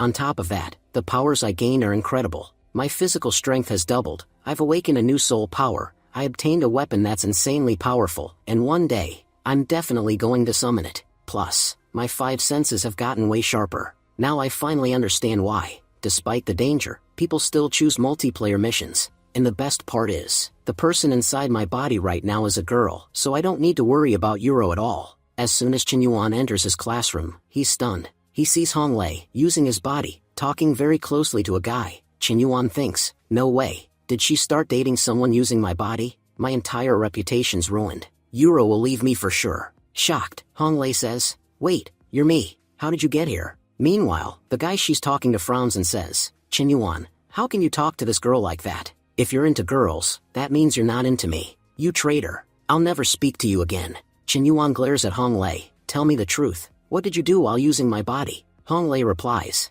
I didn't do much. I know this is your body, so I only talk to boys. Whatever you're imagining, I didn't do anything like that. Just then, Qin Yuan's classmates gather around. Qin Yuan, why are you acting shy in front of your girlfriend? We'll tell her exactly what you've been doing. You've made our lives miserable these past 6 days with your antics. If she's your girlfriend, she'd better control you, because you're slipping out of hand. At that moment, Fatty steps up. Guys, we're being unfair. Let Qin Yuan like whoever he wants. His girlfriend already knows the truth and now she's feeling lonely. So, as Qin Yuan's good friend, I'll be the shoulder for his girlfriend to cry on. Immediately, Qin Yuan smacks Fatty. How dare you talk nonsense about my boyfriend? I don't care what he's been doing for the past 7 days. I just know he's the best boyfriend in the world. You don't need to tell me who he's interested in. I know exactly what he likes. And for the record, I'm Qin Yuan's girlfriend number 15. Number 14 is even prettier than me, and as the rank goes up, his girlfriends just keep getting more beautiful. Do you really think, with that many girlfriends, he has time for anything else? All the classmates, shocked, ask, then what has he been doing all these days? You mean he's been mocking us for being single? Annoyed, Qin Yuan snaps at Hong Lei. You said you didn't do anything, yet just to prove your innocence I had to say all this nonsense. You're lucky our bodies will switch back soon. Otherwise, I'd do to you exactly what you did to me. And if you think I'm bluffing, I can give you a live demo. Hong Lei panics. Please don't. Forgive me. I swear, I only talk to people. Nothing more. Qin Yuan warns. Good. It had better be nothing more. Then Hong Lei quickly acts friendly, laughing. Yeah, she's my favorite girlfriend. I was just joking about all of you being single, nothing else. Now I see, you guys really have no girlfriends at all the students gasp. Qin Yuan, you're a total player. You sweet-talked us and learned all our secrets, and now you're acting like you're above us. Weren't you dating Professor Chinuro? What's going to happen with her? Hong Lei, stunned, asks, wait, who are you talking about? Qin Yuan interjects, I told you already, he has so many girlfriends, he doesn't have time to remember all their names. Fatty groans, Qin Yuan, I'm so jealous. What do you have that we don't? While they're all arguing, a girl suddenly enters the classroom and declares, no one has any claim over Qin Yuan, because he belongs to me alone. Both Hong Lei and Qin Yuan, shocked, say at the same time, who on earth is this now? As they turned around, a girl suddenly attacking his own body. Qin Yuan saves both himself and Hong Lei. His friends were stunned by the girl's overwhelming power. Qin Yuan ordered, she's after me. Stay behind me, we need to get out of here fast. Chasing them, the girl shouted, you won't escape today. Hong Lei snapped, Qin Yuan, you're terrible. You're abandoning your own girlfriend. Qin Yuan shot back, idiot. I don't even know her. Wait a second, that girl is using superpowers. Could it be that she's actually after you? Maybe she's your enemy, and is taking revenge on my body. Hong Lei frowned. No one in the club knows about us, or that we exchanged bodies. Only you and I know that. If she's attacking your body, that means she's actually Qin Yuan's enemy. Qin Yuan asked sharply, what power do you have? Hong Lei admitted, I can regenerate, but it takes me a long time to heal. Qin Yuan cut in, then you're useless right now. I figure there's less than an hour left before we switch bodies back. If my body gets hurt now, your slow regeneration won't be able to fix it. Do this instead, hide behind me. I'll hold them off. Qin Yuan turned to the girl and demanded, "Why are you after my boyfriend?" The girl sneered, "Your skills give you away, you're a club member too. If that's true, you already know why I'm chasing him. Everyone knows the competition's on, and every member's after each other's points. Give me your points now, and I'll let you live." Qin Yuan smirked. "Funny, I was just about to say the same thing. Hand over all your points to me, or you'll lose that slim body forever, and end up with a big, fat belly." The girl gasped in outrage. "What nonsense are you talking about? At least threaten me properly. How could you possibly make me fat?" Just then, Qin Yuan used his soul power, instantly making her balloon up like a stuffed doll. She screamed, "What did you do to me? Why is my body swelling up like a balloon?" Qin Yuan thought to himself, "Perfect. The slower they are, the easier it'll be to hit them with a sneak attack." But before he could act, a man suddenly appeared from the side and kicked Qin Yuan hard. Seeing him, Qin Yuan froze. "A vampire?" The vampire shook his head in disappointment. "Really? I sent you to fight a newbie, and you couldn't even beat him. If I hadn't shown up, this rookie would have finished you off already." He glanced at the swollen girl. "And Qi Yao, when did you get so fat? We just met a few months ago and you were thin. You should hit the gym. You look terrible like this." Qi Yao snapped, "Stop talking nonsense. This guy's ability is weird. He looked at me and I just blew up." The vampire smirked. "That trick won't work on me. I'm a man. What's he going to do to me?" But Qin Yuan activated his power again, and the vampire puffed up as well. Qin Yuan thought, didn't think it would work on guys too, then lunged to attack. Dodging quickly, the vampire admitted, "I'll give you this, your skill's impressive. Too bad you ran into us. Otherwise, you'd go far in the club." Qin Yuan called out, "What, you think you're special just because you knocked the knife from my hand? I threw it on purpose. Watch this." The knife suddenly whipped back toward the vampire. But before it struck, Qi Yao stepped in and blocked it, saving him. The vampire's eyes narrowed. "So you have a second ability, telekinesis. You can control objects." Qi Yao attacked, clipping some of Qin Yuan's hair. Qin Yuan gritted his teeth. "I need to shut her up right now." Using his mind control ability, he turned her against her own ally. The vampire shouted in shock as she stabbed him. "Qi Yao, what are you doing? Attack that guy, not me. Kill him, we need to wipe out the other players." But Qi Yao cried out, "It's not me. He's controlling me." The vampire growled in anger. "You've gone too far. I won't let anyone mess with my teammates while I'm here." He began to transform. Qin Yuan thought quickly, "I need to finish him before he uses his full power." But before Qin Yuan could reach him, the vampire completed his transformation and grabbed Qin Yuan's dagger. "You're done for. In this form, I've never lost. You don't stand a chance." He slammed a brutal kick into Qin Yuan. His transformation also shrank his belly back down. The vampire grinned. "So your ability just makes people temporarily fat." "Honestly, for a moment there, I was a little worried," Qi Yao said, clearly terrified. "I was also very scared. That bastard just pulled a massive prank on us." The vampire replied coldly, "Don't worry, he won't survive." Just then, Qin Yuan started to run. "If you're going to team up against me, then let me call my own team. You'll see what they do to you." As he ran, Qin Yuan noticed someone standing near his real body, a man who was clearly part of the vampire's team. That man warned, "If you love your boyfriend even 1%, stop right there. Move an inch, and I'll kill him without a second thought." Qin Yuan raised his hands. "Fine, I'm not moving. But if you think threatening my boyfriend is enough to stop me, you're dead wrong." The man sneered, "If he's not important to you, then he dies right now." Qin Yuan tried to calm things down. "Hey, no need to get angry. We can solve this peacefully, can't we?" But in his head, he was panicking. "When will my body switch back? If it's injured now, I'll be weak after the exchange. I have to protect it no matter what." The man smirked. "You're clever. If you hadn't dropped your weapon earlier, I'd have carved up your boyfriend already. So, what's your next move?" Qin Yuan said, "Honestly, he's not my boyfriend, he's my teammate. We're a 4-man team, but only 2 of us are here right now. We made a huge profit from our last mission, but the points aren't with me, they're with my teammates. Without them, I can't give you anything." The man turned to the vampire. "Brother Ghost, what should we do?" The vampire said flatly, "Don't try to fool us. I know you're calling for backup, but you're already in our hands. We don't mind waiting." As he spoke, the vampire tied Qin Yuan up with a rope. "This rope is called a moral binding. I got it from Secret Realm. No matter what tricks you try, you can't break it." Qin Yuan forced a smile. "Brother Ghost, don't worry. I'm not running anywhere. I have nothing on me anyway. Everything's with my teammates. I'll just call them here, and you can take the points from them. Our team is really weak. We barely have any points. After you take them, maybe we can even join your team." Ghost said calmly, "Time will tell." I want to see what your friends are willing to do for you. Qin Yuan thought to himself, you bastard, acting all high and mighty. Just wait, once my soul returns to my body, I'll beat you like a dog. If you've got my body tied up now, you won't even be able to touch me after the exchange. You'll be lying on the ground begging for your life, and the great Qin Yuan will graciously give you a clean death. But for now, I'll just keep acting. Qin Yuan spoke aloud, pretending to flatter him. Brother Ghost, your team looks really powerful. I bet you'll win this whole competition. You must have tons of points already, robbing weaklings like us. Ghost chuckled. You really know nothing about this club. You underestimate its power level. To be honest, our team is small time, just a bunch of minor players. Qin Yuan said, really? If even powerful people like you are considered small players, then this game must be insanely intense. Brother Ghost nodded. I've heard rumors, the reward this year is incredible. Whoever wins will get a rare item that appears only once in thousands of years. Very few in this world possess it. Normally, veteran players don't even enter competitions because they already have money and power. But this prize has drawn everyone's attention. Some of the strongest, oldest players have returned. One of them I know personally, Nicholas, ancestor of our vampire organization. He's so powerful he could wipe out thousands of players at once. And I can guarantee, he's not even the strongest one entering this time. Qin Yuan asked, wait, you said your vampires have an organization. Do other club members have factions outside the club too? Brother Ghost replied, you're powerful, but your knowledge is pathetic. Look, the club exists outside of time.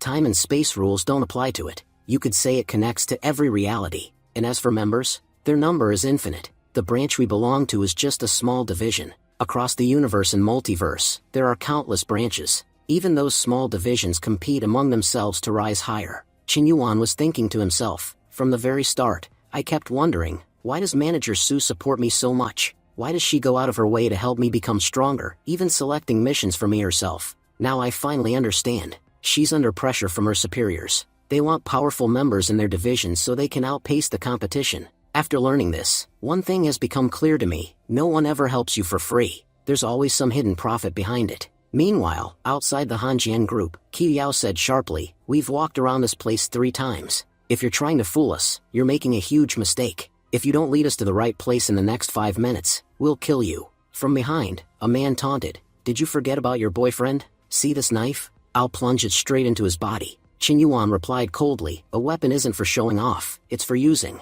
And anyone who waves it just to threaten people is nothing but a coward with a big name. Everyone was stunned at Qin Yuan's boldness. He thought to himself, I'm back in my real body now. I have nothing to fear. I can destroy these people easily. That dog dared to put his hand on my shoulder. Now it's time to show him his place. As Qin Yuan attacked, the man shouted, kid, you think I can't kill you? Your arrogance will be the end of you. Qin Yuan smirked, you're the first person I've met who threatens his own death. Do you know? No one who's ever raised a hand against me has lived to tell the tale. With that, he delivered a vicious kick, badly injuring the man. Brother Ghost watched in shock, thinking, what's happening here? Brother whose body is supposed to be extremely powerful, so tough even bullets can't hurt it. But this guy made him bleed with just a single kick. He was standing there looking terrified a moment ago. Where did all this strength suddenly come from? Who slammed into a wall so hard it cracked? Then Qi Yao lashed out with her tongue, attacking Qin Yuan. Ghost shouted, I'll help you, this bastard needs to die. But Qin Yuan only glared at them, and suddenly they felt themselves growing heavier. Brother Ghost was stunned again.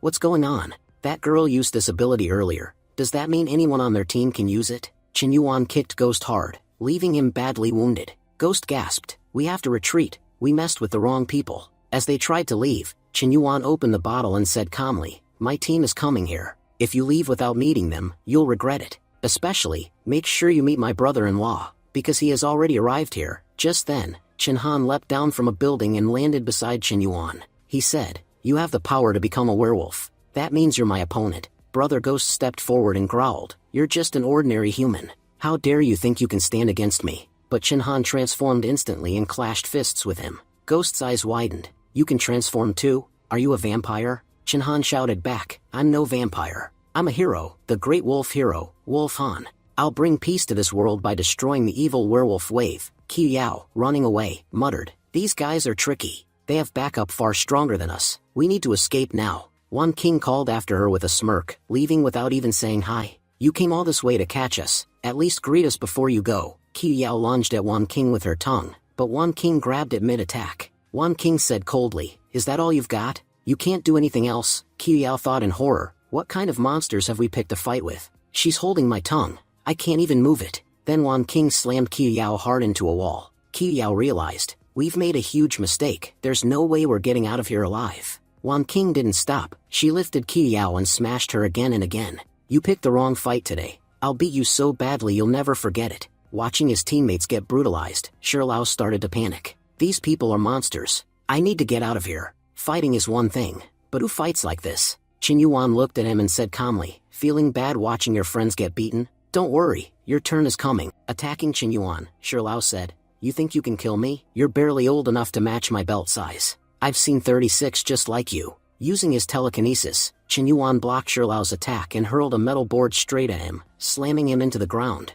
Qin Yuan said coldly, I was going to spare you, but something about you really pissed me off. Always remember, there's no 36 like me. Qin Yuan is a masterpiece, something even God couldn't copy. He bombarded Shirlao with debris. As he lay dying, Shirlao gasped, you've made a huge mistake. Our Vampire Alliance will never forgive you. Qin Yuan smirked, oh, you're from the Vampire Alliance? Then I'm the newest member of the Avengers. If you want to talk nonsense, I can talk even better nonsense. Dropping scary names won't intimidate me. Just then, Qin Han arrived. Brother-in-law, it's done. He went down with just 2 slaps. Wan King added, I've taken care of my target too. Qin Yuan smiled, good. That means we all won. You know, this bearded goat tried to scare me by saying he's from the Vampire Alliance. I told him I'm an Avenger. Even while dying he was still talking trash. But Wan King suddenly looked worried. Wait, did you say Vampire Alliance? That's the most powerful alliance in the West. He wasn't lying. We've picked a fight with some very dangerous people. Qin Yuan frowned.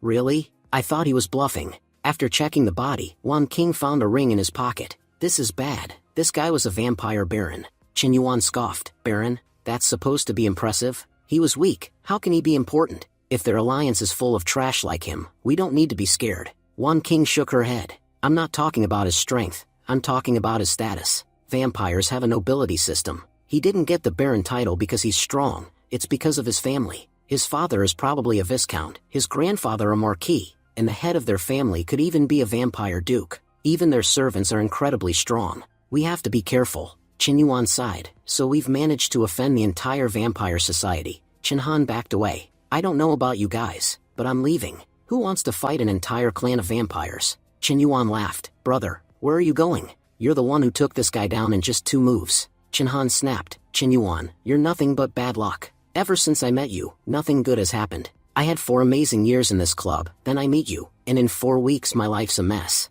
Qin Yuan turned to Wan King. You're the experienced one. What should we do? Wan King said, for now, we erase all evidence so the Vampire Alliance takes longer to find us. Meanwhile, we need to take on new missions and get our bodies as strong as possible. Qin Yuan pointed out, but there's a big problem. If we exchange bodies and get attacked, we won't be able to protect ourselves. Wan King replied, the mission we just did wasn't organized by the club. If we only take special missions approved by them, the club will protect our bodies while our souls are out. They'll make sure nothing happens to us. Qin Yuan grinned, then we've got nothing to worry about. Let's move. Later, they returned to the club hall. Manager Su greeted them warmly, just as I expected. You scored highest on the last mission, and you even managed to kill a vampire viscount. Qin Yuan, you really are something special. Qin Yuan said to Manager Su, you know I'm in serious trouble right now, yet you're still making fun of me. Just give me a mission, something that can quickly boost my strength. Manager Su replied, you've come at exactly the right time. There's a mission that could greatly increase your power, but here's the catch, only you can participate.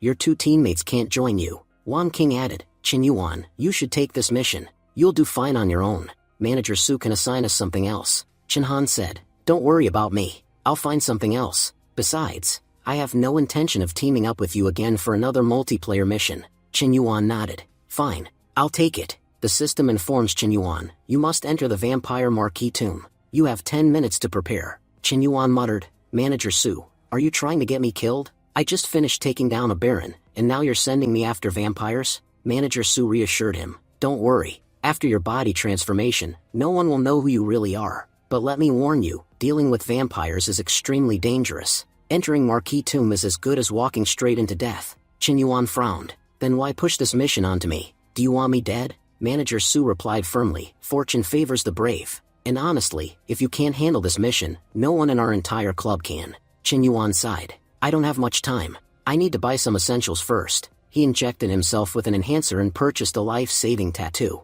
If I die in there, this will definitely bring me back. But just as his preparations were finishing, his time ran out. When he opened his eyes, he found himself inside the body of a young woman. Great, just like last time. At least I earned more points than usual when I was in a girl's body during my last mission. Let's see how lucky I get this time. He looked around. This really is vampire territory. Creepy as hell. Suddenly, a vampire lunged at him. Chen Yuan blocked the attack with ease. My senses are all enhanced. Did you really think you could sneak up on me? He struck back hard, sending the vampire flying. Why are you attacking me? As far as I know, we're not enemies. The vampire snarled. Your body reeks of werewolf scent. That's why I attacked you. Chen Yuan narrowed his eyes. So there are werewolves here too. I'll need to dig through this body's memories to understand how this world works. From what he learned, 3 main species lived here: werewolves, vampires, and demon hunters. This parallel world resembled Earth, but its power dynamics were far deadlier. Chen Yuan said, that's a pathetic reason to attack me. Since you won't tell me the truth,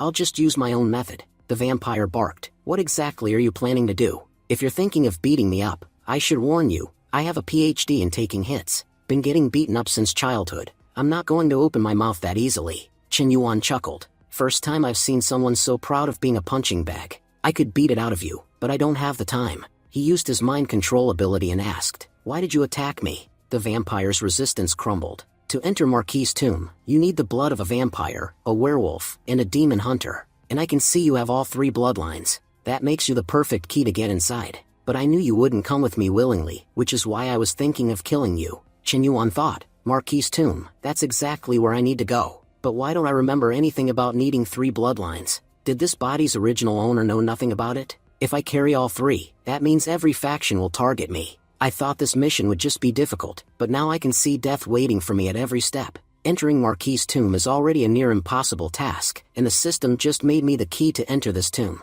From vampires to humans, everyone's after me. There's nowhere safe to hide. Shocked, the vampire said. What did you just do? I didn't open my mouth even in front of the big shots, but you made me open it. Chen Yuan replied. What am I, a dentist, that I would open your mouth? I just revealed what you weren't saying. Anyway, let me tell you a secret. I have the ability to control minds. I can play with anyone's thoughts as I please. And now that you know about my secret, killing you has become very important. The vampire pleaded. Don't kill me. I have something extremely valuable. Chen Yuan responded coldly. Don't worry. After I kill you, I'll take that valuable thing from you myself. The vampire quickly said. That thing isn't with me. Stopping for a moment, Chen Yuan asked suspiciously. Are you trying to trick me? The vampire shook his head. I'm not joking. If you spare me, I can lead you to it. I promise, it's something incredibly useful for you. Chen Yuan thought, this could be a trap. I'd better confirm everything first. Then he asked, where exactly is this thing you're talking about? The vampire replied, behind a huge oak tree, there's a grave. Inside that grave, a remarkable item is hidden. Without hesitation, Chen Yuan killed the vampire. Thanks for the information. This is where your journey ends. Checking the body and thinking, I hope I find something worthwhile on him. He discovered a small jar. I have no idea what this is. But if he hid it so carefully, it must be important. I shouldn't waste any more time. I need to move fast. If this vampire has such valuable information, the others surely do too. Just then, a system prompt appeared before Chen Yuan. Your mission is to obtain the golem from the nameless swamp. Chen Yuan muttered, so this is a mission. The system always measures its tasks carefully, which means getting this golem won't be easy. Whatever happens, I have to move forward. I may stay alert, but I can't back down. Approaching the oak tree, he saw 2 people already standing by the grave. I knew it wouldn't be that simple. My competitors are already waiting for me. One vampire sneered. Gue, I suppose you're not going to let me through easily. Gue replied, whatever you want, I want it too. But the problem is, there's only one item here. If you want it, fight for it. Saying this, the werewolf princess transformed, while Kid spread his wings. Do you think I'm scared of you? You can only crawl on the ground while I can fly. There's a huge difference in our power levels. A fierce battle erupted between them. Chen Yuan watched with interest. I didn't expect such an amazing show after coming to this world. 2 people transforming and fighting. Once they wear each other down, I'll have my chance to strike. Within 10 minutes, both Gue and Kid were badly injured. Gue said, Vampire Prince, you've grown far stronger. Kid replied, and you, Werewolf Princess, have progressed as well. I didn't think you could match me in this fight. At that moment, a demon hunter appeared. Now that the vampire and werewolf have weakened each other, I'm here to represent the humans. This fight will finally end. Shocked, Gue and Kid exclaimed together, "Frank, what are you doing here?" Frank smirked. "Your reaction tells me you weren't expecting me. Did you think only you two knew about the golem?" Kid snarled, "Humans are vile. You have no right to the golem, yet you're here to steal it. How did news about it even leak? Which traitor in our clans is feeding you information?" Gue warned, "Frank, don't come closer. Even if we're weakened, killing you would be child's play." Frank raised his hand. "You're underestimating me. Look closely. Do you see what I'm holding? I won't even need a minute to kill you both. The only reason I haven't shot yet is because I don't want to waste bullets on you." Shocked, Kid said, "Wait, that's one of humanity's 10 divine weapons." Gue added, "Humans value those weapons immensely. They're never given unless someone awakens as a hero." "Frank, have you already awakened?" Frank replied, "Not yet, but my father has made great progress. He's been inducted into the Hall of Heroes. Using his connections, I managed to acquire this gun." Kid said grudgingly, "You're truly lucky. Very few ever enter the Hall of Heroes. Tell your father that Prince Kid of the Vampire Clan sends his regards." Gue snapped, "Idiot Noble. He's our enemy. Stop talking to him. Attack now, or he'll definitely kill us." They charged at Frank, but he shot Gue effortlessly. Frank said coldly, "I told you I'd shoot. Now see what happens when you don't listen to me. You two are the future of your clans, which means you'd only become obstacles once I lead humanity. By killing you here, I'm removing future problems." With that, Frank fired at Prince Kid as well, finishing him off. Smiling proudly, Frank said, "All 3 races produced a new generation of talents, but I'm the only one who survived. This proves fate has chosen me to be a hero. One day, I will rule the entire world." Just then, Chen Yuan appeared and said, "If I weren't here, your plan might have actually worked. But too bad for you, while I'm around, you'll achieve nothing." Frank, shocked, demanded, "Who's there?" Chen Yuan replied, "Remember my name, Batty Chen. In your next life, if you hear this name, you'd better run." With a single strike, Chen Yuan killed Frank. As Frank collapsed, stunned, he gasped, You're a hybrid." Watching this, Chen Yuan remarked, "This guy has some incredible items. Now that I've cleared the path, it's finally time to claim the golem." The scene shifts. We see Frank's father, Edward, who suddenly senses something is wrong. Frank's life force has vanished. He went toward the grave, but now I can't feel him at all. Go check what happened to him, and summon everyone scattered in the forest to gather near the 100-year-old oak. Meanwhile, Chen Yuan muttered to himself, "I've destroyed every trace of evidence here. After completely erasing these bodies, I can finally enter the tomb." But he soon noticed figures rapidly approaching. Too many people are closing in. "I need to finish quickly," he thought before slipping inside the tomb. Edward and his men arrived at the same spot. "No one escapes this place. If anyone is hiding, drag them out. Good thing the tomb is right here. Open it now. Your young master Frank should be inside." Inside, Chen Yuan sensed intruders. Someone's already entered. Using my 6th sense, I can feel their intent. They're not here to shake hands. They've come to cut off my head. If I don't escape now, I'm in serious trouble. Just then, a secret door opened. A hidden passage? This must be the true tomb, and the golem should be inside. Opening a box, Chen Yuan murmured, "It looks like a puppet, but how do I use it? No instructions? Well, since we're dealing with vampires, it must require blood." He dropped a bit of his blood onto the golem. At once, the golem transformed into his exact replica. Startled, Chen Yuan thought, "What's going on? Wait, this golem's real power is replication. But right now, that's useless to me. With so many enemies outside, this puppet and I can't beat them head on. I'll need a trick." Memories surged into Chen Yuan's mind. So that's how it works. This golem is one of the 13 holy artifacts of the Blood Clan. Whoever first drops blood onto it becomes its master. Its core ability is to replicate, not just appearance, but abilities as well. The stronger the original, the stronger the puppet. If I get the blood of a god-level being, this puppet will copy it, and my power will skyrocket. No wonder all 3 races fought for it. Hearing approaching footsteps, Chen Yuan hid inside a coffin. The intruders whispered, "Master, this coffin looks like it's been opened. Could our young master be inside? But why can't we sense him?" Edward said grimly, "We'll only know after opening it. Let's see what's inside." As the coffin opened, both Chen Yuan and Frank emerged. Edward rushed forward, shocked. "Frank, what were you doing here? I've been searching everywhere for you. Do you know how worried I was?" Frank replied casually, "I'm sorry, Dad. I was just spending some time with my girlfriend, nothing more." Edward scolded him, "What nonsense are you talking about? This girl's bloodline isn't pure. You cannot marry her." Frank argued firmly, "I've made up my mind. No matter what you say, I'll marry her. And about her bloodline, we can purify it using artifacts. We're entering Market Storm soon, and I'm sure we'll find something to restore Jessica." Edward frowned, thinking, "This isn't my Frank. He used to despise vampires and werewolves. He'd never choose a hybrid, but his bloodline, body, aura, they're all exactly like my son's. Could this girl have changed his behavior? Still, I'm certain he's my son.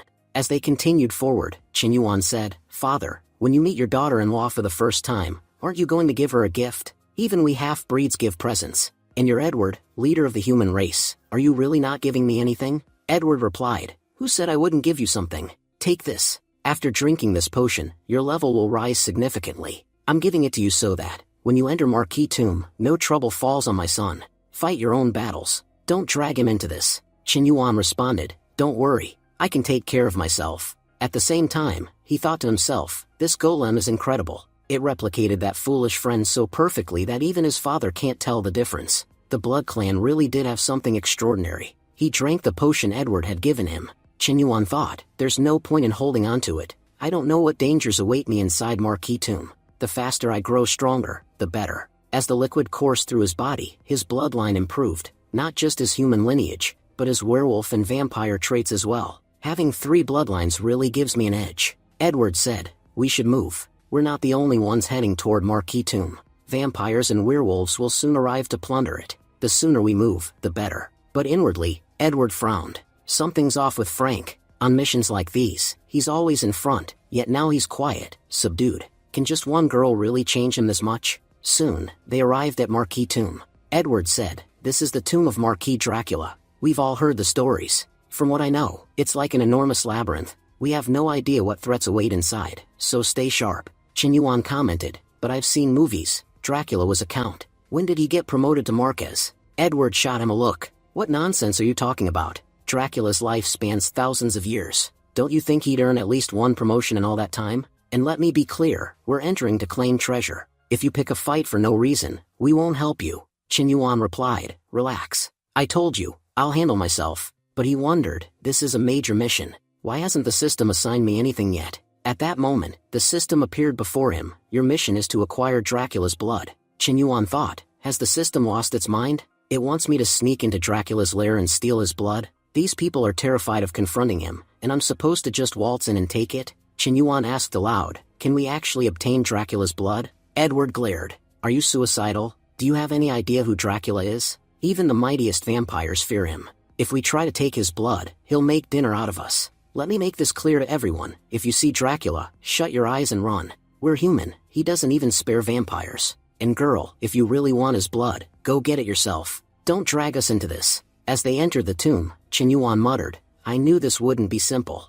A fatty man suddenly shouted, "Look ahead. Blood bats, they must have spotted us." Edward said grimly, "Not Dracula. Likely his bride. She's extremely powerful, we need to avoid her." Chen Yuan smirked. "So Dracula has a ghost bride. If I could get her blood too, I could make my puppet even stronger." He noticed the other humans speeding far ahead. Why are they running like mad? How are they so fast? Edward thought to himself, no one outruns my team. We have to ditch that girl somehow. She seems dangerous, and I can't risk her being a threat to my son. When he glanced back, Frank was gone. Edward demanded, shocked, "Where's Frank?" The others replied, "He was running right behind us. Maybe he went back because of his girlfriend." Meanwhile, Chen Yuan approached the blood bats with his puppet. "So you thought you could ditch me? Idiots, you can't play tricks on me." He killed one blood bat instantly. "Stupid bat, you tried to sneak attack me? I have super senses. I can see everything around me," before launching into a full-speed assault, wiping out the creatures. Then,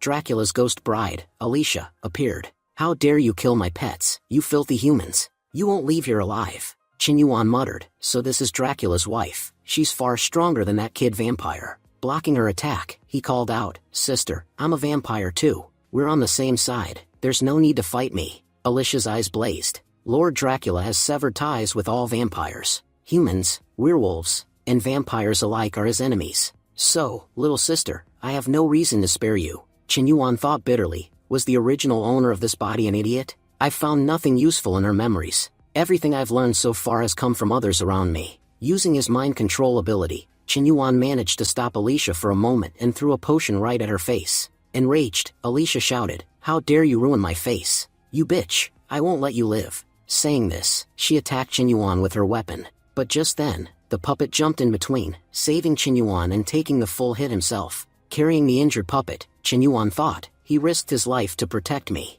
First, I need to take him somewhere safe, then I'll see if I can heal him. Meanwhile, Alicia muttered to herself, that girl was so fast, she actually managed to slip away from me. Farther away, Qinyuan sighed, that was close again. As he pulled the sword out of the puppet's body, the puppet immediately began to heal. Qinyuan realized, this knife has that vampire kid's blood on it. I have an idea, why not transform my puppet into that kid? Just as he was performing the transformation, a vampire appeared from the side. One of them said, Lord Lizeth, forgive me. I've been searching everywhere for young Master Kid, but I couldn't find him. Lizeth replied angrily, I warned Kid so many times, but he still ran off to enter Marquis' tomb first. No matter what it takes, find my son. He's extremely important to me. At that moment, the puppet, now disguised as Kid, spoke up, Father, there's no need to search. I'm right here. Lizeth's eyes lit up. My dear son, I finally found you. Are you all right? Did anyone attack you? The puppet smiled. I'm perfectly fine, Dad.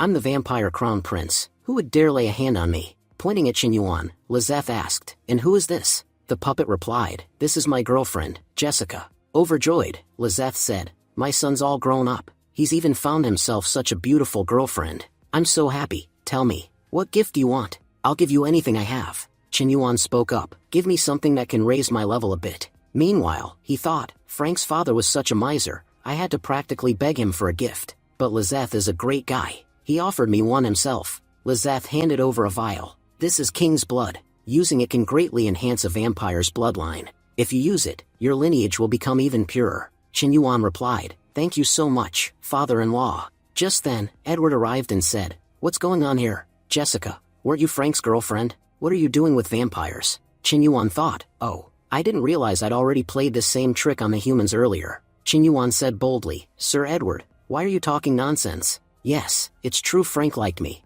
but who told you I was his girlfriend? Honestly, many people like me, but that doesn't make me everyone's girlfriend. The one I actually like is Kid. Edward snapped, you're a vile girl. You lied to me just to get a gift. Tell me right now where Frank is. I don't care about you. I just want my son. Qinyuan shot back, you lost your own son, and now you're asking me where he is? I barely know Frank, so how would I know where he is? Edward said coldly, stop lying. I saw him following you last. Not just me, my entire team saw you two together. Now that he's missing, who else should I ask but you? Qinyuan stepped in, Sir Edward, you're talking nonsense. I've been with Kid for the past hour, so how could I possibly know where your son is or how he's doing? Kid added, exactly. She's telling the truth. She's been with me the whole time. Why are you insulting my girlfriend? If you keep it up, I won't spare you. Qinyuan said. Now Kid himself has confirmed it. You may not believe me, but surely you believe him? By doubting Kid, you're insulting Lord Lizeth himself. Edward yelled, she's lying. I saw her with us just 15 minutes ago.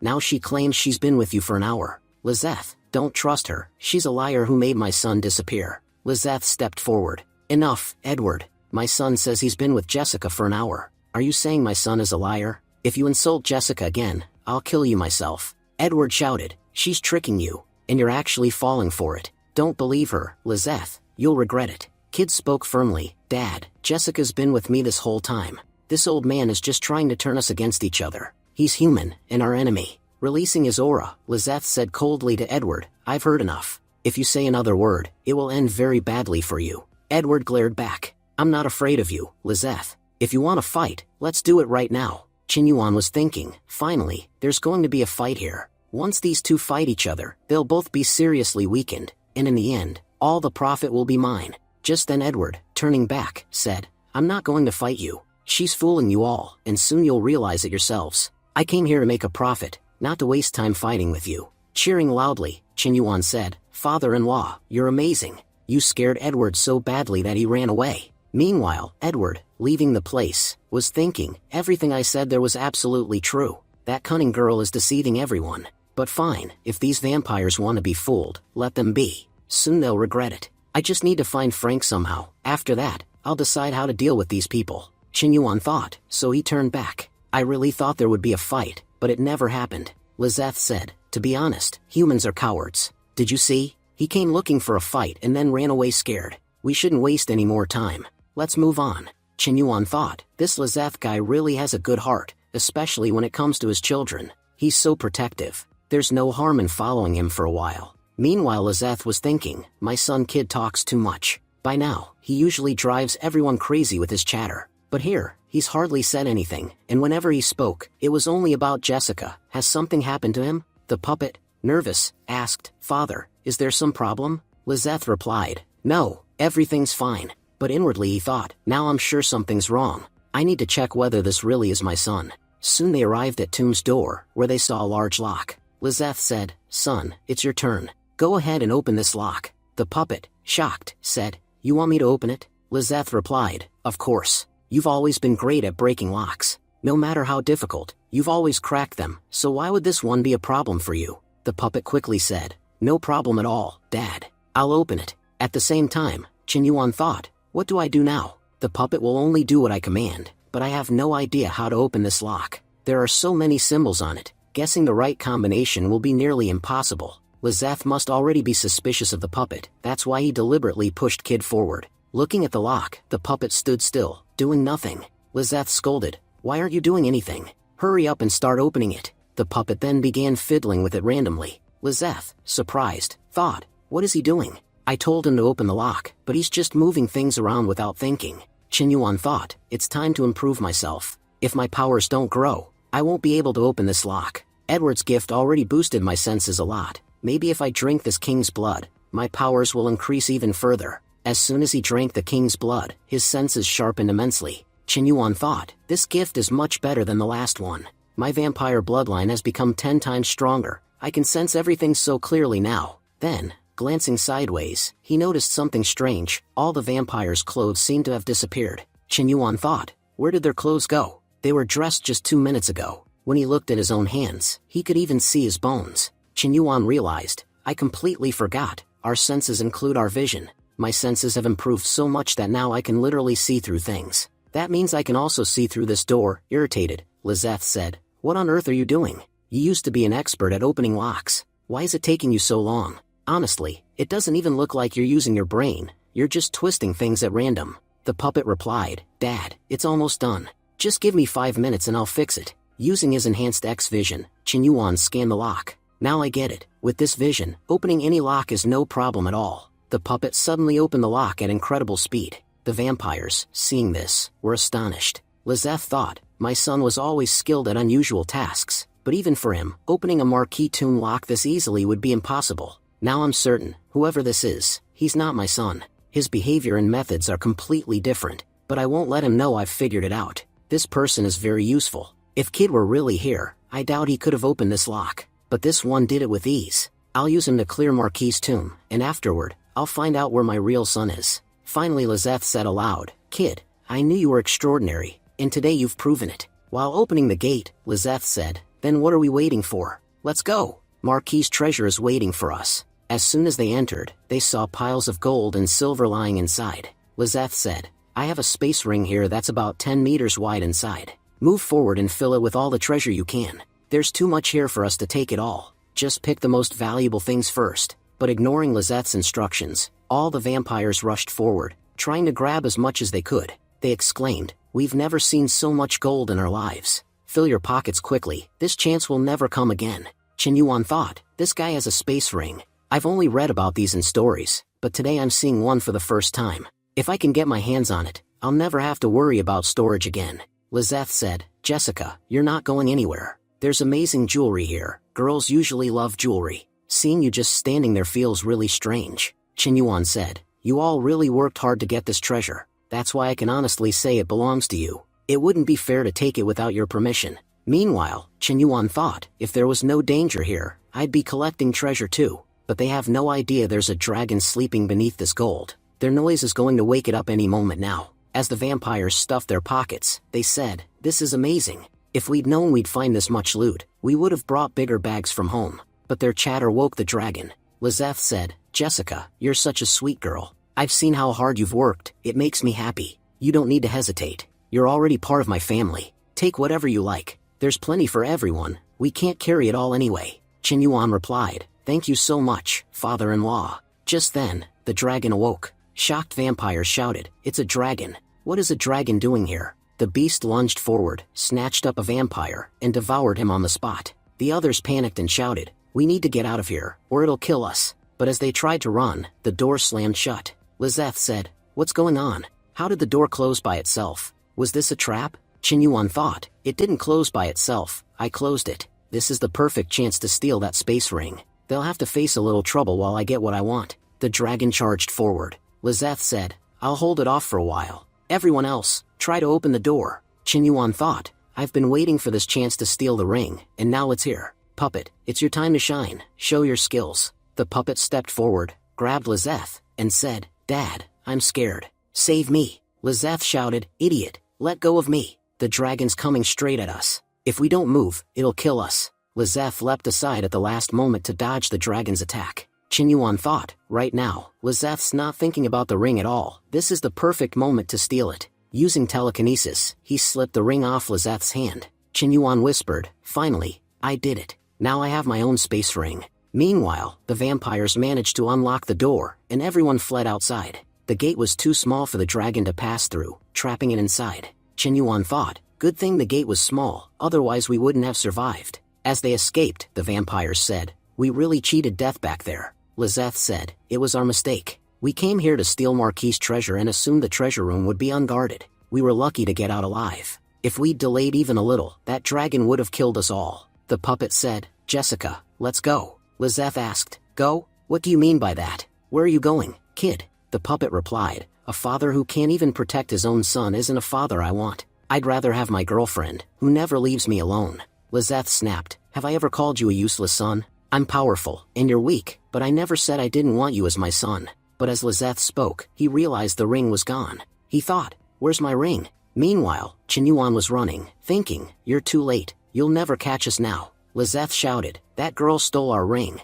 We have to catch her right now. They chased Qin Yuan for a long time but couldn't catch him. One vampire said, Boss, looks like they got away. Enraged, Lizeth said, That space ring was my family's prized treasure, our greatest possession. And that brat just stole it from me. If I ever get my hands on him, I'll make sure he's finished. Qin Yuan said that the Marquis tomb was completely filled with treasures, and his biggest problem had always been that he couldn't store them all. But now that he had obtained the ring, there was no need to worry. No matter how many treasures he acquired, he could store them all inside. Then, Qin Yuan took out Lis's sword and said, Let's see if I can store this sword inside. Immediately, the space ring absorbed the sword. Qin Yuan thought to himself, So it really works. Now I can easily store all of my belongings inside this ring. Just then, Qin Yuan noticed werewolves approaching him. He smirked and thought, Looks like my luck hasn't run out yet. It's time to loot these mutts. He then pulled out his blood knife and said, This still has the blood of Kid and Jiaoyi on it. Using it, my puppet can transform into Jiaoyi. The puppet transformed instantly. Qin Yuan muttered, Let's see what reward I get from the werewolves. Meanwhile, Jiaoyi's mother was seen entering with her team. She scolded, My daughter is such a fool. I strictly told her not to enter the Marquis tomb without me. But for some reason, she went in early, and now she's missing. I'm really worried about her. Her name was Jiao Lin, the leader of the werewolves. She called out, Jiao Yi, are you here, my child? Where did you go? Do you know how worried you've made your mother? Looking at Qin Yuan, she asked, And who is this? The puppet replied, This is my friend Jessica. Jiao Lin was surprised. You actually made a friend? Because of your rude behavior, no one ever wanted to befriend you. Seeing such a beautiful friend by your side makes me really happy. Qin Yuan thought sarcastically, Since when is it so strange for werewolves to make friends? It's just a friend, not a girlfriend. Why is her mother so thrilled? Jiao Lin said warmly, Since you are my daughter's first friend, I will give you a gift. This herb is called Nine Grass. Once consumed, your werewolf bloodline will improve greatly. Qin Yuan smirked inwardly, Another incredible treasure for me. Truly, all three clans are complete fools. Hugging Jiao Lin, he said, You're so kind. But Jiao Lin corrected him, If you want to hug someone, hug my daughter. Everything you're receiving now is because of her. While this exchange was happening, Edward suddenly appeared, shouting, Jessica, you were Kid's girlfriend, weren't you? What are you doing here with the werewolves? Qin Yuan asked in confusion, Kid? Who is that? I don't know who you're talking about. Edward snapped, Jessica, I've never seen a more deceitful girl than you. I don't know what trick you're using, but you've fooled all three races. I don't care about anything else. Just return my son. If you don't, things will end badly for you. Forget about treasures. You won't even have 2 inches of ground to be buried in. Hearing this, Jiao Lin grew furious. How dare a human threaten my daughter's friend? Edward, you've crossed a line you should never have. Do you know what lies beyond this line? Death. With those words, she transformed and lunged at Edward. Edward shouted, They were right about werewolves being insane. I've already told you the truth, yet you still attack me. You'll regret this when I crush you. Chen Yuan observed. The walls of this tomb are incredibly strong. Even my punch couldn't break through, they're tougher than steel. But this Jiao Lin destroyed it with just a single blow. No wonder she's the leader of the werewolves. Edward fired at Jiao Lin, but she blocked the bullet with her hand and retaliated with a deadly kick. Edward cursed, "You fool. I came here directly to warn you that this girl is a fraud. If I'm saying it, then there must be some truth. Do you think I enjoy getting beaten up for nothing?" Meanwhile, Chen Yuan consumed the nying grass and muttered, "I need to silence this old man for good, or he'll keep causing me trouble." He then pulled out Frank's gun.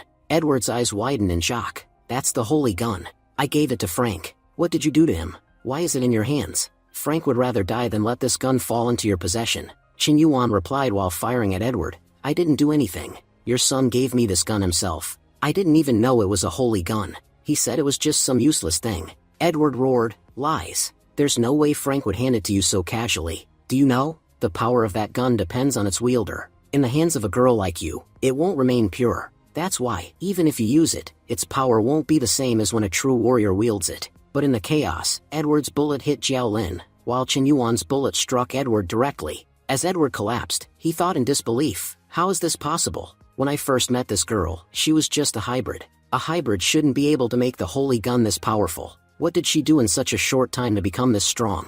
The power of her bullets surpasses even mine. Fighting against two such powerful opponents at once, we can't handle this." At that moment, the vice captain stepped forward and filled the area with smoke. As he retreated, Edward shouted, "Jessica, you're marked. Soon, you'll die by my hands." Placing his gun inside the space ring, Chen Yuan muttered, "That bastard Edward managed to escape." Jiao Lin replied, "Of course he did. He's the leader of the human race. Killing him won't be that easy, no matter how powerful we are." Chen Yuan thought to himself, "It's true. There's still a huge gap between them and me. No matter how much my power has increased, I can't defeat people like them yet." At that moment, Jiao Lin pricked his finger and checked his blood. She said in amazement, "This is incredible. Your werewolf bloodline is purer than any of ours. I've seen many pure blood werewolves, but never one like you. You are truly rare." Chen Yuan asked, "Does blood purity even matter that much?" Jiao Lin answered, "It matters a great deal. Inside this tomb, the purer your blood, the greater the benefits you'll receive. Earlier, while wandering in the tomb, we found a place we weren't confident enough to open. But now, I believe we can. Come, I'll take you there. We're bound to find great treasure." Chen Yuan thought, "The gifts they've given me 3 times have strengthened all 3 of my bloodlines. Now, my human blood is purer than even the purest humans. My werewolf bloodline surpasses ordinary werewolves, and my vampire blood has no doubt improved as well. That's why I can blend in among them so easily." The group began moving toward the treasure. Meanwhile, Dracula watched everything through a lizard. He murmured, "Over the years, many have come to plunder this tomb. Every time the 3 races shift to a new generation, they try to claim it, but none succeed. Yet this one seems capable of anything. For the first time in 1,000 years, I've seen someone truly interesting." As the group advanced, a swarm of blood bats attacked. Chen Yuan immediately drew his sword. Jiao Lin warned, "Be careful. Dracula's ghost bride is nearby." Chen Yuan asked, "Ghost bride? Is she a vampire?" Jiao Lin nodded.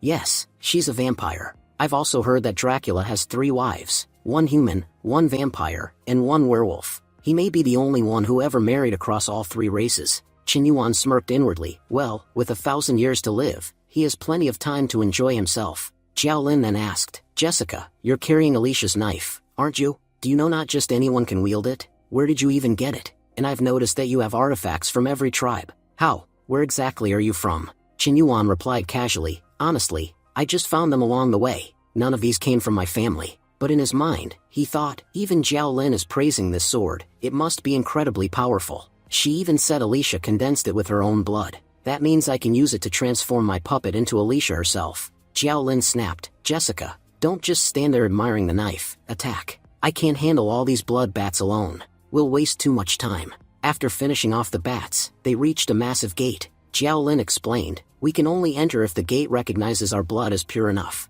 Everyone, step forward and drop your blood into the bowl." They all did, but nothing happened. Jiao Lin frowned, "As I suspected, none of our blood is pure enough to open it." The puppet thought, "I'm just a puppet. I don't even bleed," she said. "And if my mother's blood couldn't open it, how could mine?" Jiao Lin reassured, "You're right. There's no need for you to cut your finger." But then Chen Yuan said, "Let me try." He pricked his finger, and as his blood dripped into the bowl, the gate responded instantly. It accepted his blood, then pulled only Chen Yuan into the treasure room. Jiao Lin explained, only the one with pure blood can enter. It seems we can't do anything anymore. We'll have to trust Jessica now. Inside, Chen Yuan looked around in awe. This treasure is truly incredible. Dracula really did gather unimaginable wealth in his 1,000 years of life. In the vampire treasure room, there was a night dragon, so could it be that there's a monster hidden in this one too? First, I'll fill my ring with treasure, then I'll see what kind of monster lurks here. As he was filling the ring, suddenly a monster attacked. Chen Yuan muttered, I knew it. There had to be a monster hidden here. The moment I started looting, it struck. And just like that dragon, this one is massive and powerful. Wait a second, how do I even get out of here? I was teleported inside. The gate never actually opened. Without a door, how can I leave? When he reached the gate, it wouldn't open for him. Chen Yuan muttered, looks like I'll have to use my treasures. Just then, a voice came from the side. If you kneel before me and beg, maybe I'll let you go. Tell me, werewolf girl, are you ready to kneel? Chen Yuan thought, so this must be one of Dracula's wives, the werewolf wife. Dropping to his knees, he pleaded, please, help me. If you don't, I'll never get out of here. The ghost bride was shocked. What is happening here? Those with pure werewolf blood are always proud and arrogant. They'd rather die than bow their heads. Yet this one actually kneeled before me and begged? If he passed the test, then he must have an extraordinary bloodline. But why would someone like that kneel so easily? He isn't behaving at all the way I expected. Chen Yuan said urgently, can't you see? I'm in terrible condition.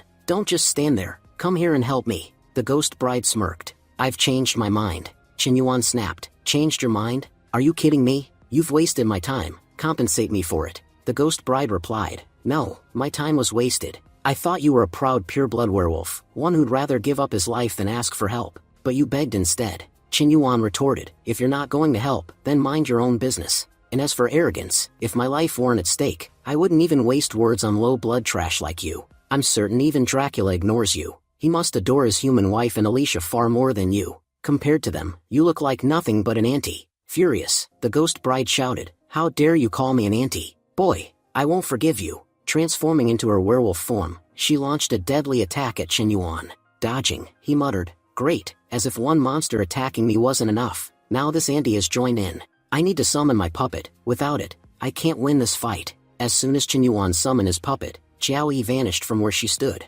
Jiao Lin gasped, my daughter, where did she go? Her blood wasn't pure enough to enter like Jessica. So how did she disappear the same way? Chen Yuan thought, I didn't know I could summon my puppet inside here. The only problem is, by doing so, I lost the previous form, and I can't transfer it back without blood. Still, at least it can fight for me right now. The ghost bride glared. You summoned someone inside my treasure room? Even the greatest summoners couldn't do that. Chen Yuan sneered. Didn't I tell you? Dracula's other wives are far more beautiful than you. And now, I'll prove it. You'll die here, by Alicia's hand. He transformed the puppet into Alicia. The ghost bride froze in shock. You turned her into Alicia? Even if you copied her appearance, it means nothing. There are many artifacts in this world that can copy appearances, but not a single artifact exists that can copy someone's abilities. Chen Yuan smirked. Just because you don't know of it doesn't mean it doesn't exist. Go, puppet, show her your real power. The ghost bride hissed, say whatever you like, but I won't believe it. This puppet can't copy Alicia's abilities. If you're so confident, prove it. Cut my body. The puppet slashed her body. The ghost bride gasped, impossible, it really does have her powers. In that case, I'll take it from you. Chen Yuan snapped back, idiot. I already have your blood. Now I can transform my puppet into you. You'll be beaten by your own duplicate. The ghost bride thought quickly, this werewolf is cunning. First, he provoked me. Then, he let his puppet land a strike on me. Finally, he revealed the truth, that his puppet can use blood to transform. I must be careful, or he might actually kill me. Just as they prepared to clash again, the ghost bride summoned her monster to attack. Chen Yuan commanded, puppet, fight the monster. If that beast obeys her, then it can't possibly be stronger than her. He then transformed himself to fight the ghost bride directly. The ghost bride scoffed, look at your size compared to mine. Do you really think that frail body can harm me? Chen Yuan smirked. Time will tell who harms who. He drew Frank's gun and unleashed a devastating attack on her body. Chen Yuan said, I got everything I wanted. Thank you so much for giving me the key to this treasure room. Shocked, the ghost bride asked, how did you even know where I hid those keys? Don't tell me you have X-ray vision. Chen Yuan smirked and replied, I don't just have X-ray vision. I have much more than that. You're lucky I don't want to fight you. That's why, for now, I'm leaving. But if I see you again, I won't let you go. Saying this, he opened the gate and started running. Jiao Lin asked, why are you running away? Chen Yuan replied quickly, the ghost bride attacked us. There's no time to explain, just get out of here, fast. Jiao Lin demanded. Why is the ghost bride chasing you? And where is Jiao Yi? She disappeared right after you. But Qin Yuan didn't answer. He rushed out immediately. At that moment, the ghost bride appeared and killed a wolf on the spot. She shouted, I'll kill you all. None of you will escape from me today. Meanwhile, Qin Yuan thought to himself, I had filled my space ring with a good amount of treasure. There's no point in wasting it here. That's why I escaped. But if I really want to complete my task, I'll need Dracula's blood. And that's going to be extremely difficult. His ghost bride alone is so powerful that I can't even control it. Getting even a single drop of Dracula's blood will be nearly impossible. Using his X-ray vision, Qin Yuan saw Dracula sitting in the hall ahead. He thought, this is good. He's right in front of me. He's too far to see me. And if I didn't have X-ray vision, I wouldn't have noticed him either. He then transformed his puppet into the ghost bride. Qin Yuan whispered to it, Puppet, perform well. All our hopes are on you now. The puppet walked toward Dracula carrying tea. Hidden under the tray was a knife. Dracula looked surprised. You're serving me tea today? Strange. You never do that. The puppet replied. I just felt like serving you today. That's why I brought it here. Dracula smiled. You've done well. I'll reward you for this. The puppet said. Allow me to give you a back massage. But Dracula's expression sharpened. You're acting too nice. I know you're not the ghost bride. You're a holy artifact of the Blood Clan, sent here to kill me. Unfortunately for you, you won't succeed. You guys said that Dracula doesn't have X-ray vision. But sorry, my friend, it's me who truly has X-ray vision. I've been watching your performance from the beginning. Shocked, Qin Yuan muttered. He's the first person who's figured out everything about the puppet. He even claims he's been watching me from the start. Does this mean he also has enhanced hearing powers? The puppet tried to attack Dracula, but with a single punch, Dracula forced it back into its original puppet form. Dracula said calmly, we both have super senses. Instead of eavesdropping from afar, it's better we talk face to face. Now, take your puppet and leave. Running, Qin Yuan thought, I need to escape. Dracula is too powerful. He destroyed the puppet with a single punch. None of my tricks will work against him. But then, a stone struck him hard. Shocked, Qin Yuan thought, that attack was strong. I feel like my spine just cracked. The attacker revealed herself. It was Dracula's human wife, Mia. Mia said, you possess the blood of humans, werewolves, and vampires, all three. And the astonishing part is, all three bloodlines are pure and of the highest quality. Just by looking at you once, I can tell, you're the one Lord Dracula has been waiting for. Struggling to his feet, Qin Yuan thought, waiting for me? Dracula is dangerous. Him waiting for me can't be good. I have to summon my puppet and escape. He tried, but there was no response. Dracula had already captured the puppet. Dracula said, I invited you here just to talk, yet you still try to run away. If you want your puppet back, come and take it. Nothing will be handed to you without effort. Qin Yuan thought while running, I can survive without the puppet. But Mia appeared before him and sneered, little sister, even a mouse is a lion in its own home. So how could you possibly think you could come to Dracula's house and escape from me? Qin Yuan used mind control on her, forcing Mia to clutch her head in pain. He shouted, I don't care about your family matters. But just because I took a little treasure, you all are hunting me down. Marquis Dracula, you have a very small heart. Dracula replied, I only called you to talk. In thousands of years, you're the first who won't even give me the chance to speak. And that's exactly why. I will talk to you. With that, he sent a swarm of bats after Qin Yuan. Dracula's voice echoed, don't waste your energy. Running won't help you. This isn't just my tomb, it's my world. In my world, not even a leaf moves without my will. Do you think you can escape? Qin Yuan thought, the people of this marquee are far too powerful. Even after everything, I can't fight them. He tried attacking the bats, but it had no effect. Frank's gun isn't working. Looks like physical attacks won't work on them. He drew Alicia's sword and attacked, but suddenly felt himself trapped in a mental illusion. What's happening? I've never felt like this before. When he opened his eyes, he was standing before Dracula himself. Qin Yuan gasped, my injuries are gone. That means, all the fighting I just did, it was just an illusion. I don't even know how long I've been standing here before him. When he said this was his world and no one could leave without his will, he was telling the truth. Mia said, go ahead and talk to the Marquis. After seeing his power, you must have realized, if he wanted to kill you, he could have done it in just 1 second. Qin Yuan thought to himself, she's absolutely right. If I have to die here, why should I die like coward? Let's see what Dracula wants to talk to me about. Dracula spoke, tell me, have you ever faced any trouble in the Life Exchange Club? Don't you think the club is a strange place? Qin Yuan replied, what exactly are you trying to say? Judging by your interest in the club, it seems you're a member too. Dracula said, not anymore. I used to be. That's why I brought you here, to tell you something. But speaking to you like this isn't satisfying. I want to talk to your real body. With a snap of his fingers, Dracula pulled Chen Yuan's soul out of his body. Chen Yuan exclaimed, I didn't know you could even do this. I have to admit, your power is truly incredible. Dracula reminded him, you still haven't answered my question. Chen Yuan responded, honestly, I've never faced any problems in the club. To me, it feels more like a game where I can do whatever I want. If I perform well, I get amazing rewards. The best part is that in the club, missions only bring benefits. There are no drawbacks at all. Dracula shook his head. That's exactly what I want you to think about. How can anything be that good for us? Haven't you heard the saying, no one gets more than their fate or beyond their worth? If something seems too good to be true, there's always something wrong with it. The club doesn't just give away points, powers, and money without taking something in return. Haven't you ever wondered what it's taking from you? Chen Yuan admitted, you're right. The entire club is strange. There are no punishments at all. If you complete a life exchange, you're rewarded. But if you fail, nothing happens. Even our parents aren't that generous with us. Clearly, something is off. If you know what it is, tell me. Dracula explained, think of the club as a farm that cultivates souls. The more missions you complete, the stronger your soul becomes. And that's exactly what they want. They want you to grow powerful so they can harvest the source power your soul generates. That's why punishments don't exist, because the final punishment is your very soul. Chen Yuan realized, so, in a way, we're like sacrificial lambs. They fatten us up, make us strong, and then devour us. And the stronger the soul, the sooner it will be taken. Dracula clarified, not exactly. Growing strong quickly doesn't mean you'll die sooner. The club has set a power limit. They want players to reach that limit. Whether you get there fast or slow doesn't matter. But the day you surpass that power level, that will be your last day alive. Chen Yuan pressed further, I can clearly see that you are extremely powerful, but you don't look dead to me at all. So tell me, how did you survive as a player and leave the club in time? Dracula answered, there are ways to do everything.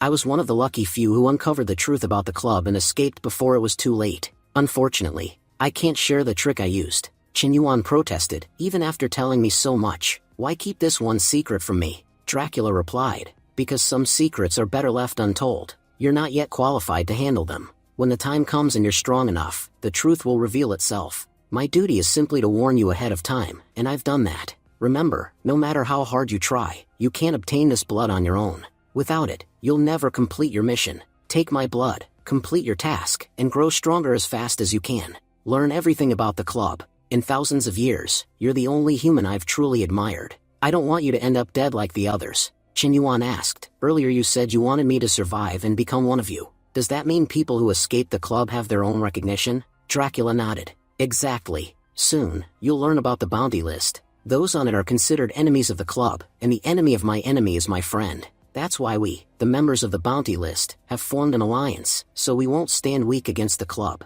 Know this, I'm the weakest member on that list. The others are far stronger and more dangerous. Chen Yuan thought, if you're the weakest on that list, then how powerful must the rest be? Dracula smirked. Of course they're powerful. We all outsmarted the club and escaped just as it was about to claim our souls. To be honest, I purposely prepared your mission here, because I know sooner or later, you'll join the bounty list. Now, you can use my blood either on your puppet or for yourself. With it, your vampire bloodline will evolve, far surpassing a normal vampire's. You'll become far more powerful. Chen Yuan agreed. It's clear that becoming powerful is essential. So I'll choose to grow stronger. As soon as he consumed the blood, his second mission was completed. Chen Yuan felt the surge. What incredible power. Just a single drop feels like a wave of energy flooding my body. These bounty list members are truly on another level. At that moment, his third mission appeared before him, requiring him to kill one of Dracula's ghost brides. Chen Yuan was thinking, if I had known about this mission earlier, I would have used the blood on my puppet instead.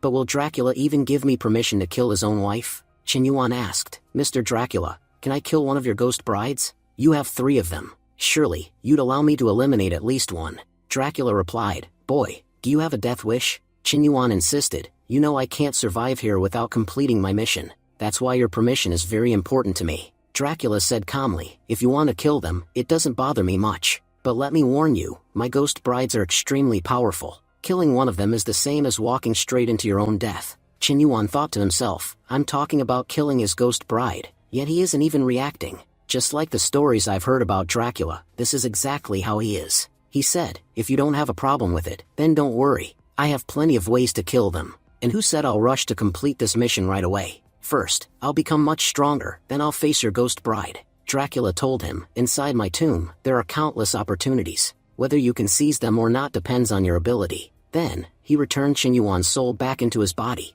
Qin Yuan said, anyway, thank you for giving me information about the club. From your words, it's clear we're on the same side now. Dracula reminded him, never forget, luck is the most powerful weapon of all. If you have it, use it wisely, because not everyone does. As Qin Yuan left, he thought, Dracula is absolutely right. Luck has saved me every time, no matter where I go. That's why, in this tomb, I must find opportunities to grow stronger, so I can defeat the ghost bride easily. Dracula then added with a smirk, boy, I'm getting quite bored. So, I'll make your situation a little more interesting. Mia, do you know what his final mission is? His last mission is to kill you. I won't interfere, you'll have to protect yourself. Shocked, Qin Yuan thought, what has he done? He clearly knows I'm not strong enough yet to face one of his ghost brides. At that moment, Mia lunged forward and split Qin Yuan's body in two, but instantly, his body regenerated. Qin Yuan realized, if I hadn't bought that life-saving tattoo before coming here, I'd definitely be dead right now. Looks like Dracula is testing my luck, to see if I can survive when things get desperate. As he fled, he thought, I have great faith in my luck. You killed me by trickery, but that doesn't mean you'll be able to catch me and kill me again. Slashing through the air, Mia growled, that rat is incredibly fast. I launched a lethal attack, yet he still escaped. Soon after, Qin Yuan ran into Jiao Lin. Approaching her, he asked, Jiao Lin, do you know about a place inside this tomb, where we can become much more powerful? Jiao Lin immediately asked, wait, where is Jiao Yi? Qin Yuan replied, if I'm being honest, Jiao Yi is dead. Shocked, Jiao Lin gasped, dead? Qin Yuan explained, Jiao Yi left home alone to claim a Blood Clan puppet. She ended up fighting Vampire Prince Kid. After both were severely injured, Edward's son, Frank, arrived, and he killed them both. Enraged, Jiao Lin shouted, that bastard, I won't spare him. Qin Yuan said, please, will you answer my question now? Jiao Lin replied, there are many ways to become stronger in this tomb. But remember, the greater the power you gain, the greater the risks you'll face. Now tell me, how strong do you wish to become? Qin Yuan answered, strong enough to kill a ghost bride. Jiao Lin scoffed, are you joking? Killing a ghost bride is no different than walking to your own death. Qin Yuan said firmly, just tell me the location. I'll handle everything else. I have a Blood Clan puppet with physical strength equal to Alicia's. When the time comes, I'll use its powers. Jiao Lin thought aloud, a puppet as strong as Alicia, maybe then, you'd have a chance to survive. But if I help you, I want something in return. You must assist me in killing that bastard Edward. Qin Yuan replied, Edward, killing that loser would be my pleasure. I don't even need a reason to help you with that. Jiao Lin agreed, fine, I'll take you there. She led him to a mirror and explained, you must gaze into this mirror for exactly 10 seconds. Then you'll be transported into the mirror dimension. How powerful you become there will depend on your ability. But remember, luck also plays a huge role. Qin Yuan said, thanks for telling me. Although, I still don't really understand how this mirror dimension works. The moment he stared into the mirror for 10 seconds, he was teleported inside. Watching from outside, Jiao Lin whispered, in the history of this place, no one has ever returned from inside. I hope you'll be the first one to come back alive. Inside, Qin Yuan looked around and thought, so this is mirror dimension. I managed to enter, but how on earth do I get out? He summoned his puppet and told himself, I must be careful. First, I'll transform my puppet into Alicia. The moment he did, a monster appeared before him. Qin Yuan ordered, puppet, go forward and show this thing just how powerful you are. As the puppet clashed with the monster, the fight caused a massive explosion. The puppet reverted to its real form and collapsed into pieces. Qin Yuan was thinking, now I understand why luck plays such an important role here. A powerful person might be able to defeat a monster, but no one can escape its final trap. Well, it doesn't matter. I have my puppet, so why should I worry? He transformed his puppet into Alicia once again and sent it into battle. Within half an hour, Qin Yuan had already killed 4 monsters in a row. He thought to himself, it looks like leveling up here is going to take forever. Will the same kind of monsters keep appearing again and again? Just then, a powerful werewolf monster appeared before them. Qin Yuan said, puppet, get ready. Your fight is about to begin again. An hour later, the number of monsters kept increasing. Now they were coming in pairs, sometimes even in groups of 3. Qin Yuan wondered, is there even an end to this? So far, vampire, werewolf, and human-like monsters have already shown up. When the single ones were finished, double monsters started appearing. If I didn't have my puppet,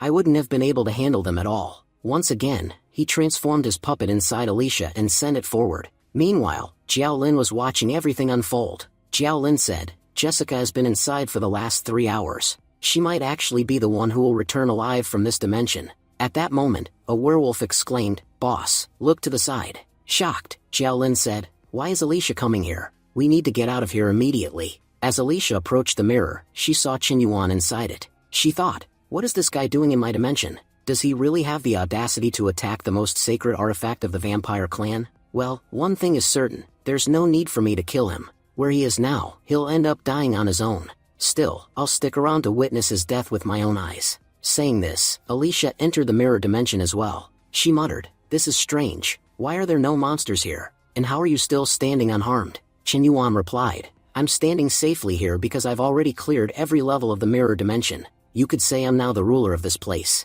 Alicia scoffed, "Nonsense. There are a total of 100 levels in this mirror dimension. Even after using all my strength, I only managed to pass 4. You're weaker than me, so how could you possibly pass so many levels? Only our Lord Dracula himself has ever cleared all 100 levels." Qin Yuan smirked. "Looks like you don't believe me. Take a look behind me. See that line of monsters? I control this entire dimension now, and as for how I managed it, well, you actually helped me the most. You must have sacrificed your life here 100 times. Thanks to that, I was able to advance through the levels. I've been waiting the last 2 hours for you to come in and try to kill me." With that, Qin Yuan commanded all the monsters to attack Alicia. She thought, "I fell into this bastard's trap. Who would have guessed such a weak-looking hybrid could control the entire dimension? Still, it doesn't matter. I'm not going to die here. The monsters of this dimension can never be stronger than my true body." She began cutting them down one by one. Qin Yuan taunted her, "Do you really think you can win?" Using her blood sword, Alicia annihilated the monsters and sent one blade flying directly toward Qin Yuan.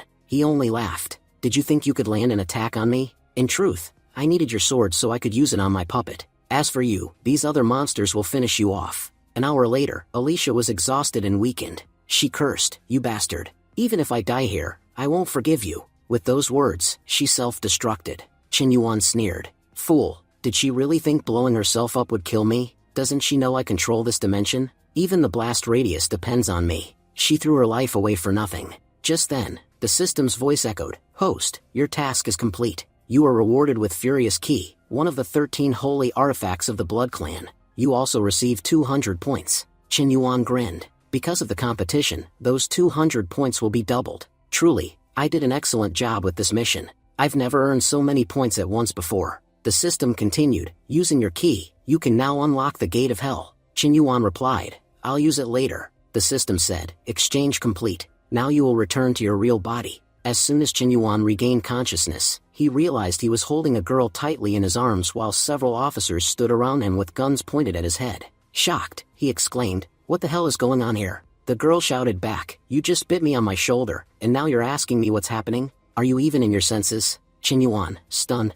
whispered, "I bit you? So it was all Jessica's doing. This club is becoming a complete mess. I can't even put restrictions on it anymore. That's why whoever enters my body does whatever they want with it." Qin Yuan said, "You're a famous model, right? Could you please act for me here? Help me get rid of these cops." The girl snapped, "First you bit me, and now you're asking for my help?" Qin Yuan replied, "Did I bite you that hard? I'm sorry. I wasn't in my senses." The model softened. "I actually like you a lot. That's why I'll help you. Don't worry, the police won't catch you today. And one more thing, I really do like you. You're quite handsome. Would you like to be my boyfriend? Honestly, when you grabbed me I was terrified, but after 5 minutes with you I realized you're a good person. I can do anything for you." Qin Yuan thought, stories say that if a vampire bites you, you start treating them as your master. Looks like Jessica's bite caused the same effect in her. Qin Yuan's friends shouted, "Qin Yuan, surrender. We saw everything you did. Maybe you've got power and money, but what you did was wrong. You can't just harass people like that."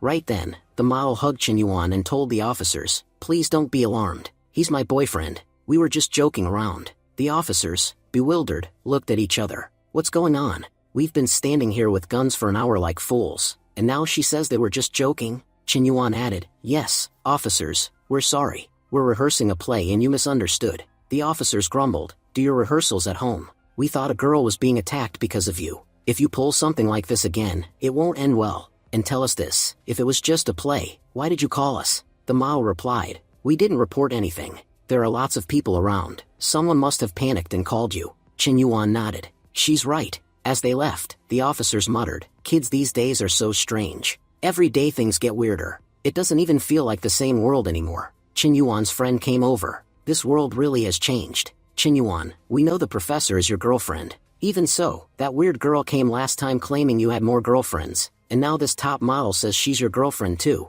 What kind of person are you? How many girlfriends do you have? The 3 who've shown up in front of us are all top-tier beauties. Fatty complained, our lives are in a drought, and yours is flooding. Remember, happiness lives where things stay normal. We know handling all of them must be hard for you, so do this. Give one girlfriend to us. We'll take good care of her. Just then, a DVD car arrives there. A girl stepped out and said, you are asking how many girlfriends Chin has? Listen up, every girl in this car is Qinyuan's girlfriend. And there's another car right behind it. Those are all Qinyuan's girlfriends too. Qinyuan's friends were stunned. What kind of joke is this? Even knowing about each other, none of you are bothered? Qinyuan thought, how many people did Jessica bite while she was in my body? The girls surrounded him, chanting, Master, we're all loyal to you. Qinyuan said, please don't say things like that. Because of this, I'll never be able to show my face at college again. Wang King arrived. Qinyuan, you've created a huge mess. How do you plan to fix it? Walking up to her, Qinyuan said, Wang King, you're the only one who can help me get out of this.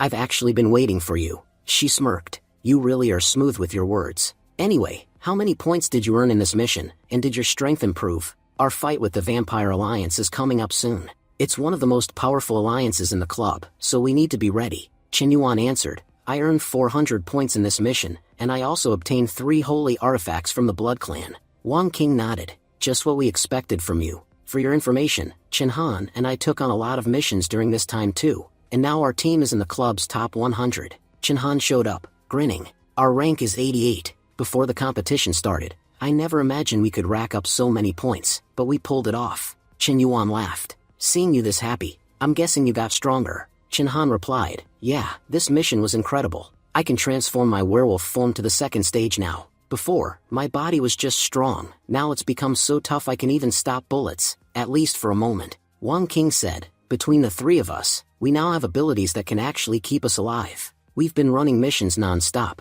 we should rest a bit. You 2 must be exhausted. A man approached, sneering. You're thinking about resting after crossing the Vampire Alliance? Seems you're taking our alliance a bit lightly. Qinyuan asked, who are you? The vampire replied, who I am doesn't matter, what matters is, who among you killed Baron? Qinyuan said, killed Baron? Are you kidding? Only an idiot in this club would kill members of the Vampire Alliance. We don't even know any Baron, and we certainly didn't kill him. The vampire stepped closer. Is that so? According to my information, he died right after he came to see you. Plenty of people witnessed your fight. So tell me, do you still claim you didn't kill Baron? Qinyuan said, you're trusting rumors. Actually, I did a body exchange with Baron. You tell me, how could I kill the person whose body I was sharing? The vampire narrowed his eyes. Are you telling the truth? Then show me proof of this body exchange. Qinyuan thought, is there even a way to prove that? I have no idea. The vampire scoffed. No proof? Then you are lying. Qinyuan said calmly, I do have proof.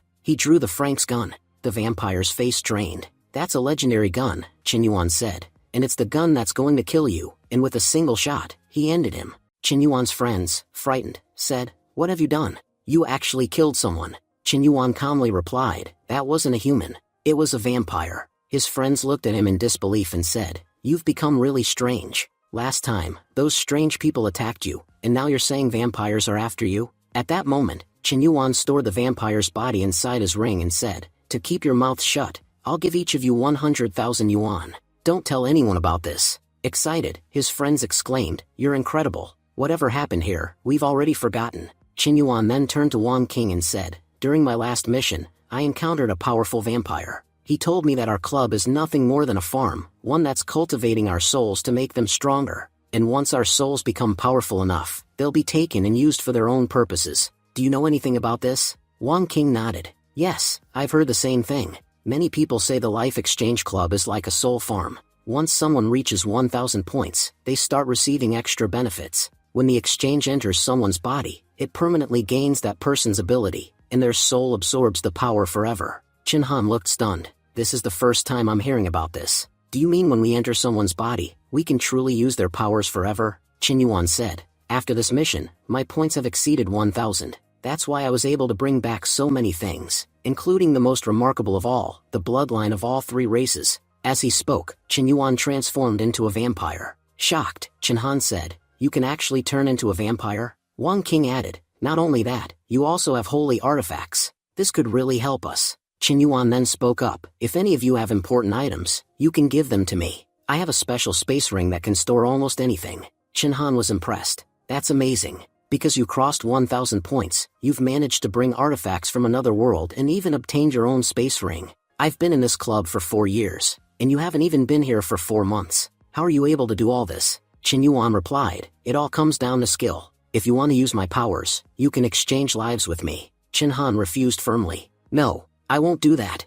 Solving the problems from the last time already took me forever. Exchanging lives with you would only shorten my lifespan. Wang King then suggested, Qin Yuan, take 2 days to rest. After that, we'll enter a team mission. Every team entering must have at least 3 members, and at most 5. We already have 3, so we can join easily. But Qin Han objected, how about only the 2 of you go instead? Qin Yuan and Wang King both replied, no, you'll have to come. If you refuse, we'll kill you and share your points among ourselves. As they left, Wang King warned, take care, the vampire clans are still after us. Qin Han muttered grimly, enjoy the last 3 days of your life. After that, either the vampires will kill us, or we'll die inside the mission. Later, Qin Yuan summoned his puppet and transformed it into a vampire. He thought to himself, for the last 2 missions, I've been disguising myself as a woman. I'm already sick of it. It's time I finally meet Yuro. But when Qin Yuan arrived near Yuro, he was shocked to see another Qin Yuan standing beside her. He realized, there's an imposter here, deceiving Yuro.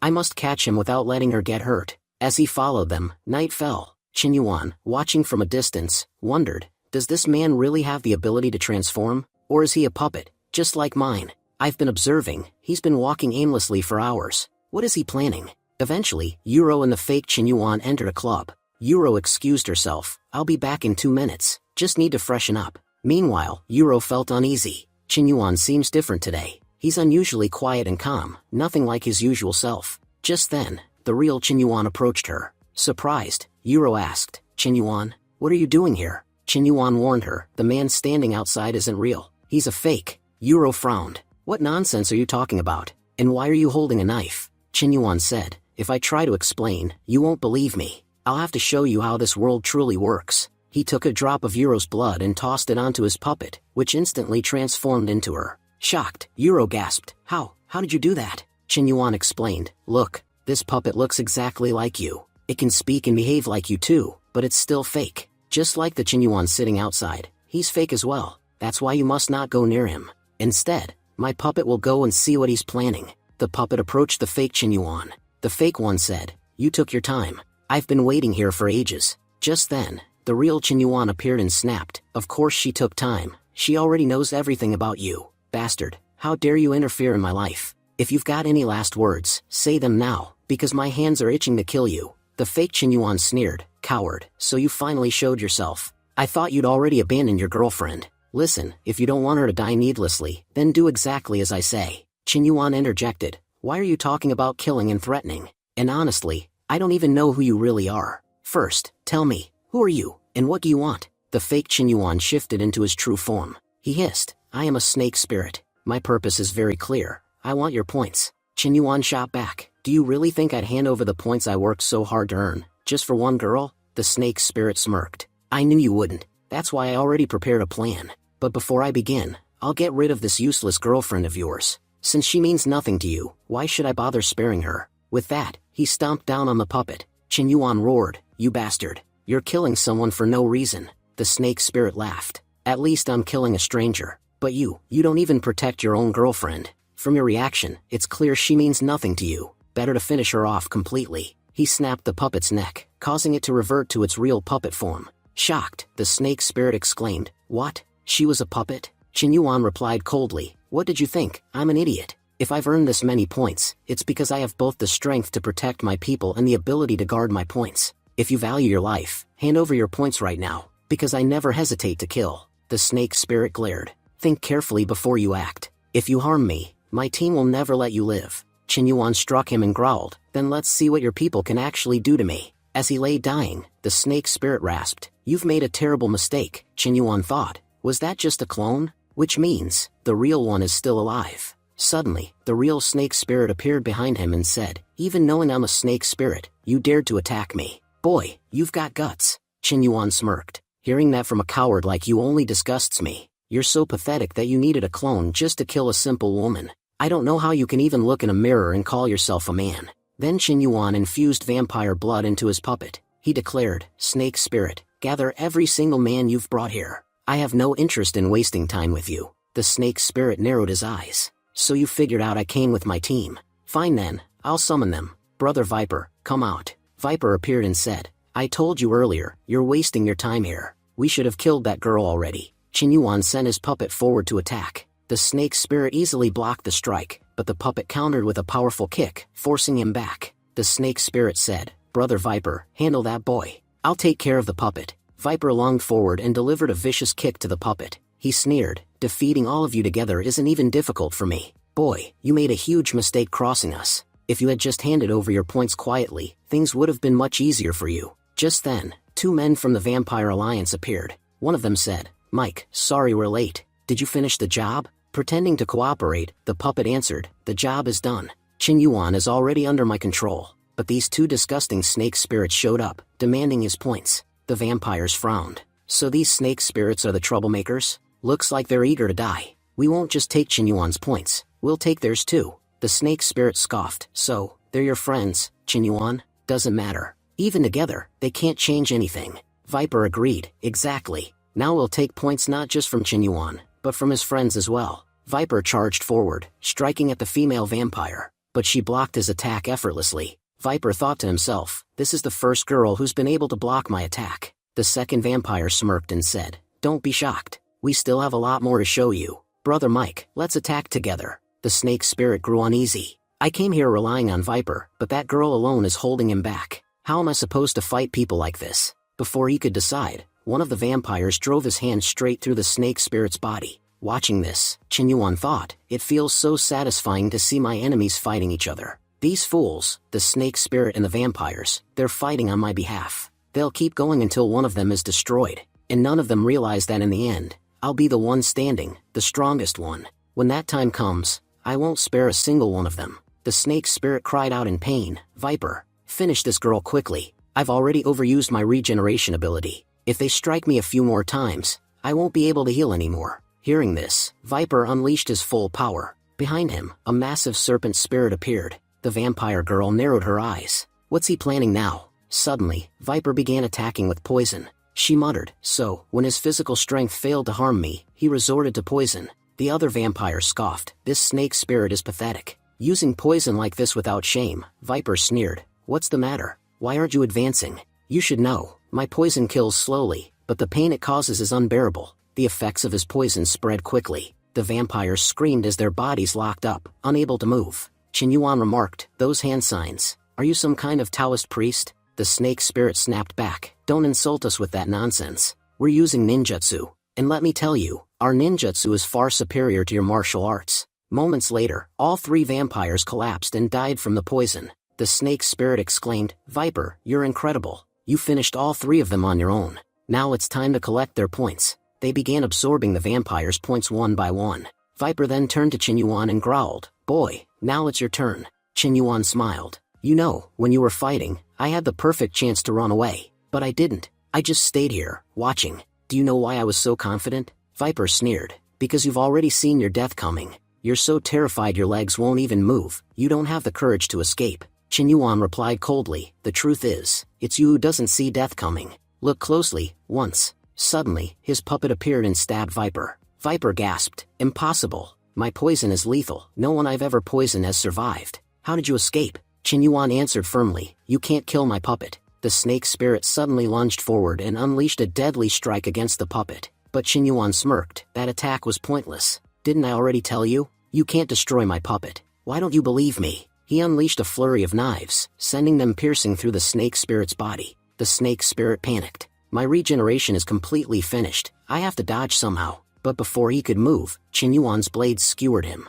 Qin Yuan said coldly, without Viper, you're nothing. Now it's time for me to take all your points. I'm certain you've killed countless people together. Today, I'll collect all of it. He moved forward, checking the fallen bodies. Amazing, this vampire had an enhancement potion. With this, I can improve my vampire bloodline even further. I'll just store everything in my ring and check later what's useful and what's not. He smirked. It hasn't even been 5 hours since I entered this body, and I've already earned more points than I ever did through missions. Now I finally understand why these people are always hunting other players. Honestly, it's the easiest way to earn points. Just then, Wang King called him. She asked, "What are you doing right now? Why are so many points being added from your side?" Chen Yuan replied casually, "Like you said, I went to rest, but then some vampires and snake spirits ambushed me. I had no choice but to kill them. Look how many points they were carrying. They must have robbed a lot of people." Wang King said sharply, "I get the vampires, but you killed a snake spirit too. Now it looks like our enemies list has grown even bigger. Don't forget, the snake spirits belong to the Ninja Alliance. And from what I know, Ninja Alliance are far more dangerous than Vampire Alliance." Chen Yuan reassured her, "Don't worry, we can just blame everything on the Vampire Alliance. No one will ever know I killed the snake spirits." Meanwhile, the scene shifted, and we see the vampire, Count Redbu. Redbu muttered to himself, "Strange, I can't sense the energy of Mike or his team anymore. Could it be, like Baron, they've also been killed?" He immediately called his men and ordered, "Go check what happened to Mike and his group. Just a while ago, they contacted me, saying they were heading to the club to attack Chen Yuan. And now, I can't sense their energy at all. I have a bad feeling something terrible has happened." The scene shifts. We see a 7-star hotel. Inside his room, Chen Yuan was standing by the window, thinking, "Looks like it's going to rain today. Honestly, I chose the best place to rest. I don't even know how many people back home are waiting to ambush me. Staying at a good hotel was the smartest choice I could have made." Suddenly, a group of vampires bursts into his room. They demand, "How did Mike and his team die?" Chen Yuan replies, "Who's Mike? Who are you even talking about? I don't know any Mike, and I don't know you people either." Another vampire growls, "There's no point in talking to him. He killed Baron, then Mike, and whoever was with him. If we keep talking, he'll just trick us. Let's kill him right now." Chen Yuan smirks and says, "Do you think I'm some 5-year-old you can just kill and be done with? You vampires really believe killing humans is that easy? Why don't you try coming at me once, then you'll see how dangerous humans can be." Saying this, he transforms his puppet into Alicia. As she steps forward, Alicia throws a devastating punch at one of the vampires. Seeing her power, the others are stunned. They whisper among themselves, "Wait, isn't this vampire girl helping him? And she looks ridiculously strong." Alicia doesn't stop there. She advances and smashes 2 more vampires with bone-crushing punches. Watching this, Chen Yuan thinks, keeping Alicia's blood was the best decision I ever made. It's helped me so much already. Just then, Redbu suddenly appears behind Chen Yuan and says coldly, "You got so distracted watching the fight, you forgot to guard yourself." Chen Yuan was shocked, thinking, "I have super senses, and yet this guy managed to sneak up behind me without me even noticing. That means he's far stronger than Alicia." Redbu observes, "It's surprising. You've got a powerful vampire helper, and in the vampire world, someone of her level would be at least top tier. Yet she's helping you. Very surprising." Chen Yuan answers, "You've seen my powers, and you've seen how powerful the people helping me are. So just leave. Fighting me won't do you any good." Redbu smirks, "And what if I don't? I'm a count. Our power levels are equal. Besides, I still don't know if you've got any hidden trump card. Only a fight will reveal that." With that, he clashes with Alicia's punch. The puppet blocks it with ease. Redbu admits, "Physically, you're far ahead of me. But let's see who has the stronger blood crush technique." Chen Yuan is taken aback. What technique is he talking about? Alicia never used anything like that in front of me. I don't even know how to use it. In an instant, Redbu crushes the puppet with a single attack, exposing its real form. He scoffs, "So it was fake after all.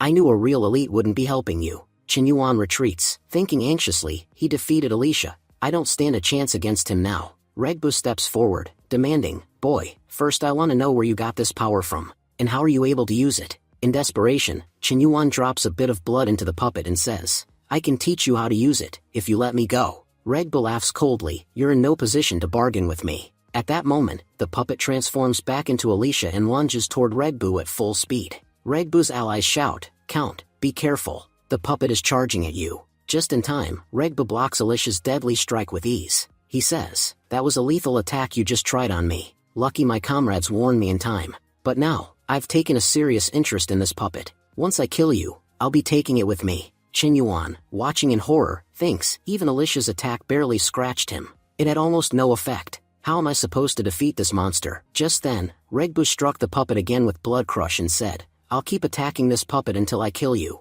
I know this puppet won't stop until you're dead. Once you die, it will be mine forever." Chen Yuan replied, "Brother, ever since you came here, all you talk about is killing. Can't we sit down and talk peacefully?" Redbu attacked and shouted, "You'll have peace, but only after death." Suddenly, someone stopped Regbu with just a finger. It was none other than Sha Sha. Sha Sha said, "Looks like we came right on time." Chen Yuan answered, "You don't know how perfect your timing is. In my life, I've only been truly happy twice. Once when I saw all 3 Spider-Men in one movie, and today, seeing you here. By the way, how did you escape from the secret realm?" Sha Sha replied, "After searching a lot, I found a way out. But who is this little chick that dares to attack you? If you want, I'll crush him into pieces." Chen Yuan said, "Then what are you waiting for? Crush this bastard." Regbu protested, "I'm a vampire, not mint leaves for you to crush. Please don't kill me. I have a very big secret to tell you." Chen Yuan asked, "And why should I believe you?" Regbu said, "If I tell you, will you let me go?" Chen Yuan replied,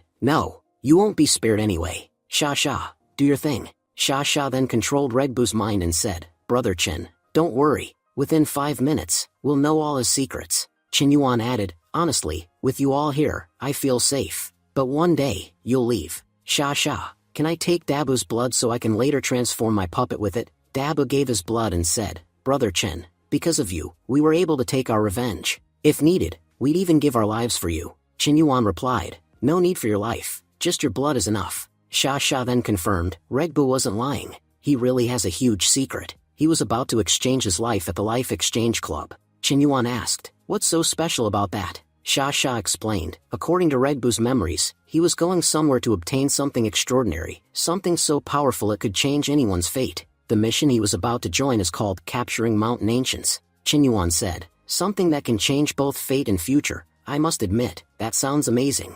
I've been resting for a whole day, now it's time to exchange lives. I'll call Wang King and Chen Han to join us at the club." Normally, missions don't allow you to write restrictions for your body, which is why the exchanger often abuses it. "I want you and Dabu to protect my body. Don't let anyone cause trouble for it." Sha Sha assured him, "Don't worry, we'll handle it." Later, Chen Yuan and his friends arrived at the Life Exchange Club. Chen Yuan explained everything about the mission. Wang King said, "Something that can change both fate and future? I've never heard of that before, but I'm sure only the most skilled players will join this mission." Chen Han said, "Can I quit? If I have to die, I'd rather jump off a building than die in a mission." Chen Yuan replied, "Each team must have at least 3 members. That makes you very important for us right now. Otherwise, I'd personally throw you off a building. For now, your life is valuable to us." Chen Han protested, "In the last mission, you guys got me killed, and I didn't gain anything from it." Chen Yuan responded, "Brother, you're ranked 88 only because you're on my team. Alone, you'd never reach this in 100 years. Think about it, if we've reached rank 88, we could even reach rank 1. And if we throw you out, it won't matter, we can just add a new member. But once we're rank 1, you'll never have the chance to come back." Chen Han quickly backtracked, "Brother-in-law, why do you take my jokes so seriously? How could I ever leave your side?" Finally, Chen Yuan said, "All right, everyone, we're heading to Capturing Mountain Ancients." Manager Su said, "It looks like you don't value your life at all. You just returned from that vampire mission, and now you're picking an even more dangerous one." Chen Yuan replied, "Without danger, my life feels incomplete. And besides, I'll do whatever it takes to maintain my title as the strongest newbie. No matter how dangerous this mission is, it can't be worse than facing Dracula." Su interrupted, "If that's what you think, then you're completely wrong. Compared to this, the mission with Marquis Toon was child's play." Chen Han said, "If that's the case, I'm leaving." Chen Yuan stepped in, "Manager Su, I'm the team leader. I've already signed on behalf of all 3 of us." Manager Su nodded, "Good. That's actually great. The mission starts in 3 minutes, so if you need to buy anything, do it now. You won't get another chance." Chen Yuan added, "By the way, our team has over 1,000 points now. Can we upgrade our membership?" Manager Su replied, "Of course. I'll help you upgrade. Then you'll be able to use the items you bring back from missions much more easily and unlock their full power." Chen Yuan said, "Alright, then let's go buy a few things that might save our lives when the time comes." Chen Han pleaded, "Chen Yuan, take all my points if you want, but please spare me. I don't want to die. You'll get me killed." Chen Yuan responded, "Then do one thing, buy a life-saving tattoo. It'll really help keep you alive. And don't worry, nothing will happen to you." Their 3 minutes ended, and they were transported to the mission site, between mountains and seas. Rising up, Chen Yuan said, "This body's name is by Zia. But just so you know, I'm still Chen Yuan. Who are you guys?" Wang King answered, "My name is Ihu, but I'm actually Wang King." Then a bird spoke, "My name is Bai Fan, but I'm Chen Han." Chen Han asked, "Wait, if the rest of us became humans, then how did I turn into a bird?" Chen Yuan sighed, "Just like always, you're useless." Suddenly, Wang King shouted, "Something very dangerous is coming our way." they saw a giant mountain ape approaching. Dodging its attack, Chen Yuan tried to use mind control on it, but it had no effect. Chen Yuan shouted, "Run as fast as you can." "My mind control doesn't work on it, and physically we can't compete either." They all ran into a cave to escape. Wang King gasped. Manager Su was right. This mission is terrifying. We've barely been here 5 minutes, and we almost died. Chen Yuan said. Who said we're safe? Look ahead, there's another danger waiting. Chen Han trembled. That monster, it's huge. If we go deeper inside, it'll definitely kill us. Chen Yuan explained. That's a monster called Qin Chong. It lures its prey closer before killing them. Unless we go too near, it won't attack. Chen Han panicked. There's a giant monkey outside waiting for us, and this monster inside. Where are we supposed to go? Chen Yuan said. If we feed Qin Chong a bird, its hunger will be satisfied, and it won't attack us. Wang King smirked. That's a brilliant idea. And look, we already have a bird with us. Chen Han, who is the bird, screamed. Just because I'm useless doesn't mean you can feed me to it. Suddenly, Chen Yuan punched through a wall of the cave and said, we don't know when Qin Chong might attack us, so we need to move. For now, this cave is safe, the monster can't enter, and neither can the monkey. Let's stay here temporarily. Wang King said, first, we need to check the mission details. This world is far too dangerous for our power levels. The sooner we complete the mission, the better. Chen Yuan explained, our targets are marked as red dots. We need to extract the crystal cores from 5 beasts. The system has also given us a communication device, so we can stay in touch with teammates, but carrying it also means other players might track us. We also have a blood jar to collect beast bloodlines, which we can later use to strengthen our bodies once we return. Wang King said, that's a solid plan. I didn't expect you to be so well prepared before even coming here. Chen Yuan added, then we shouldn't waste any time. Let's complete this mission quickly, and afterwards, find that powerful artifact. With that, he punched through another wall, only to find a girl standing there. The girl demanded, who are you, and how did you get here? Chen Han whispered, I can't understand her language. What is she even saying? Chen Yuan explained, she's asking who we are. Wang King frowned, but I'm human too, and I still can't understand her. Chen Yuan, how can you? Chen Yuan replied, my current mental power is much higher than yours. That allows me to easily understand any language in this world. The girl asked again, who exactly are you? And how are you talking with a bird? Chen Yuan smirked, I'll tell you, but only if you can defeat me. Then he attacked her. The girl exclaimed, what kind of being are you? I've never seen anyone like you before. Meanwhile, Chen Yuan was thinking, I threw a very powerful punch, but even then this girl blocked it so easily. One thing is clear, we can't underestimate anyone in this world. As he dodged the girl's kick, Chen Yuan thought, there's no point fighting like this. I'll have to use my powers. Then he transformed, combining both the werewolf and bat forms at the same time. Chen Yuan thought, this is the first time I've used 2 bloodlines together. Let's see if it actually benefits me. The girl attacked him with her spear, but Chen Yuan caught it effortlessly. Still, he thought, even while using double bloodlines, I can feel her strength is overwhelming. Staring at her, he suddenly made her body swell up. Shocked, the girl exclaimed, why has my stomach gotten so big? Is something inside it? Chen Yuan replied, no, nothing is inside. This is one of my abilities. Don't worry, you'll be back to normal in a little while. The girl then introduced herself. My name is Xing, from the Bread and Butter clan. Which clan are you from? Chen Yuan answered, I don't belong to this world, so I have no clan. Xing said, if you're from another world, you can join our clan. Your skills would be a huge help to us. Chen Yuan replied, I have no problem helping you, but in return, I'll need help from your people too. Do you hunt monsters? Xing explained, our strength comes from eating monsters. The more powerful the monsters we kill, the stronger we become. Chen Han muttered, look at Chen Yuan, he's already found another way to become popular. Honestly, I don't like his personality at all, but every time his sharp mind forces me to admire him.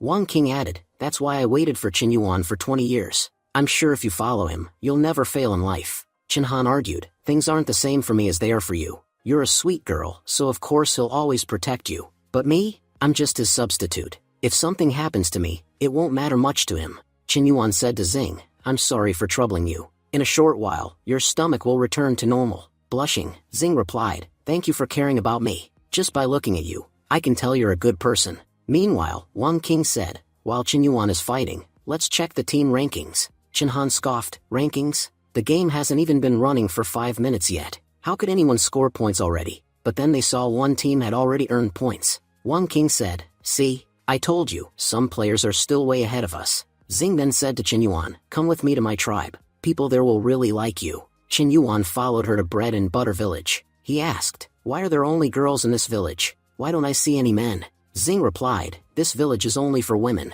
Qinyuan asked, then how does the village survive? Without men, how does your population grow? Unless there's some magical river that increases your population when you drink from it. Surprised, Xing asked, how do you know that? She explained, when a girl turns 15 and drinks from the magical river, she can contribute to increasing the population. But all children born here are always girls. Qinyuan thought, so that's why legends are made. The stories from our world are the reality of this one. Suddenly, a girl rushed in and said, Lord Xing, bad news. The Black Moon tribe has attacked us. Xing clenched her fists. Those people again. This time, we won't let them go. They've underestimated us for too long. Qinyuan said, don't worry, I'll help you fight them. My friends may look weak, but they aren't as weak as they seem. Annoyed, Qinhan snapped, damn you, look at my frail body. What help could I possibly give? Qinyuan scolded, Qinhan, you're an old player. Aren't you ashamed of asking me for everything? Show some guts for once. Do something so impressive that even I'll praise you. Just then, the werewolves of the Black Moon tribe stormed in. They growled, tonight, we'll feast on some delicious food. Qinyuan warned, these aren't ordinary werewolves, they're monster werewolves, a bit different. Xing shouted, Black Moon scum, what are you doing here? You already control a huge part of this land. Even after taking so much, you're still not satisfied? The werewolves sneered, I don't like wasting time on weaklings. You have only two choices, become our slaves, or die by our hands. If you even try to fight back, we'll wipe you out completely. Xing's ally shouted, don't even dream of enslaving us. Our bread and butter clan has never bowed to anyone. Qinyuan looked at Qinhan and said, aren't you ashamed? Even these girls have far more courage than you. Qinhan said, more important than courage is simply being alive. A wise man once said, if a fight is beyond your ability, then run away. The werewolf leader said, your past was glorious. When your mother was alive, you ruled over others. We always wondered, how did you have so much power? But after your mother's death, it feels like your strength vanished too.